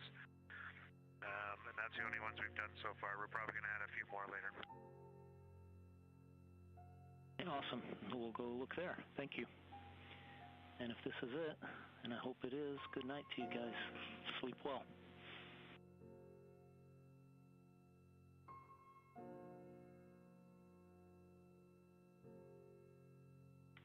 Good night to you too. We had a great day.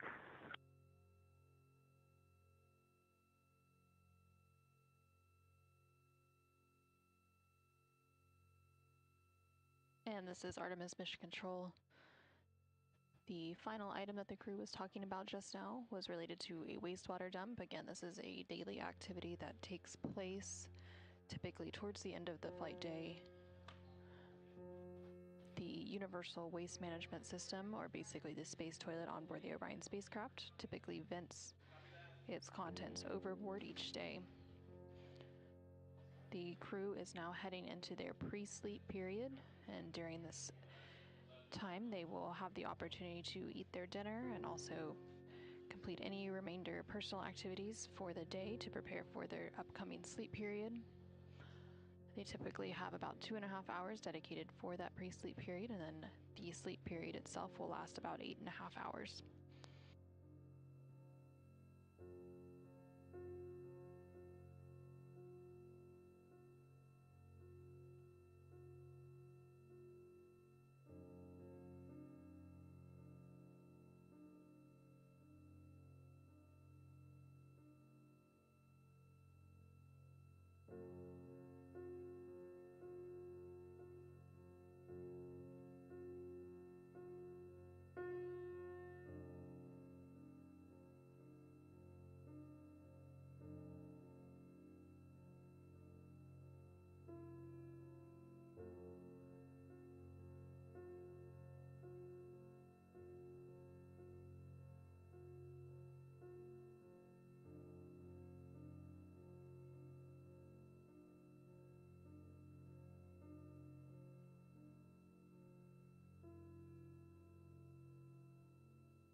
Integrity Houston, no action for you. We're toggling right at that limit. We're going to inhibit that waste dump required message while we're doing this. Sorry, suppress that message.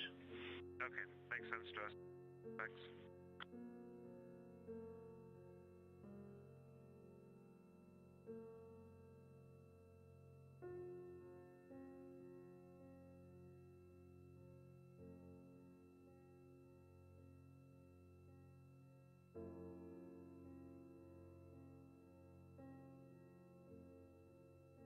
And this is Artemis Mission Control. There on your screen you can see a live look of the Orion spacecraft as it's currently completing an attitude maneuver following that wastewater dump. These views coming to you from the solar array wing cameras. Again, there are four solar array wings, or SAWs, on the Orion spacecraft, which provide power generation.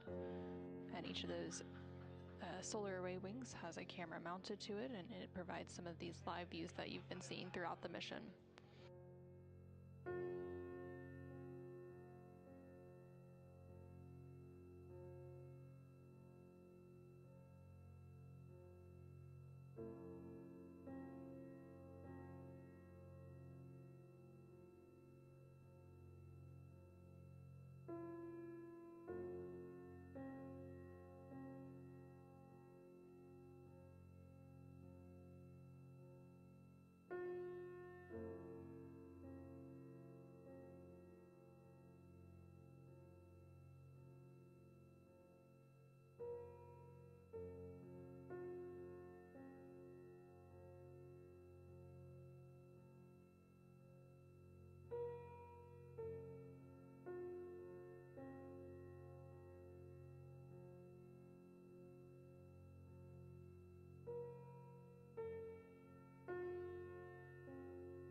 Use of integrity on 1 for 10.2 question. Go ahead.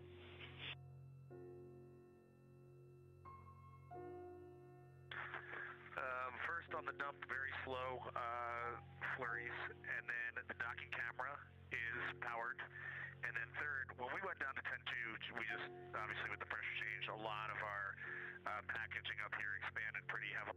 And one that we noticed is the LIO bags, and we don't know if the LIO inside those bags is damaged by the pressure delta or not.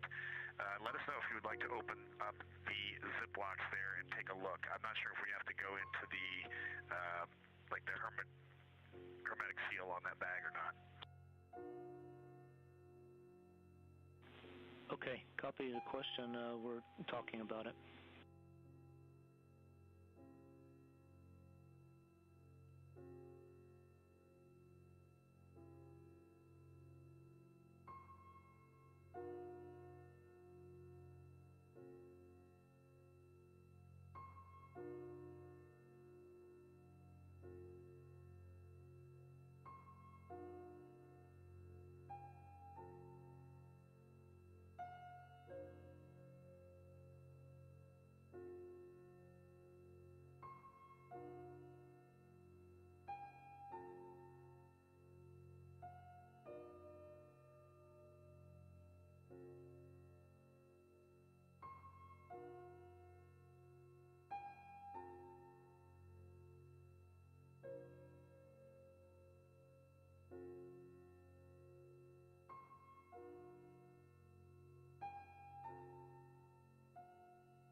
Hey, read the LIO question.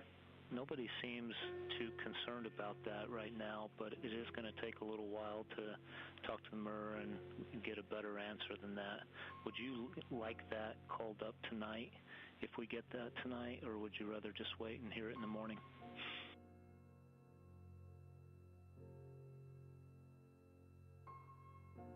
Yeah, Mark, we can wait. Thank you. Okay, copy that.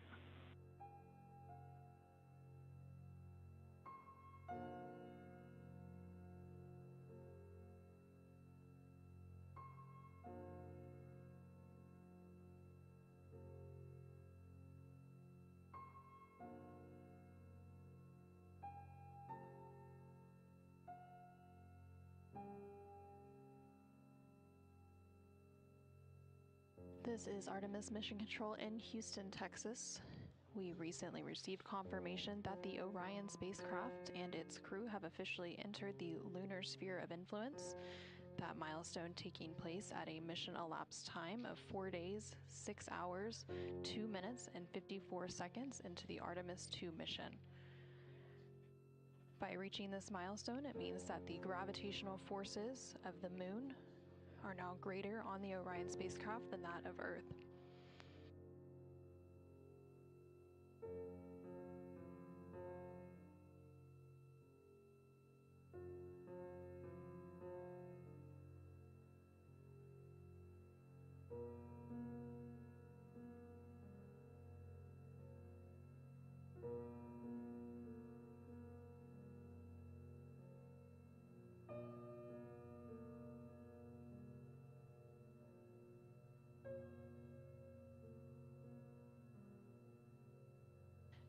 now that the Orion spacecraft has entered the lunar sphere of influence. It will remain in this lunar sphere of influence through the lunar flyby. The lunar flyby is expected to take place on flight day 6, and currently the Orion spacecraft is about 39,000 miles away from the moon and about 232,000 miles away from the Earth.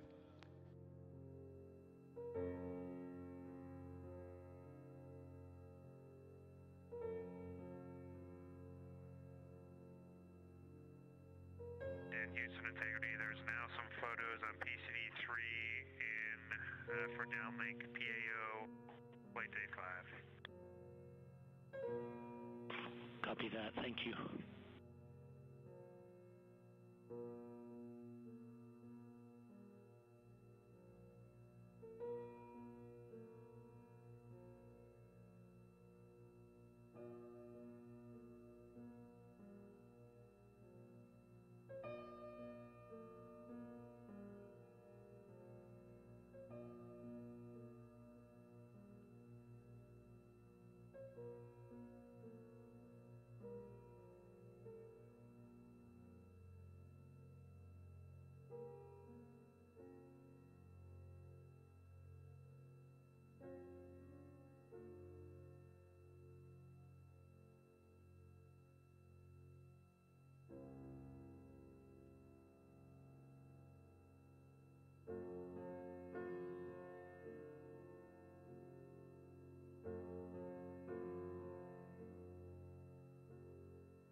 integrity, PAO images.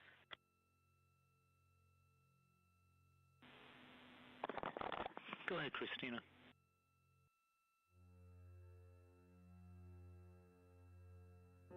Hey, Mark, we have a few more images on PCD2 for PAO downlink.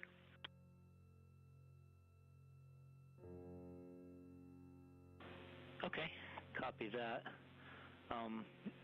In the meantime, we did get some answers back on the LIO question. The first thing, and none of this needs to be worked tonight, but just what the people are thinking is, first we would want to know if you can tell if the seals on the canisters themselves, the Kapton tape seals, are damaged or impacted. And then also we were looking for clarification on whether these were contingency or post-landing LIO.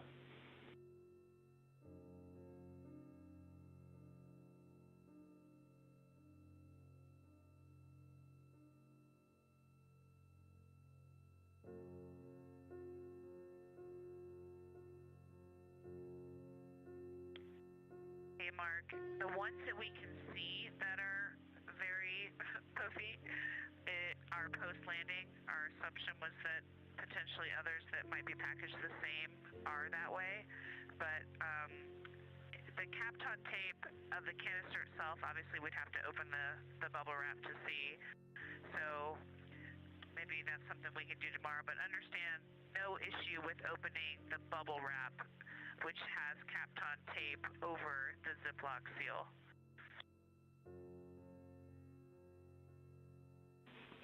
Right. And one more clarification, the bag is opaque, so we aren't able to see through it to determine anything about what's inside. Okay, we didn't understand that piece, but let's look at all of that tomorrow. In the meantime, if these things are so poofy that they're in your way and you just want to get them stowed, you have a go to vent them and make them their regular size.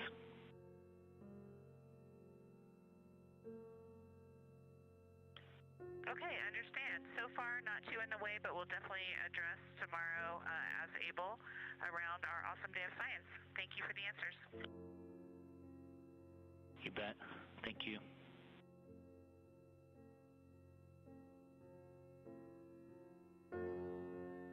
This is Artemis Mission Control in Houston, Texas. Currently on your screen on the left-hand side, you're seeing a live view of the Orion spacecraft.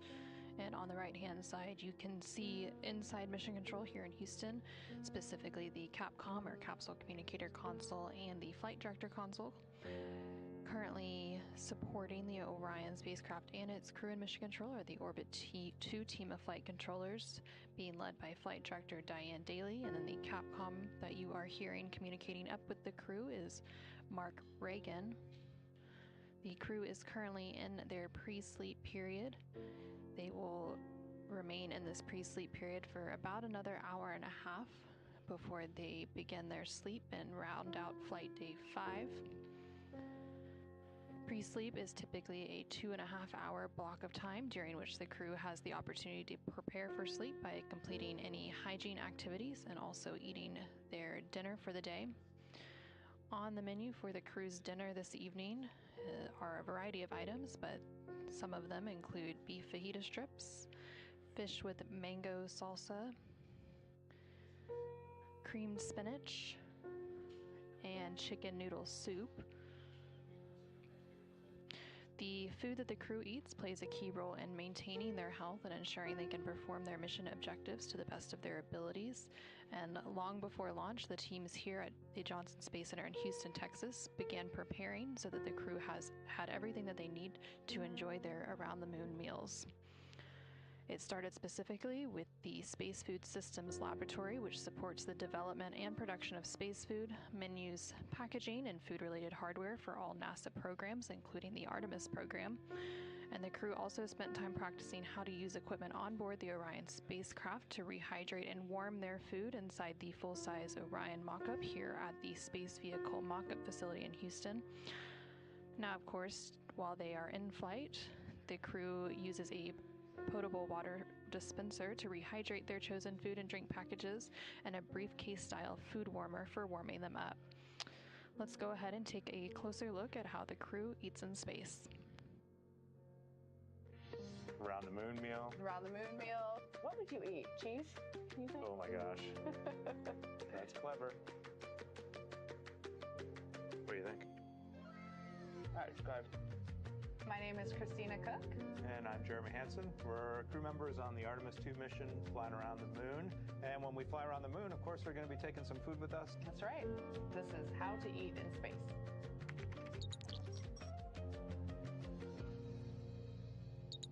Here we are in what we call our food lab at NASA Johnson Space Center. We come in here quite often to sample space food. The neat thing about the food selection is it is so diverse. Different entrees that you wouldn't imagine can be rehydrated and actually good in space are completely fair game. And it's pretty awesome. We came in from Artemis, the food lab at Johnson Space Center. That's where we make and package most of the space food, and also where we will be making all the food for the Artemis missions.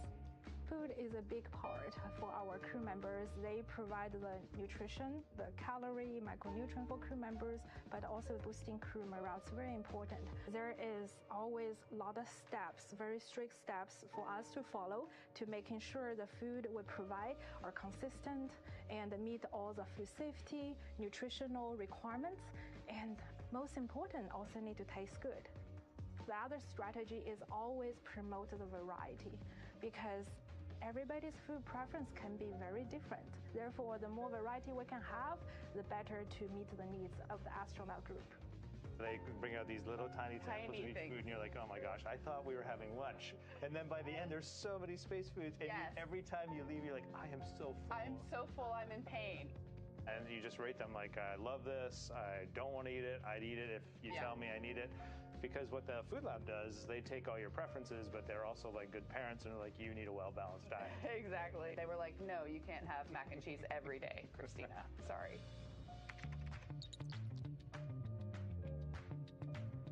I'm Wyeth McKinley. I'm a flight controller and a crew instructor for Artemis II. We're here at the Space Vehicle Mock-Up Facility at Johnson Space Center.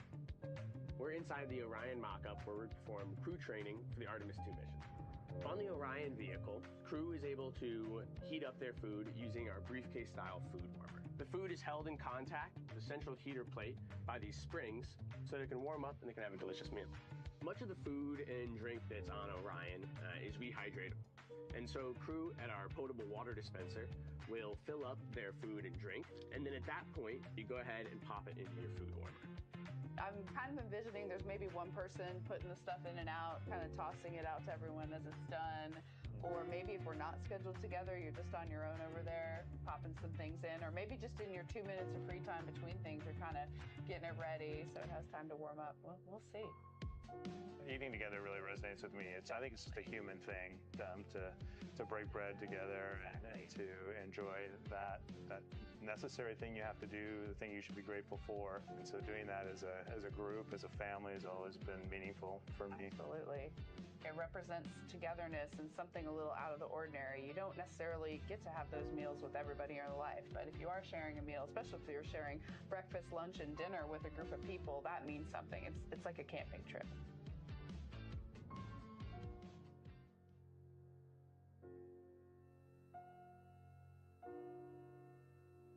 And this is Artemis Mission Control. That was a look at how the crew eats in space. The crew is currently in their pre-sleep period, during which they have the opportunity to eat their dinner and also complete any hygiene activities in preparation for going to sleep. Once they enter that sleep period, it's about an 8.5-hour period of time, and then that will round out flight day 5. We're currently 4 days, 6 hours, and 36 minutes into the Artemis II mission, following a liftoff from NASA's Kennedy Space Center in Florida on April 1st at 5:35 p.m. Central, 6:35 p.m. Eastern. And you are currently seeing a live view of the Orion spacecraft as it makes its way to the moon. It's expected to make its lunar flyby in close approach tomorrow on flight day 6. The Orion spacecraft did recently enter the lunar sphere of influence. That milestone took place around 11:37 p.m. Central Time, 12:37 a.m. Eastern Time, and it marked the milestone of when the Orion spacecraft was being influenced by the gravitational forces of the moon versus that of Earth.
ahead.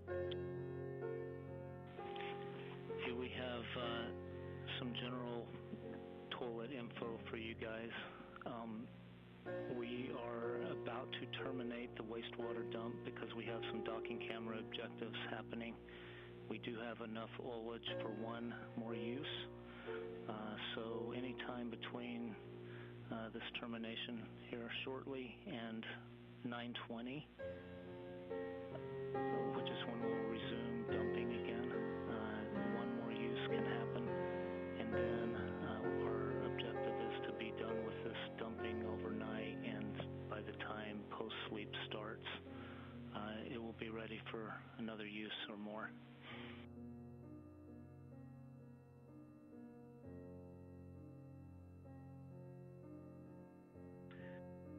Okay, thank you so much for that insight, Mark. We've been watching the light snowstorm outside. We see the quantity coming down a little bit, and just to make sure I have the time correct, it was 09:20, and that's an MET today, correct? Yes, that's correct.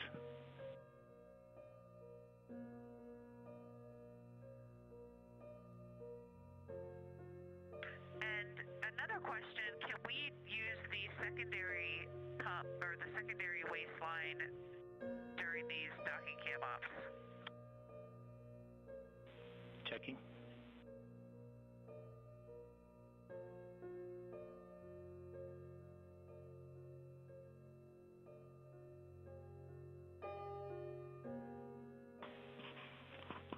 How about this? If we can avoid it before that time, that's great. If you need to use it, you need to use it.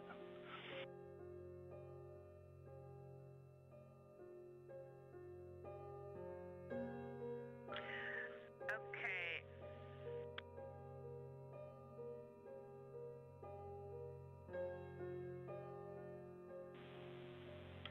And you go to dump now if you need to as well. That we're asking is, can we use the toilet if it is for fecal and not urine?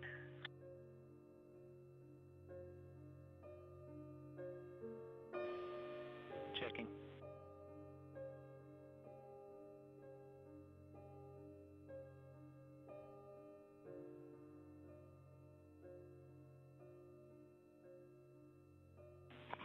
No constraints on fecal use.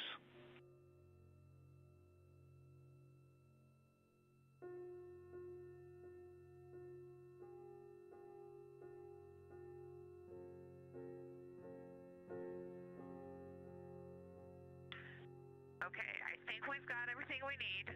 It's amazing how many questions you can ask about using the toilet. We appreciate all of your care, and you can expect a pretty late single use of toilet near 9:20, and we'll minimize the secondary waste dumps. Copy all. Thank you.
This is Artemis Mission Control in Houston, Texas. We are currently 4 days, 6 hours, and 50 minutes into the Artemis 2 mission.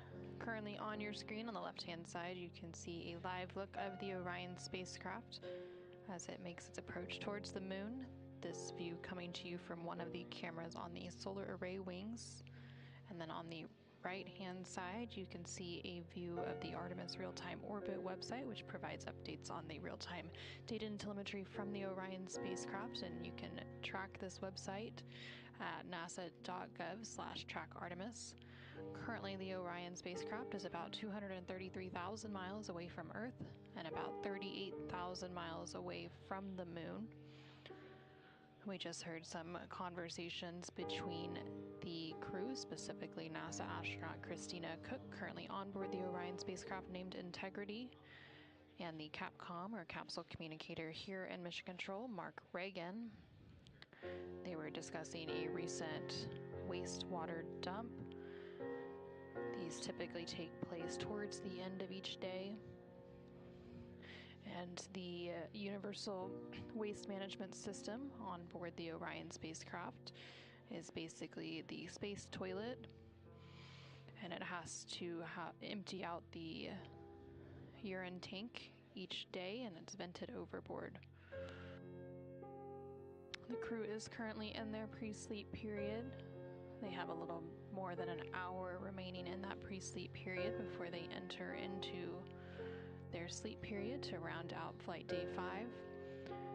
Throughout the day, the crew has completed a variety of activities. They spent most of the first half of their day focused on a Orion Crew Survival System Suit developmental flight test objective. During this test objective, the crew members donned or put on their OX suits, which are those orange pressurized suits that they wear during various dynamic events, such as launch and re-entry. They then worked to get seated, and they also completed several different tasks. This developmental flight test objective did end up taking a little bit longer than expected, so they didn't complete all of the objectives. And then they moved into their midday meal, or their lunch period, and then afterwards they focused mainly on the outbound trajectory correction burn 3. This ended up being a 17.2 second burn to fine-tune the path of the Orion spacecraft as it continues to make its journey around the moon. This was the first trajectory correction burn that ended up being executed during this mission, as the first 2 outbound trajectory correction burns were canceled on flight days 3 and 4, as they were determined to not be needed due to the accuracy of the translunar injection burn, or TLI burn, which took place on flight day 2.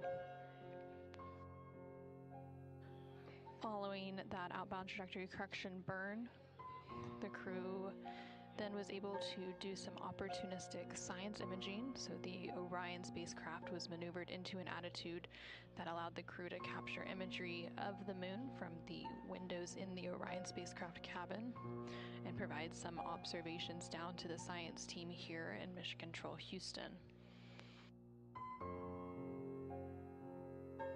Following that opportunistic imaging, the crew just completed some final tasks for the day, and they had a private conference with the flight director here in Mission Control Houston.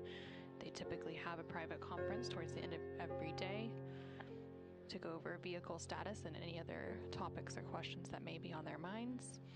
They then entered their pre-sleep period, which is where they remain now, and during that pre-sleep period, they did officially enter the lunar sphere of influence, that milestone being passed a little under an hour ago at 11:37 p.m. Central Time, 12:37.